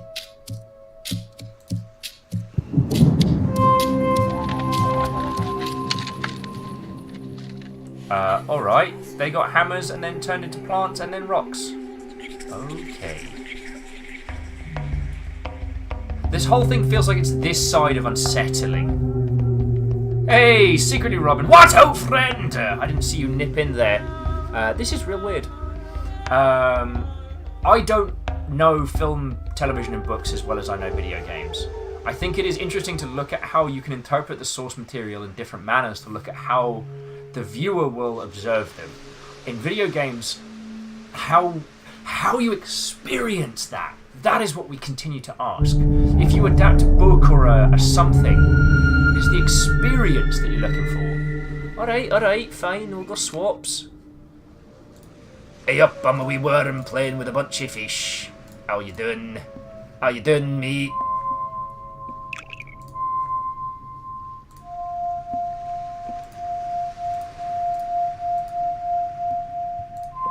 There we go. You happy now?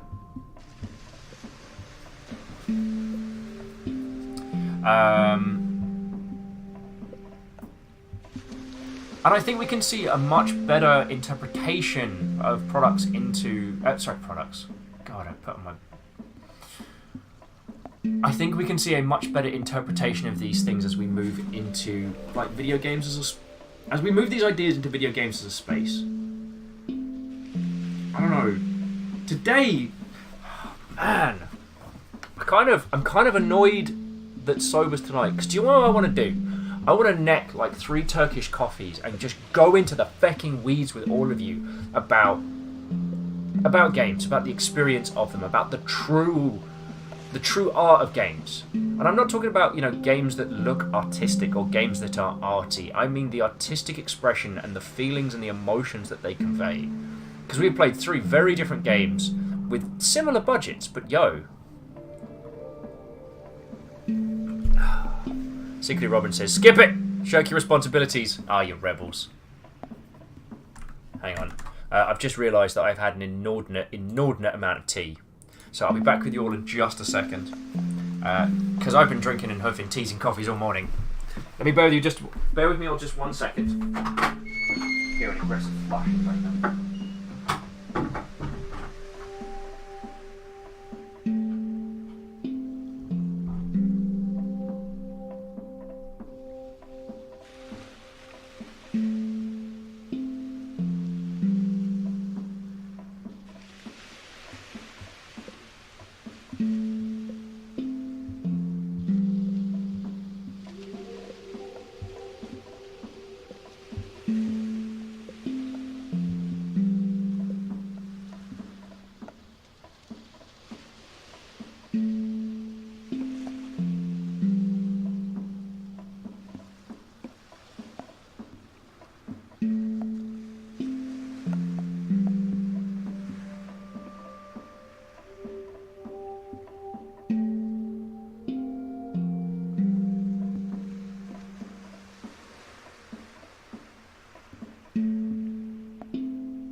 Sorry about that, sorry about that. I drank far too much tea and had to scramble. Right. Ugh. Greenfire saying, you know what? It's going to help me drop off to sleep later. I'm glad. This seems like a lovely... I wouldn't recommend playing this to fall asleep, because the puzzle solving is surprisingly intuitive, but quite cerebral. Quasi! What, oh friend? Quasi saying, either this is an interesting new game or the most epic AFK screen of all time. Quasi, you've missed a hell of a day. So earlier today we played Paratropic. Is it Paratropic or Paratropic? I forget. Which was... yeah, that was an experience. And then we tried playing a game called 0 Degrees North, or 0 Degrees North, 0 Degrees West, or 0 North, 0 West. Which was described as an art house experience and ended up being a stonking pile of shite. So, oh, it's got quite chilly. I might go get myself a jumper in just a second. So then I rolled the dice on this, and this is Shrug Island, and this is gorgeous. It is a point-and-click puzzle solver with kind of like music theory mechanics, and it's really bloody pretty. Right, so this forward beat is easy to keep. Remember it and use it to thrust those feet.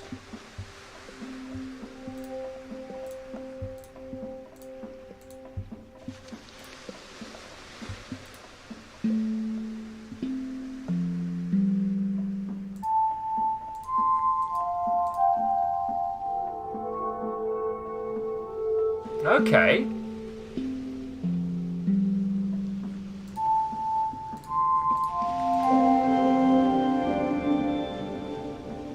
Cool, we're just playing sing along with this guy.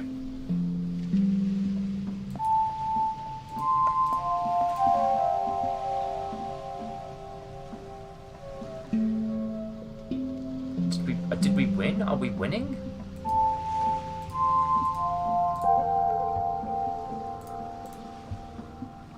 I guess we need to go this way.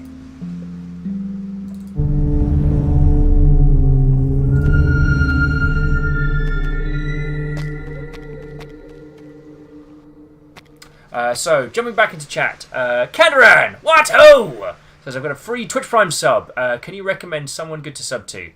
Kandaran, I assume that you've already got one for both for Echo and for Ket, perhaps?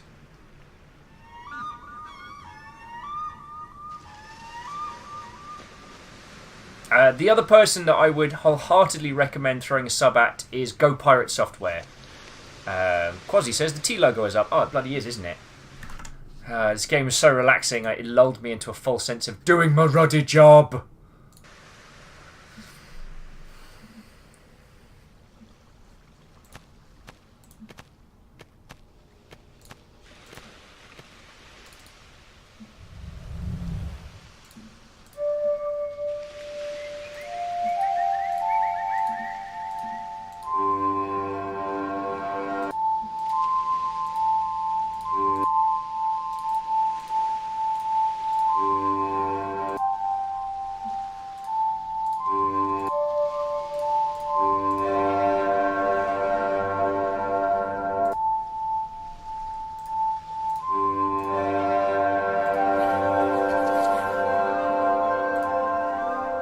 To see or not to see.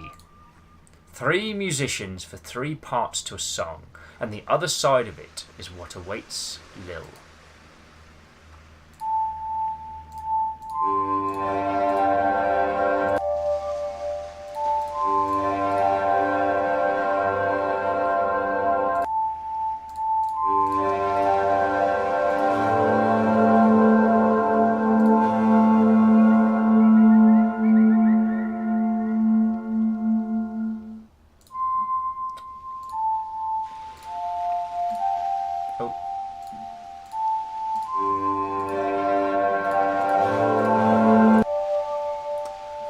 Here's me problem solving.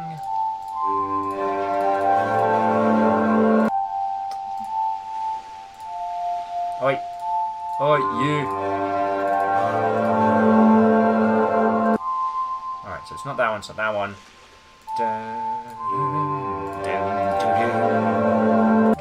Nope, missed it. Fact it, fact it. Jumping back in, Kandaran says, no, I haven't. I'll check them out. What is their channel name?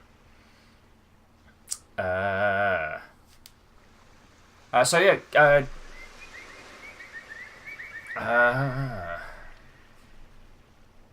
Shackle says I have a guttural dislike of brute force puzzles. Aye, that's 3. Well, I tell you what, if your choices in Friendos, let me. Oh yeah, you get to all see this as it's happening. So we got. So this is Ket. Go Pirate is right here, and then Echo is right here. Boosh. Done. Splammed. Dunked. Funked. Now, I guess I would say, I recommend Ket because, you know, this is literally his place and this is where we stream from. In the evenings during the week of Ket streaming, like, I just sit there and hang out. Echo's been, you know, fellow Seattleite and as someone who's been keeping my sorry ass going for most of this year. And Go Pirate Software is Thor's. They're making a game called Heartbound and they're streaming development of it. And, yo, they have been looking after us on this channel like something fierce. Right, so it's not those 3.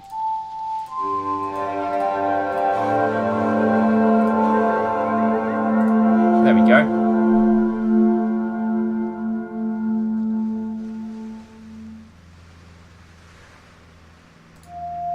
Oh my feckin' life, it's making us learn it by brute forcing.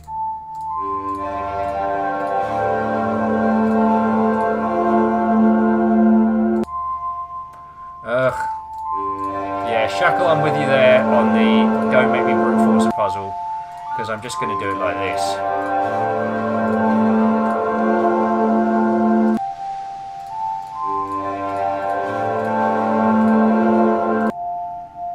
Ugh.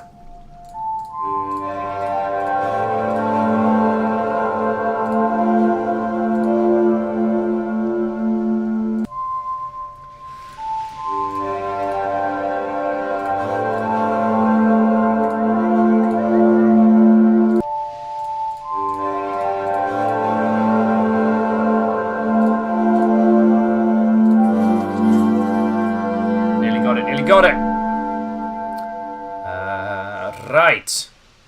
Item says, oh god, you almost had let us down the Infinity Warren there, Will. Yeah, no one was ready. No one was ready for that. Secretly Robin says, maybe you're not supposed to brute force it. That's why it's so long. Well, one of the things that creators need to understand, video games are their own medium, and if you give a player an experience and they do something that you didn't intend to, you can't lean over their shoulder and go, no, you're not meant to do that. If we are able to brute force this puzzle and that breaks the game somehow, that is not a fault on us as the user. Alright, so... Wait.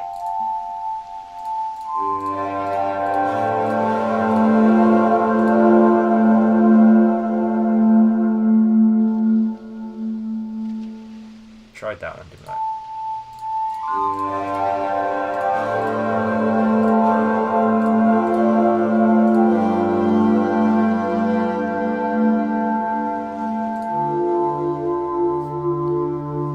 So we just need a few more.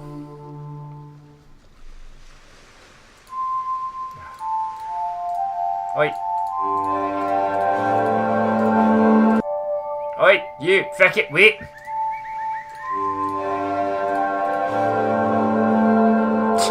Iron Imp says, shrug and the infinity money glitch. YouTube thumbnail. That would be fecking hilarious. Alright. Hi, my name's Will, and I forgot the combination that we worked out.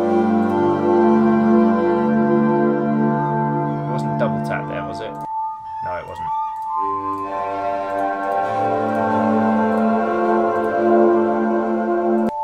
Oh, feck.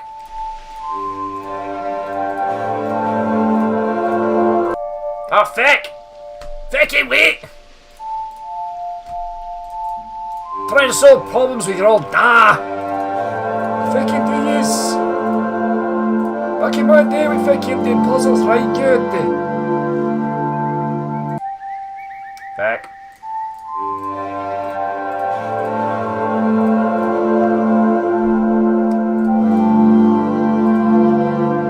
Alright. Feck. Fucking muscle memories now, just getting this down.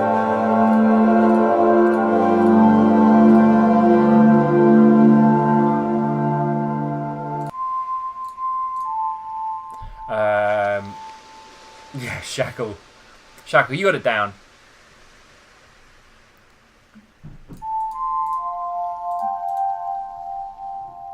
Wait.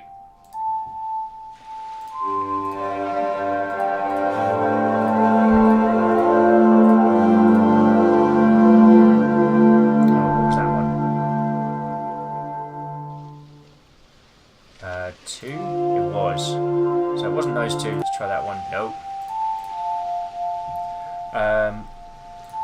I know, this must be riveting for you all. I'm so sorry. I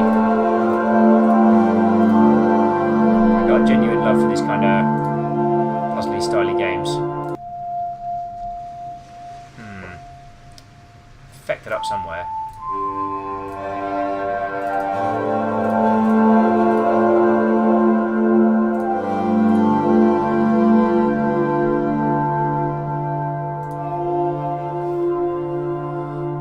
Yeah, 4 question mark. What have I missed? What have I missed, one and all? Item says, there's really something that that chives my spuds, personally, are completing puzzles that have an element of execution and time to them. You know the solution, but it's just a bit too fiddly. Yeah? Sometimes with these kinds of puzzles, it can make you feel like you're incredibly smart, and that's cool. But sometimes it can just make you feel as if you're, you know, rubbing rocks together until it does a thing. No? Okay.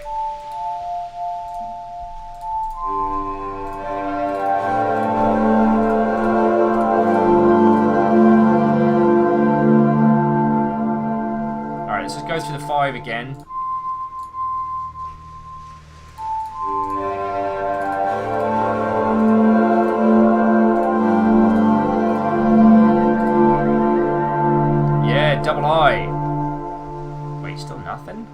Alright, so the thing is, it's quicker for us to just, you know, brute force it now, rather than try and guess. But...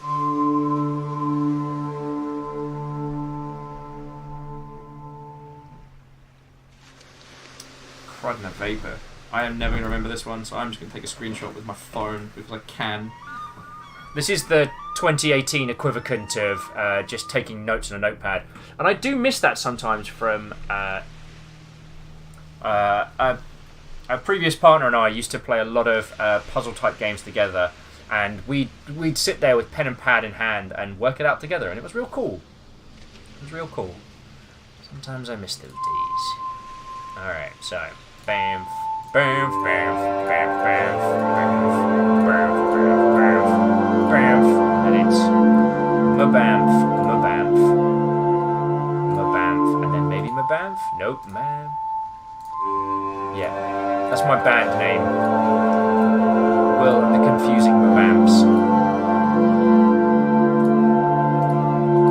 So it wasn't those two. It wasn't that one. Oh, Christ. It just... brute forcing this is taking so long. But now I'm invested. It's the worst. Ehrman says, I still have hand-drawn maps and make notes. I feel more part of the thing. Oh, God, yeah. The Dreamer says there's probably multiple little notes floating around with the notes for that puzzle piano in Undertale. Oh god, yeah. That. I don't even remember how we solved that in the end. I think I solved it just on pure luck.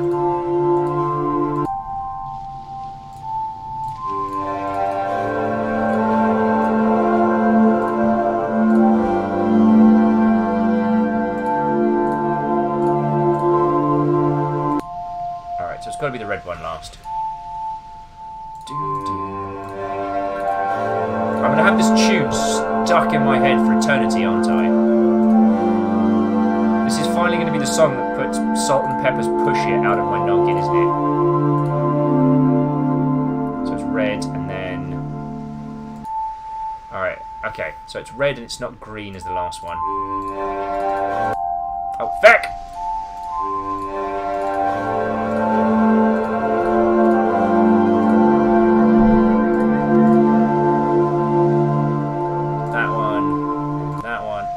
No, it's red! Thick! Thick!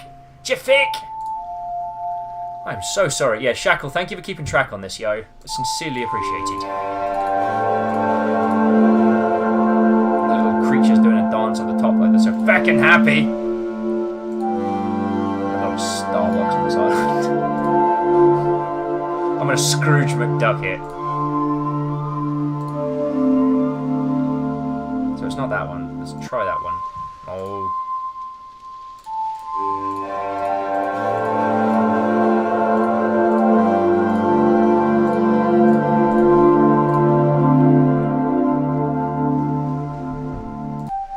Nope. It's going to be... Okay, so yellow or red. Those are the only two we've got left. We've almost done it, everybody. Almost done it.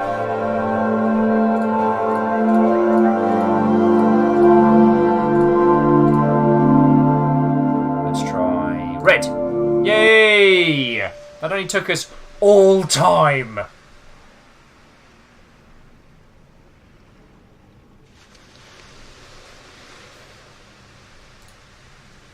The tune may be played, but the stone does not bend. For songs have no ending before they begin. The archway sings notes from musicians three, and only when all have been heard can the opening be. You take your names and stuff 'em right up your wee bad word.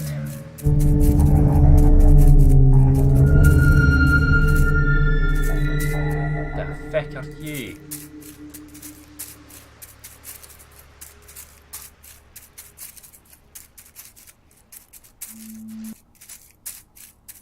Yeah, I'm a level with you all. I reckon the dude next to the notes, I think we're going to have to do him in. He's a wee bit too...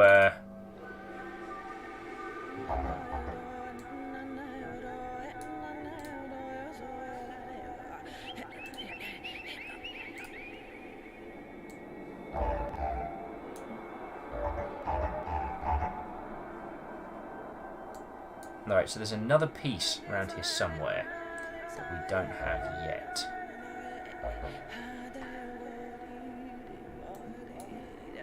Alright, so now we go on the hunt. This pixel hunting mechanic is actually pretty fun, if I'm being perfectly honest.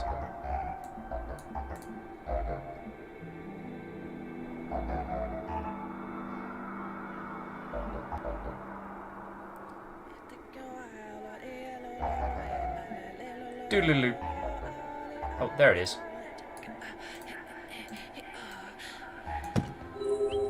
There we go. No bad, is it? It's no bothered. It's no bother, it's no worry. Item says, well, it's kind of fun at the frames as the time shifting. Okay. What's this do?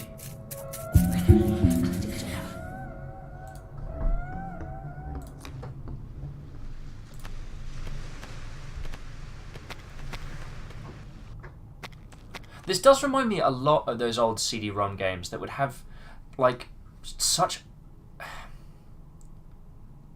I think I mentioned it earlier in today's stream, like, so original lead singer of Genesis and professional Wierd bloke, Peter Gabriel, for a time had his own game development studio, and they specialised in, like, surrealist CD-ROM games, which were a combination of just kind of, like off-the-wall acid trip puzzle solvers and...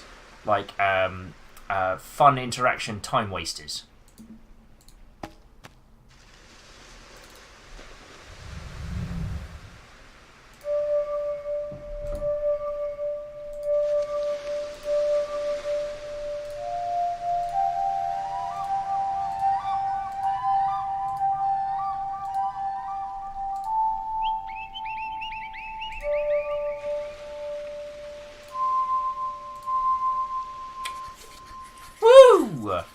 Loot solo! Billy, Billy, Billy, Billy, Bill!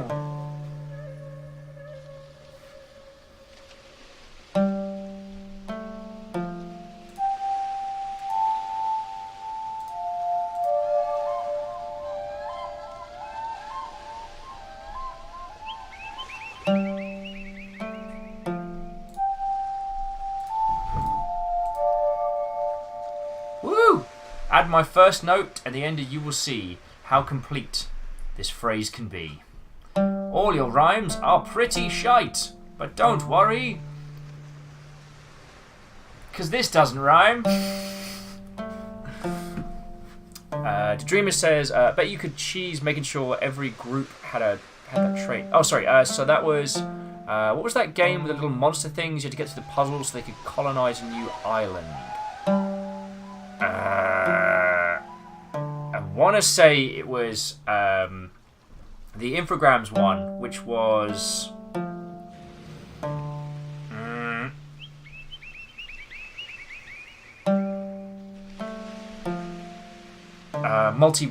Darwinia. Darwinia is the one that comes to mind.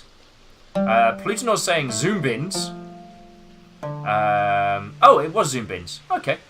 I guess I've just got Darwinia on the brain. And I was saying that I don't think that this game is referencing any particular culture with its icon symbols, but it's sort of like a mashup of a bunch. Yeah.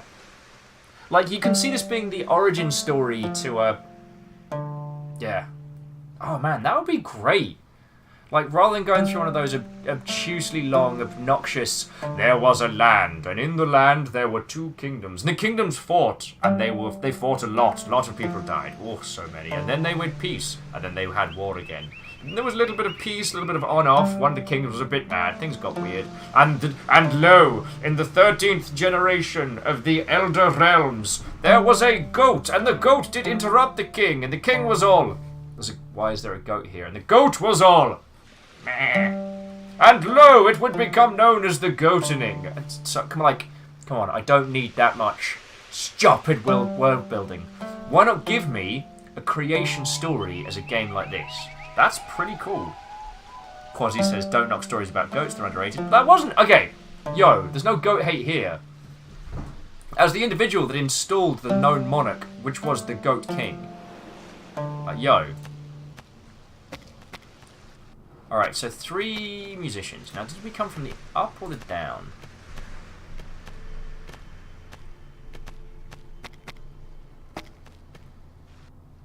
No, this is new for us. Alright, let's hang out with some cool kids. Do your thing. Wait, what? Ugh.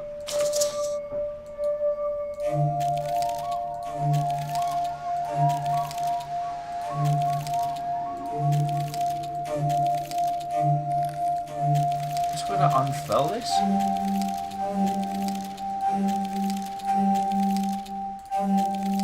This is fascinating.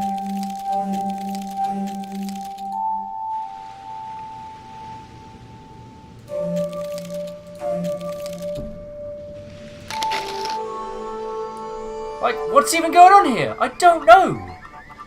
I'm having a bloody good time in the process. I think that bead's important? I can't remember.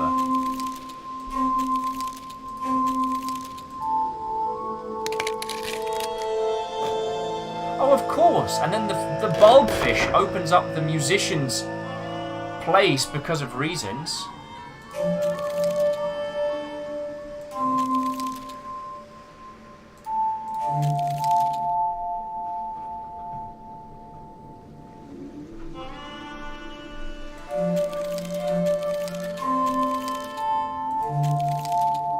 There we go. Backwards, not forwards, is what I'd say. Remember this the next time you play. Get to feck, you bad word bastard. I'll have none of yous. I'll have none of yous.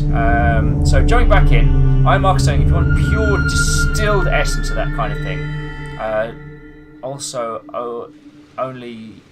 slightly intense, I highly recommend the dramatic reading of the opener of Cinnabar, an 80s pen and paper game. Iron Marcus, would you mind popping that in the mystical discords, or as I call them, the miscords?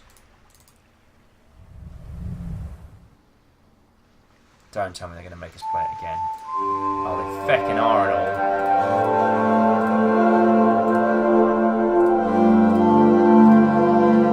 Oh, that's alright, this is why I made a picture of it.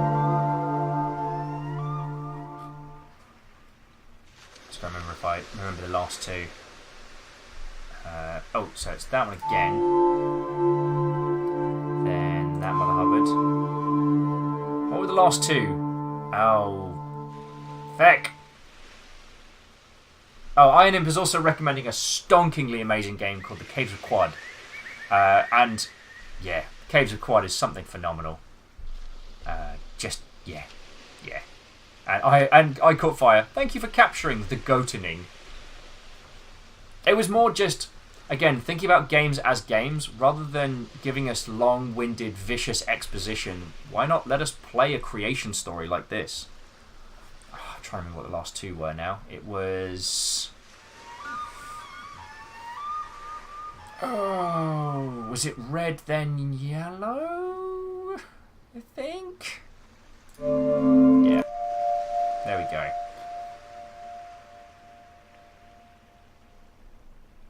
No, it wasn't red then yellow. It was red then something else. Back!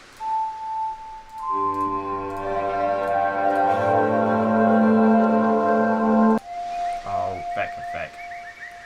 See, now the problem is I've memorised the pattern to the point where I'm double guessing myself out of knowing it. It's the assumption that at this point I don't know what I'm doing.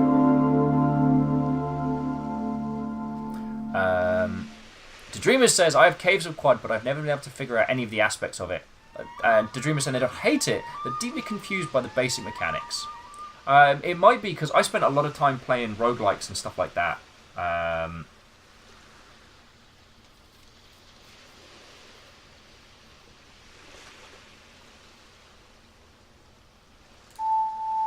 Feck. Alright, so it's not red, so it's not yellow, and it's not orange, so it's one of the others.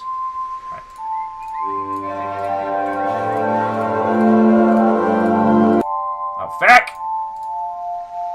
I'm gonna bust you away, worm. Feck! I did it again.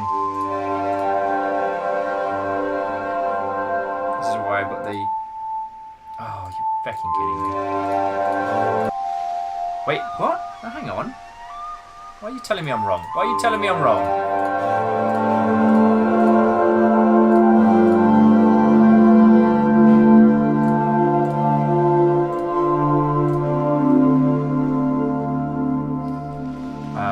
jumping back into chat. Greenfire is heading out, saying thanks for the stream. I'm falling asleep and need to go to bed. Happy puzzling and have fun. Greenfire, thank you for sticking with us for a lovely day. And thank you for telling everybody to scare the crap out of me with bits, because it worked. And yeah, I will see you on Tuesday. I don't know if I'm going to be on the sober stream tonight. Who knows? But if you get the chance, jump on. Right. So it wasn't... Let's try that one. No. So it's not that one. So it's not...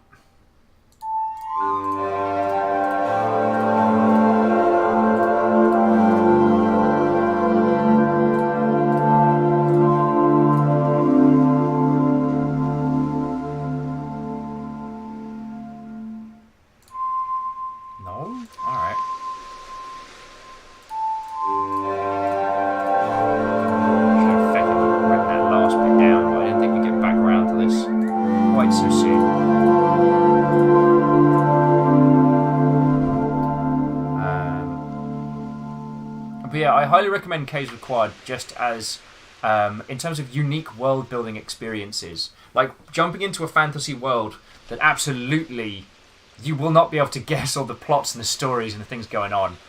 It does that so well, alright, have we tried red? There we go, a puzzle, 20 million hours in the solving.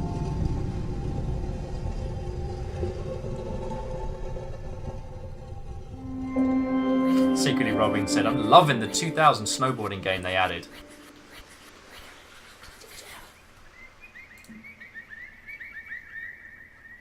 I'm checking out all the plants they're growing. Alright, let's go into the creepy ass cave. Or I love the idea that this is our perception of a creation story. This is how the gods see the world. And with this innocent, wide-eyed, bright colours and music. And they don't see that they're like, you know, tearing this island apart and people are getting thrown asunder. Like, they're just not physically capable of seeing the world in anything other than this spiritual way. I love that as an idea. You know, this idea that, you know, the gods simply see the world so differently than any of us could. But then I'm an idealist. I'm an idealist. Oh, feck and feck.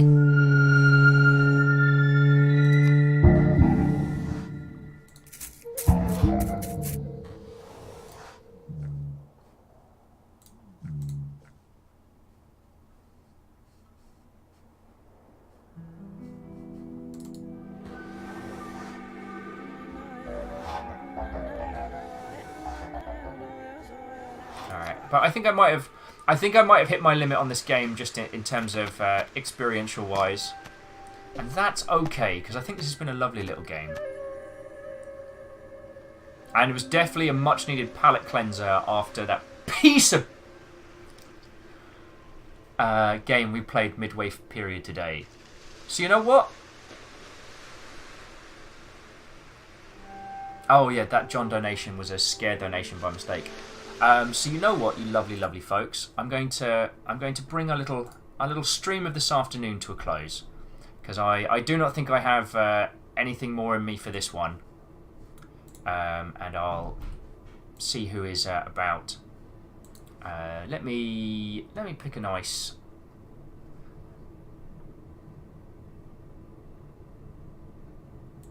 There we go. There we go. Nice little chipper track to bring us all to a close on. So, you lovely, lovely folks, what a lovely day. We played an unsettling, brilliant art house title. We played... I'm okay. Zero North, Zero West is not a good game, and you should not play it.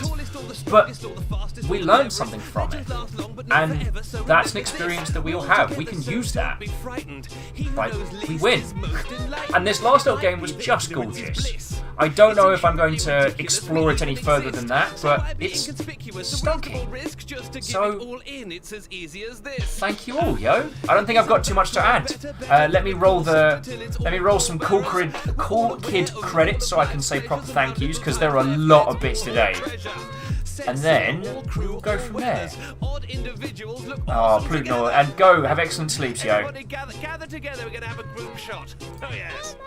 Celebrate your oddities, your worth, your sexuality. Celebrate your urges. Right. Celebrate humanity. Oi, Celebrate do your thing. fetishes. My message is clear. There's no Oi, such do as thing. normal. Everybody's weird. Celebrate your oddities, your art, your own insanity. Celebrate your birth. Celebrate humanity. Celebrate your everything, and let me be clear. There's no such thing as normal. Oh wow, that just takes over the whole feckin' thing now.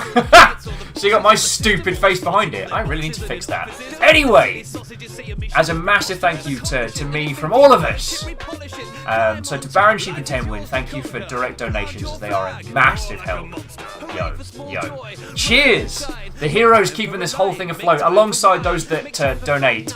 So I want to thank Chrono Haron, J Crips, The Great Odo, Tika, J Post, Terra Hunter, same person, Chiact, Peace in Nixby, Tenwin Aspects, Isocrit, Nuvalis, Glutenor, Shackled Draconis, hey, it's Fiona, and Greenfire. I know we had Tarl in today, so massive thank you to Tarl for moderating. The Edster, a brand new follower no less, and Terra Hunter for kicking out the doors, joining officially. So, thank you all. What a feckin' splendid day, and it's thanks to all of you lot that we got to do that. Like, I know I say this at the end of every show, and I know it's probably getting, like, stupidly obnoxious. That will thanks everybody like 80 million times, but, you know, while I might be the loudmouth centerpiece of this operation, it's because we're all in this that it's working. Alright? So... so the sober crew are kicking off. So as I'm going to be leaving here and literally going to the event, let's go show the sober lot who's boss, alright? Actually, let's wait a second and see if they're actually live or if they're addling. This will be the decider. If they're actually on and live and talking, we'll raid them. Otherwise, yeah. Yes. Dreamer says, sober, not Soma. You do not want to be raiding Soma. Well, I mean, according to you bloody numpties, I never left Soma. So there we go. Technically, I'm still in. There we go. Right. There's Kenley and Biz kicking it like there's no tomorrow. So we're going to raid the heck out of them. Alright. Battle cry is Viking raid. And then just fill that place with some emotes, my friends. Alright? Because I'm going to be getting on the bounce and heading literally to this event once we are done. So, you lovely folks, I'll see you on the Sober channel in a little while, and we'll go from there. Love you all dearly. I'll see you on Tuesday. And annoy me on the Discords. Alright? I'm going to get a beer. Alright. Peace out. Peace out.